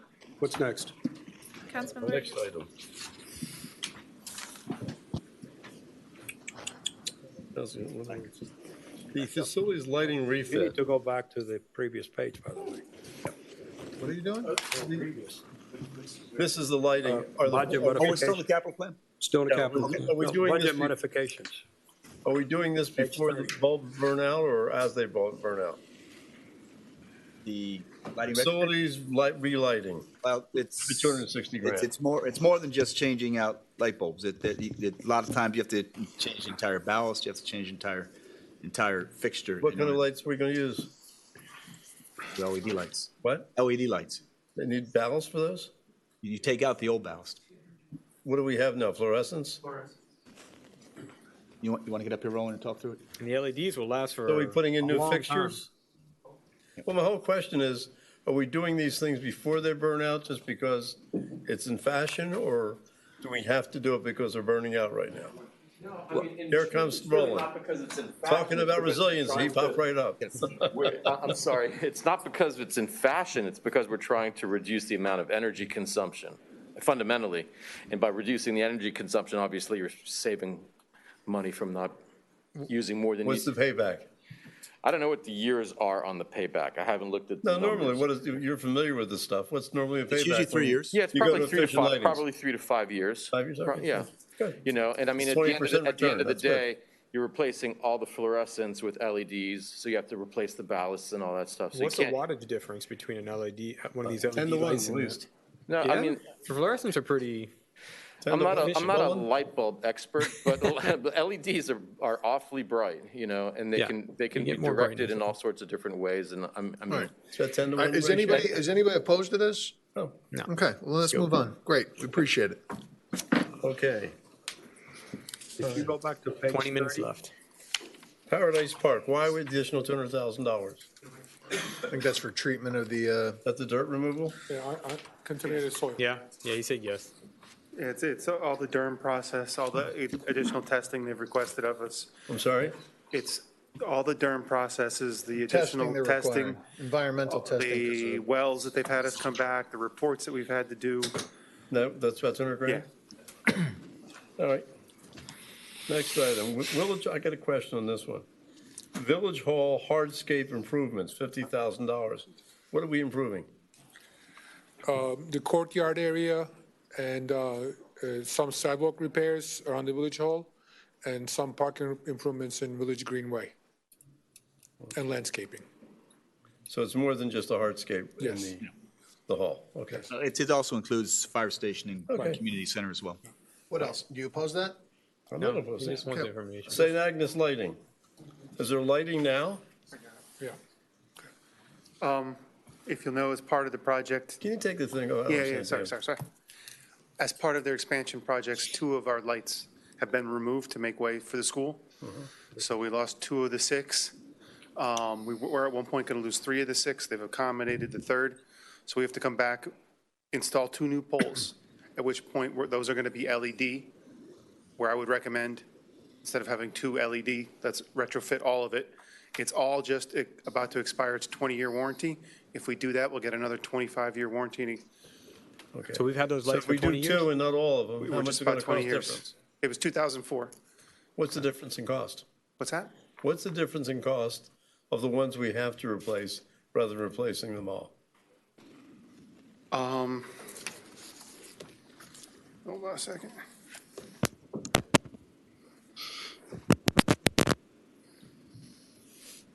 It's about $20,000, if I'm reading this correctly. It's 240,000 total. Includes demolition of these poles. I'd have to get back to you on exactly that, how much. What is your question? If we don't, My question is, we only really today have to replace 2 things that got knocked out, right? yes, So, okay, I'm saying, how much did those 2 things cost? I don't have that price broken out. Okay, fine, then I don't know. Now we can vote on that. You want to vote on that item? How can we vote on it? We don't have the information. But the other point is not just cost, it's if you change 2. I understand what he And said. leave The others question with a is, different the other ones methodology. aren't burned out. Talking about a guarantee for the bulbs, whatever, so what are all the costs involved? Does it make sense to do this? And What it's at does the end of the guarantee warranty. cover, and how much maintenance have you been doing in the last few years under the guarantee or warranty, whatever it is? With Musco, when you're warranted, there's absolutely no cost. After a hurricane, they show up, they maintain them. That will expire in 2 years. And at what point, we'll probably have to have a crew come out, start paying for maintenance. We'll be out of Maintenance warranty. what? The lights. How do you maintain lights? I'd like to know. Is this really the budget? Yeah, I mean, yeah, because they have to vote on something. All right, You okay. want to spend $240,000. They come out with a You truck. know what you're spending on. With the Musco lights, they communicate with Musco directly. They send me an email. We just had a couple at the school. We had a couple at the Village Green, if you remember at the start of the season, the lights weren't all working. Right now, Mast is completely down. They come out and they cover it. Okay. So I can't So break that my out. question All right, was, but how not an often answer. are you calling? I understand we're not paying for it now because we're still in this plan. I'm trying to project out, if we weren't to change them and get a new warranty, how often do you call them? Is it like it's once a year, or it's like, How much does it cost? well, we don't know what it costs because we're not paying for it. I can't give you that. You don't cost know. because- Yeah, because But it's the enough first lights that we've you ever notice? installed were at St. Agnes, and that was 18 years ago. My recommendation is, while we're doing this work, we're doing a certain percentage, we might as well complete it all and make it much more energy efficient, then come back at some other point, piecemeal maintain it, and have it out of warranty. A portion of the lights are in warranty, a portion of them are out. I think it's the wise thing to do at this time. We get any credit from St. Agnes from the rent we pay them since they knocked our lights down? No, sir. Have you discussed it with the father? We decreased our annual payment in a portion to the amount of field that we lost to the expansion. So you did get a credit? Yes. Okay. So in other words, we don't need the lights for the field we have now. We still need the lights for the field So we then- have. But then, before we had the lights for the field before, we got a decrease on that, but not the whole thing, right? I mean, it's basically foot candles per square foot. I mean, it's not going to make that much difference, the 20% we lost of the field. You're still going to have 3 lights. Yeah, but my point on a being side. is, do you ask them for compensation for the lights? The lights were installed on our behalf for our benefit. They I have no benefit understand. for them. They Who are we basically talking knew about? we had a lease on the thing or whatever. What are we talking And about? they took them down. I'm asking you, did you ask them for contribution towards this? No, sir, because we installed them at our cost. I know. Okay. Okay. Okay. Do you want to make a motion? I'm gonna make it, how can you vote on something you don't have the numbers or anything else? defer this because he doesn't have. If you want to defer, We can't defer. have to come back. They have to come back to us. Put the money, you can't spend it till you come back here with. They facts. can't come back until No, I'm 240,000. saying he's put got- the money in, Yeah. but tell them That's they can't budgeting. do anything Right, until so he they doesn't come have back. the authority to Doesn't have the spend it authority to without spend bringing it 240 back to us without us. anyway. It's going to come back before Gotta you. come back We at don't have to every- put that every- stipulation. I'll come back before you and I have all the information with me at that time. All right, perfect. Next item. Next time. Yes, sir. What do you got? What else you got? Oh, Somebody tell Ed what a Reminded him splash then? pad is. I thought he looked like he was done. I thought he was done. what is a splash pad replacement in It's, the village? it's a lake, it's in the beach park. The kids play it. Your grandkids have played on It's it. at the village. It's in the village green It's a too. water Oh, fountain. the one in the village feature. green. Yeah, that's. Yeah, they run around in the water. Yeah. it's- Oh, okay, that's called a splash pad. All right. I didn't know what that was called. I'm sorry. Okay. Got to get them over there. Use a splash pad. We'll leave them. We'll leave. Okay, we'll leave. I want to leave you on the splash pad. We have a problem with methodology because I see what he's doing and what I would like to do, go through the actual book rather than this. But there is a page here that it helps us on that process, which is page 30. I know what that was. The other thing I would say is that You get page 30 up there, No, on the slides, Mike, not in the. the budget modifications? here's a question that maybe you can answer. If the community center roof replacement can come out of ARPA funds, why can't the community center air conditioning replacement come out of ARPA funds? The roof replacement was scheduled to be done and was not done. The air conditioner was not scheduled. It's called a pay go or whatever. Pay-go project. Pay go.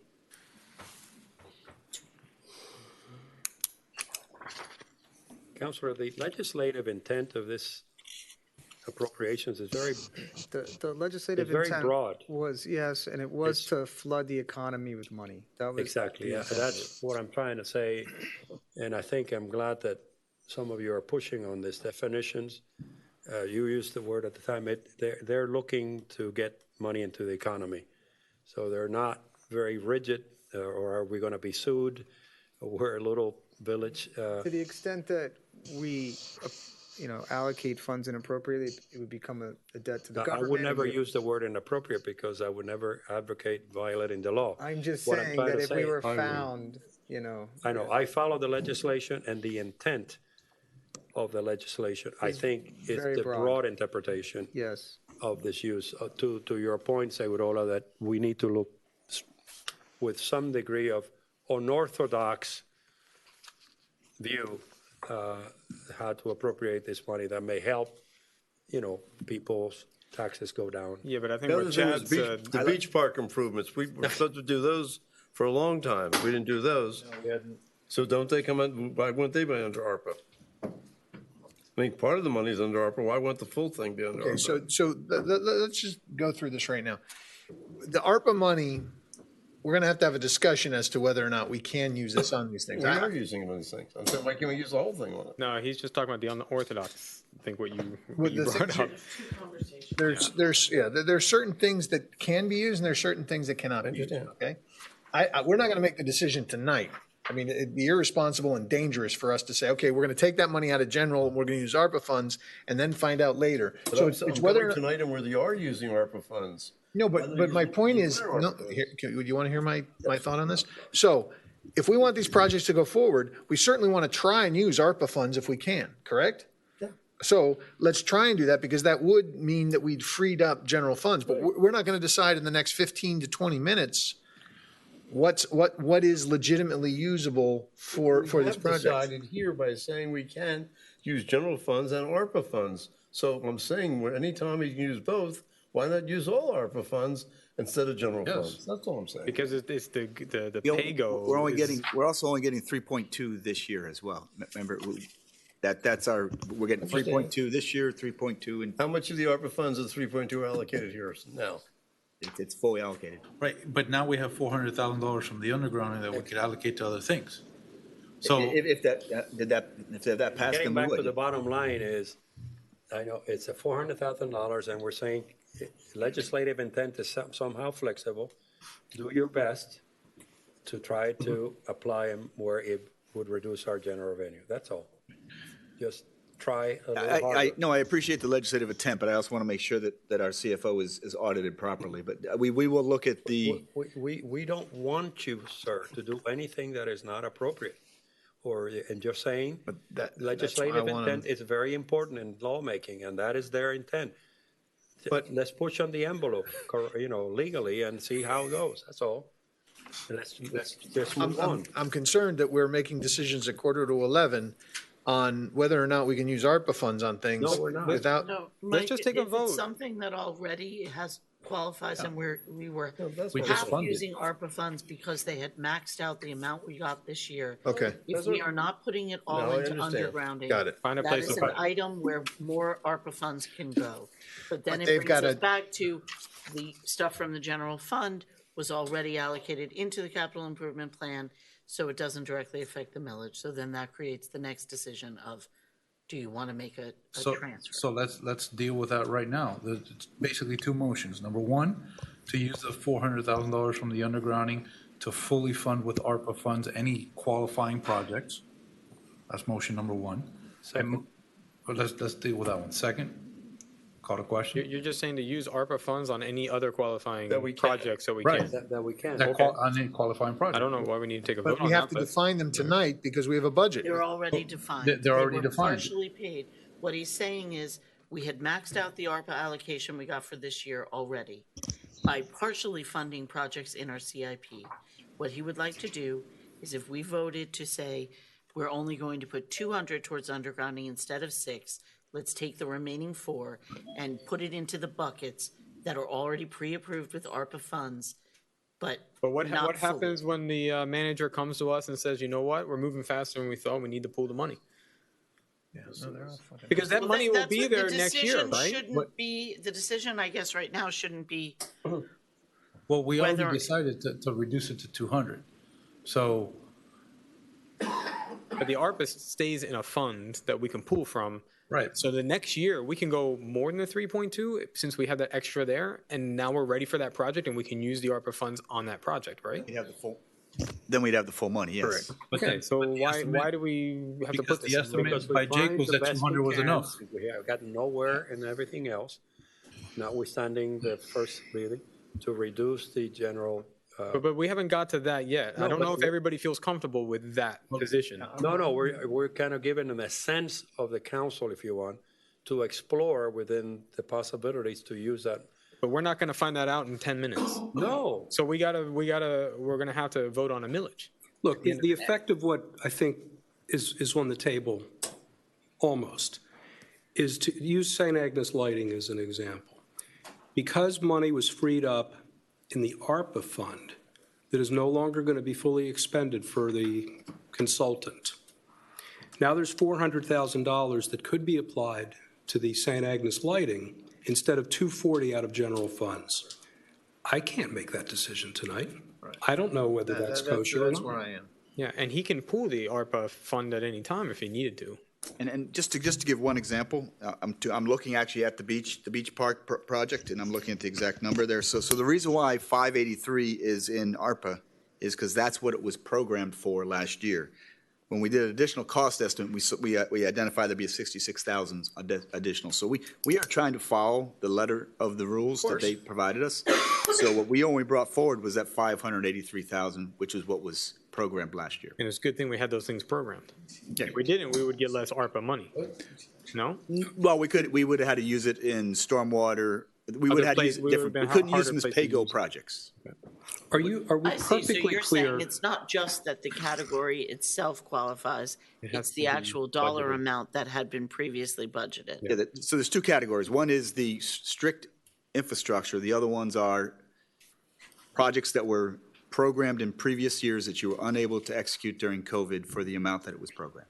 Well, I think in the next 10 minutes, we're not going to determine if this can reduce anything in millage, because I mean, we can take a vote, but I'm not comfortable. Why are we talking about 10 minutes? I'm prepared to stay here until. till whenever. Until 1 o'clock in the morning. I'm not. Yeah. I said that at the beginning, we should have had more time for ourselves and less for the staff. Is it absolutely clear to you that there's no waterfall on the, let me translate what I'm thinking.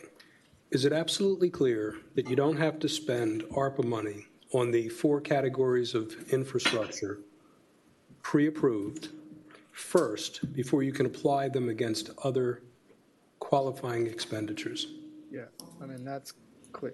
Your categories being water, sewer, broadband, and. No, outside of those 4 items. Yeah, to the extent that you have a revenue reduction, okay, you can spend it on other expenditures. Without having to go through the first priority or first tier. Yeah, you don't have to go through that other tier. Okay, so I need to get an understanding of this. So you guys want, at this point, we've got 400,000 of ARPA money that's now been reduced because we decided to not fully fund the undergrounding this year, correct? That was recommended. So we have 400,000 in ARPA. Ed, do you have any other issues that you want to discuss? No. Okay. I do. Okay, what are your issues? Across the board, since we're rushed for time.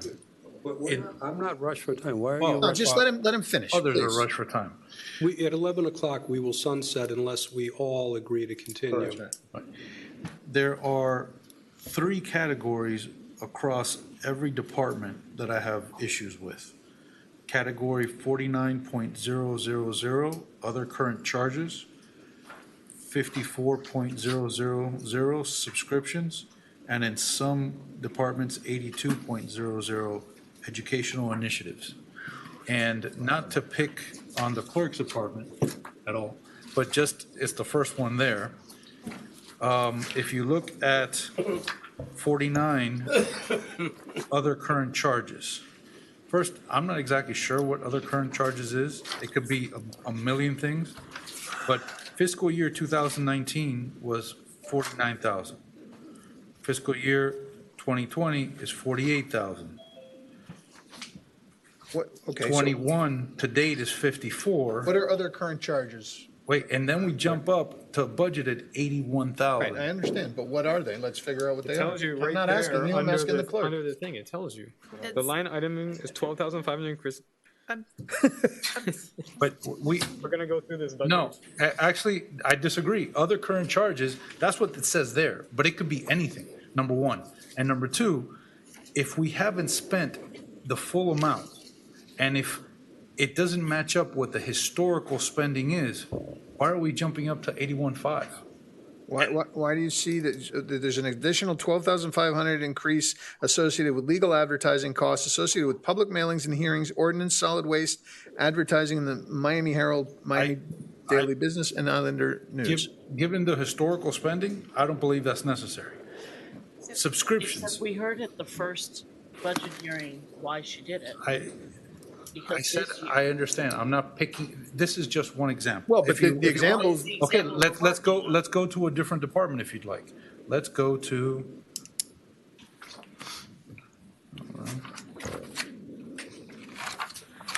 We're back in 2008.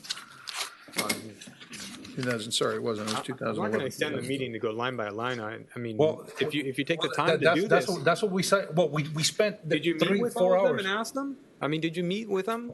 I met with them. I spent time with them, meeting, Sure, if going you're- over all the items. I have questions, so when I come here, If I'm you're not prepared. if you're not willing to spend the time here, you know what, that's your business. But I we're am. here to I- discuss the budget. Did you spend time with them in the last week?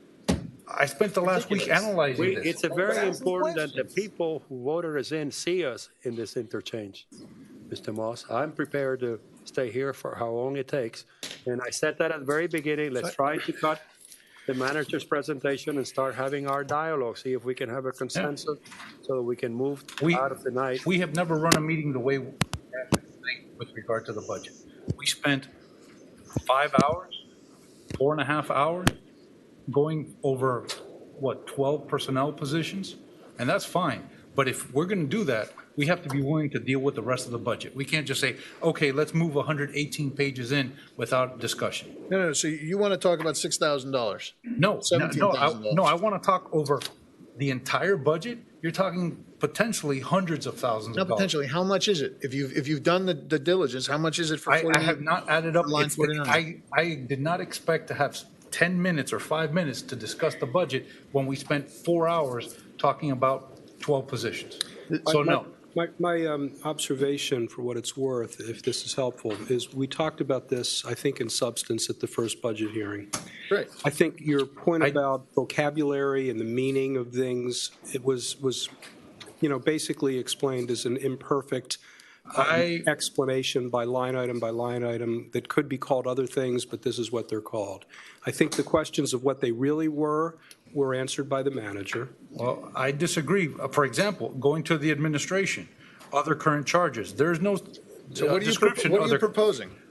Other current charges, 43,000, 34,000. Hold on, what are you proposing? And now, Would Ignacio, you let maybe him this- speak? What- maybe what it I'm- You would have be this helpful ability to interrupt. if you asked, if, I'm giving examples. I get And it. I keep being interrupted, as Councilmember Laredo is saying. What I'm proposing is that all of these items be funded at no more than 100 to 125% of the historical numbers, not have huge jumps. And that will cut a huge amount of money from the budget. So I think at first reading, the explanations were given as to why these numbers were plugged in. I had They same were not. For example, in administration, subscriptions and memberships, 24,000, 27,000, 3,780 to date, and now we're jumping up to 138,000. I had the same questions. I sat with Benjamin, I Guys, sat with I'm the sorry manager. to interrupt, guys. They but combined. I want to just make sure that we're getting close to 11. It's the budget. I want to make sure that we do an extension beforehand. I would move for an extend 11:15. Okay. Second. Is a second? Aye. All those, Aye. all those in favor? Aye. So if you meet with them Opposed? Motion carries. and talk to them, they'll tell you that they combined different categories into each other, and that's why you see big jumps. I had the same questions. And the numbers still don't add up. We budgeted 94,000 for the year. We've only used 3,000. It still doesn't add up to 138,000. It's 40,000 on top of the 94 that we haven't used. Yes, but it still doesn't make any sense. You still have $91,000 that have been budgeted and have not been spent in this year. I guess I'm going to reiterate the question. Did you ask them why? I don't need to Why ask are him you why. testing the It's why it's are not you a question testing- of asking why. Are you It's a the question school of teacher here? inefficiency. Councilmember, I'm asking a question to Councilmember Segurola. I was trying to avoid this saying this, but it seems to me, I'm sorry, I came here with an attitude, I've said it 27 times, of unity and moving forward. We had a meeting last week. I said, thank you that you do we're also doing our homework, Mr. Moss, and Mr. London's done his homework, made a lot of questions that were unanswered. Okay? So it so happens that Mr. Segurola and myself are, the only two councilmen who get interrupted by the mayor, and it stops us. And then the only people that seems to be clicked against us. He, like I, want to go through this budget. And I've been asking for the last hour to look at this budget modification because I departed, as I said at the beginning, that we were not divided, that we had a 3-3 vote, and that should send a signal to the management to try to bring us down as close to the 1.1, not the 3, but the other one. And they came back, to honest with you, I've been asking you the number was 491, and they came back with a measly $130,000 reduction. And within that, now that I'm at it, he's got 4 new increases. 4 new increases. Interim police with time bonus, village clerk salary increase, $14,000. Parks and Recreation program there, 23. So instead of going in the direction what I thought we were moving in, we're moving in the direction. And if we ask questions, and I specifically gave him by email and said it today, let's cut the stuff on these things so that we can have this discussion. Now we're divided again because he's been interrupted. He wants to go because, you know, I guess you all are above us. I mean, I guess you assume we haven't done any work. I hate to tell you that I have, and I read all of them. And I want to go through some questions. Can I do that now, or is that? Of course. Okay, Well, I so don't think he's why done. don't you be He's not done. why don't you be balanced and fair to people who want to do what you're not? Obviously, 4 of you, or at least 3 of you, are working closely together. It's very That's an disrespectful. unfair Well, accusation. that's my opinion. Be very careful about your accusation. That's a very unfair. Speak for themselves, No, sir. they're- You interrupt me and you interrupt the Seguro. No, I've I never asked him seen a you interrupt question. anybody else. Well, that's not Because, true either. and I you try to haven't- keep it I don't fair. know if you have read the charter, but I don't think you've been on this council 12 years, and I doubt you read it. Let's But please. May I ask you a question? Oh, he's a lovely Mr. human being, ladies and gentlemen. Are we, Mr. Seguro, are you Councilmember through? Segurola still has the floor. He's trying to ask a question. It seems like we're going to have a difficult time getting through this with just the suggestion of a cut across the board to a percentage. It sounds like, let me just try. And if what you're trying to do is actually to delve into this and find out what it is and why it is, and if it's appropriate to cut it, why don't you ask the questions of what they are, why the changes were on the ones that you find? I understand why the changes And are. I then read the make- materials. make I read the materials. motion. I read the justifications. My problem is, I don't think they're necessary. I understand. They're justifying why they're asking for more money across the board. In my opinion, it's insufficient because they're asking for increases on monies that have not been spent. And they're asking for increases on amounts that were over budgeted compared to historical spending. So you know what? To make it real easy, I'll do an across the board. I'm going to pull an Ed London. Excuse me? I think you might like this one. I say, just to not go into specific numbers, reduce the budget another $200,000. Because I think around there, that's less than the fluff that I see in there across other current charges, subscriptions, education, take your pick. Reduce it another $200,000 and calculate that into the millage. And let the manager. 2 million, not 200. I'm being nice. $200,000 for a total reduction of $600,000 for the year, and the manager can figure out how to do the allocation amongst the different categories that he has. Nice and simple. That's my motion. I know it's going to get shot down, but you know what? 200,000, that's all you want in the reduction? 200,000 plus the previous 491? 400, that's 600,000. Well, you're counting the 400. I'm counting the 400. We should be below the rollback rate with that reduction. I know it's going to get rejected. 600, yes. Oh, yeah, we should be well was below that. 490. But you know what? We have a systematic problem. We over budget for monies that we don't spend. We are taxing too much. And people are paying money that we are not using and just rolling over from year to year. Is there a That's a second? problem. Is there a Yeah, I second for seconded that the motion. motion? Excuse me? Yes, Councilmember Laredo seconded it. So there's 2. Vice Mayor, you wanted to make a comment? Ignacio, This one? Ignacio, historically, going way back to when I first came, I noticed the same thing you noticed. And let's say something was budgeted $100,000. They spend 50. So next year they budget 120. Instead of saying, fine, they budget 100 and they spend 50, and so now they should budget nothing for it because they have the 50. That is just the way, and the money then would get a surplus, and they would put it into some kind of slush fund. I forget what it's called. What was it called, Mike? Was it called working? Yeah, working. So basically, put it into working capital. So that's how you build up this money continually, but you kept the whatchamacallit, the millage high. Okay. Only once was I able, remember, Mike, to get it down. Other than that, everybody, they always voted against it. But you're missing one truth. You're missing one truth. I'll support him. I'm just saying this is, I want him to know this is historical, the way it was done always. That's all. The one truth that is true is that you budget in anticipation of what might happen, and sometimes it doesn't. Well, The way we're operating, it never happens. We always over budget. We don't never always. actually said, oh, wow, we hit the mark. We don't always, and sometimes the opposites happen. But one more thing. The good thing is this.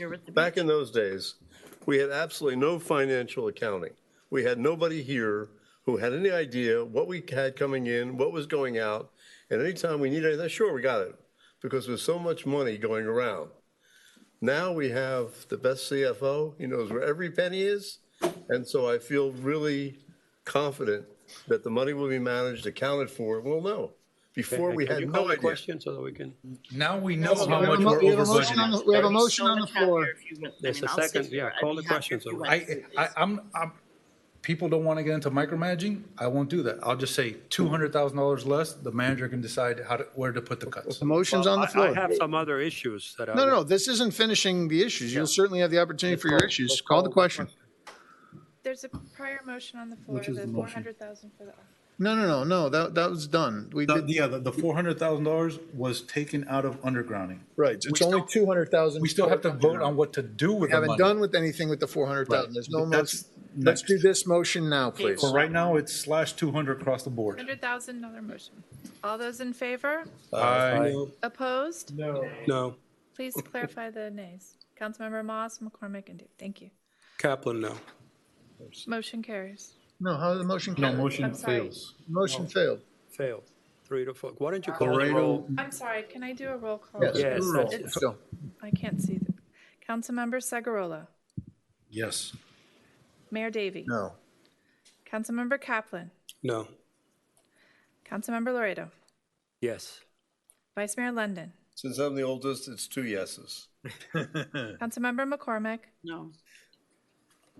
Councilmember Moss. No. Motion fails. The what? Motion fails. Okay. He knew it was going to Wait, nothing unexpected. Now, if you want to do Q&A on each one of them, let's do it. Going back to this, and focus on the failure. Ignacio done. Huh? You finished? You had the items you wanted to go through. Can I ask? Or You're going through items. You're done. No, I'm not worth it. This, well, some of it is worth it, Ms. Segurola and Mr. London, because it makes a principle here. I want to know how, Need more principles. I got enough. well, I want the people to know that they're principles. I have principles. How do we go in an increase from a proposed, your first budget, Mr. Manager, on the, for example, let's take the village clerk, on a $14,000 increase, which is about, according to my calculation, about 23% increase. How did that change come about? I think that's a discussion between the clerk and the council. That's right. That's her budget item. That's not the manager's. That was a suggestion that Councilmember Moss put forward, and we all sort of coalesced behind. Yeah. Here's where one gets into principle, and it's interesting because Mr. Moss and I have had one of the most satisfying meetings I've been to when we had a previous misunderstanding. Here, for the last 2 meetings of the budget, I've been asking, because of methodology, in my business experience, is it important to approve that which is obviously approved? Every time I bought something like community groups, they say, no, you're out of order. We have to do it all on the final day. We get to the meeting before, and all of a sudden, literally, I'm surprised that one item pops up and was supposed to be approved. Luckily, we said that's not in order. So the number that was presented at the meeting of September the 8th, and that's why we need minutes much faster than we're getting them now went up $14,000. Now, Mr. Lawyer, under Article 3, correct me, I could be wrong, Section 5, the powers of the village attorney, is to prepare and submit to the council a proposed annual budget and capital program. No, I'm asking you, as our attorney. Under administrator and the village manager, 3.5, prepare the council. Submit to the council a proposed annual budget and capital program. Okay. And how does the clerk get into the budget process? through the manager. So the manager had submitted 70,000. No. No, so the way, I can tell you how it works on their end is that the manager's office sends out a note to the clerk's office and says, what would you like your budget to be? Sends it back to the manager agrees, puts it in, and if the manager disagrees, then it goes back to the clerk. And then that's how the budget. All right, well, we were presented, as per the charter, with one budget, Yes. which comes from the manager, and it had, I don't know, at that time, 70,000. I thought it was higher, and later I thought that there may be an interest on an increase to this particular person. And it turns out that already had, that proposal on the first meeting already had to be specifically an increase of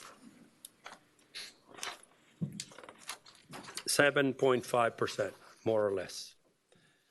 And today we're confronting, we did not approve any increase, correct, at that time. In fact, we said we cannot have that discussion today.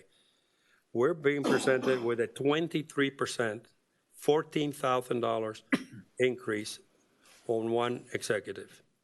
In my long career in business and in public sector, I have never seen a 23% or thereabouts increase on anybody. Maybe not even Michael Jordan after winning an NBA championship. So We're talking about the and I clerk? don't know how that came about. I don't know who talked to whom, but all of a sudden it's another surprise. I think it's. Are we talking about the clerk's salaries? Yeah. Okay, so I can tell you that the last meeting, well, hold I on. mean, again, we're coming up on the time, and I'm being very careful because it's important for us. So- Motion to continue till 11:30. Second. All those in favor? Aye. Okay. So at the last meeting, we directed, because we did have a conversation up here about the clerk's salary, and we directed her to go back and put a number. I do not agree with you. No, but we didn't vote on it yet. We didn't vote And on- my understanding was that Brett suggested a number and had reasoning why, that we hired her with no experience, and that he felt that this number was appropriate for all the reasons he stated at the last meeting. My understanding is that it came before us today in the budget, so we could see what it looks like, and at this time, we need to decide whether or not to approve it. Yeah, that's correct. I did not see, You're right, we didn't approve I it. did not see this as in here as a foregone conclusion. Correct. No, of You can course put not. any other number in you want. In other words, they've No, suggested. but I'm trying to make a bigger point here. Oh, okay. First of all, we decided not to decide or even discuss. And I reiterate what I said, that I tried that methodology because I think it's more efficient. We would have shorter meetings if we have done that. Every time I was stopped. I said, let's move the community groups. No, we can't do it. Let's do it on the 23rd. So now we kind of made an exception, but we pulled back. And I was working on the possibility of his idea, a generous idea of giving her an increase based on the number that I had was the fixed number for last year. It turned out that was already an 8% increase, which is a very good increase in any business that I've been in. And it comes back, and I do not recall anybody saying to her or even the manager, review this. It was just left because I remember that we were having a conversation. Now it comes back by some magic at 23%. That is not acceptable. I think it would be a very bad precedent. I was the one that made the motion, I believe, to make her the clerk. We waived a lot of the requirements. I then made the motion to make it, because I think it was a 4-3 decision or something, to make it unanimous so that we would have moved forward together. And then again, every time I trust, I get hit in the face. It's not a lot of money, but it's a big principle. And I'm beginning, and after today, Let's have Do you have a motion? I think it's the original What was the original proposal, amount? which was 76,000, give or take, which is $6,000 increase, about 7.5, is reasonable, and she merits it. Could I? And 80, What was the 86, salary before? 70, 71 or something. I'm looking at number, so 8.5% increase. it's about that, which is very, very generous, and we, and And to be clear, Madam Clerk, what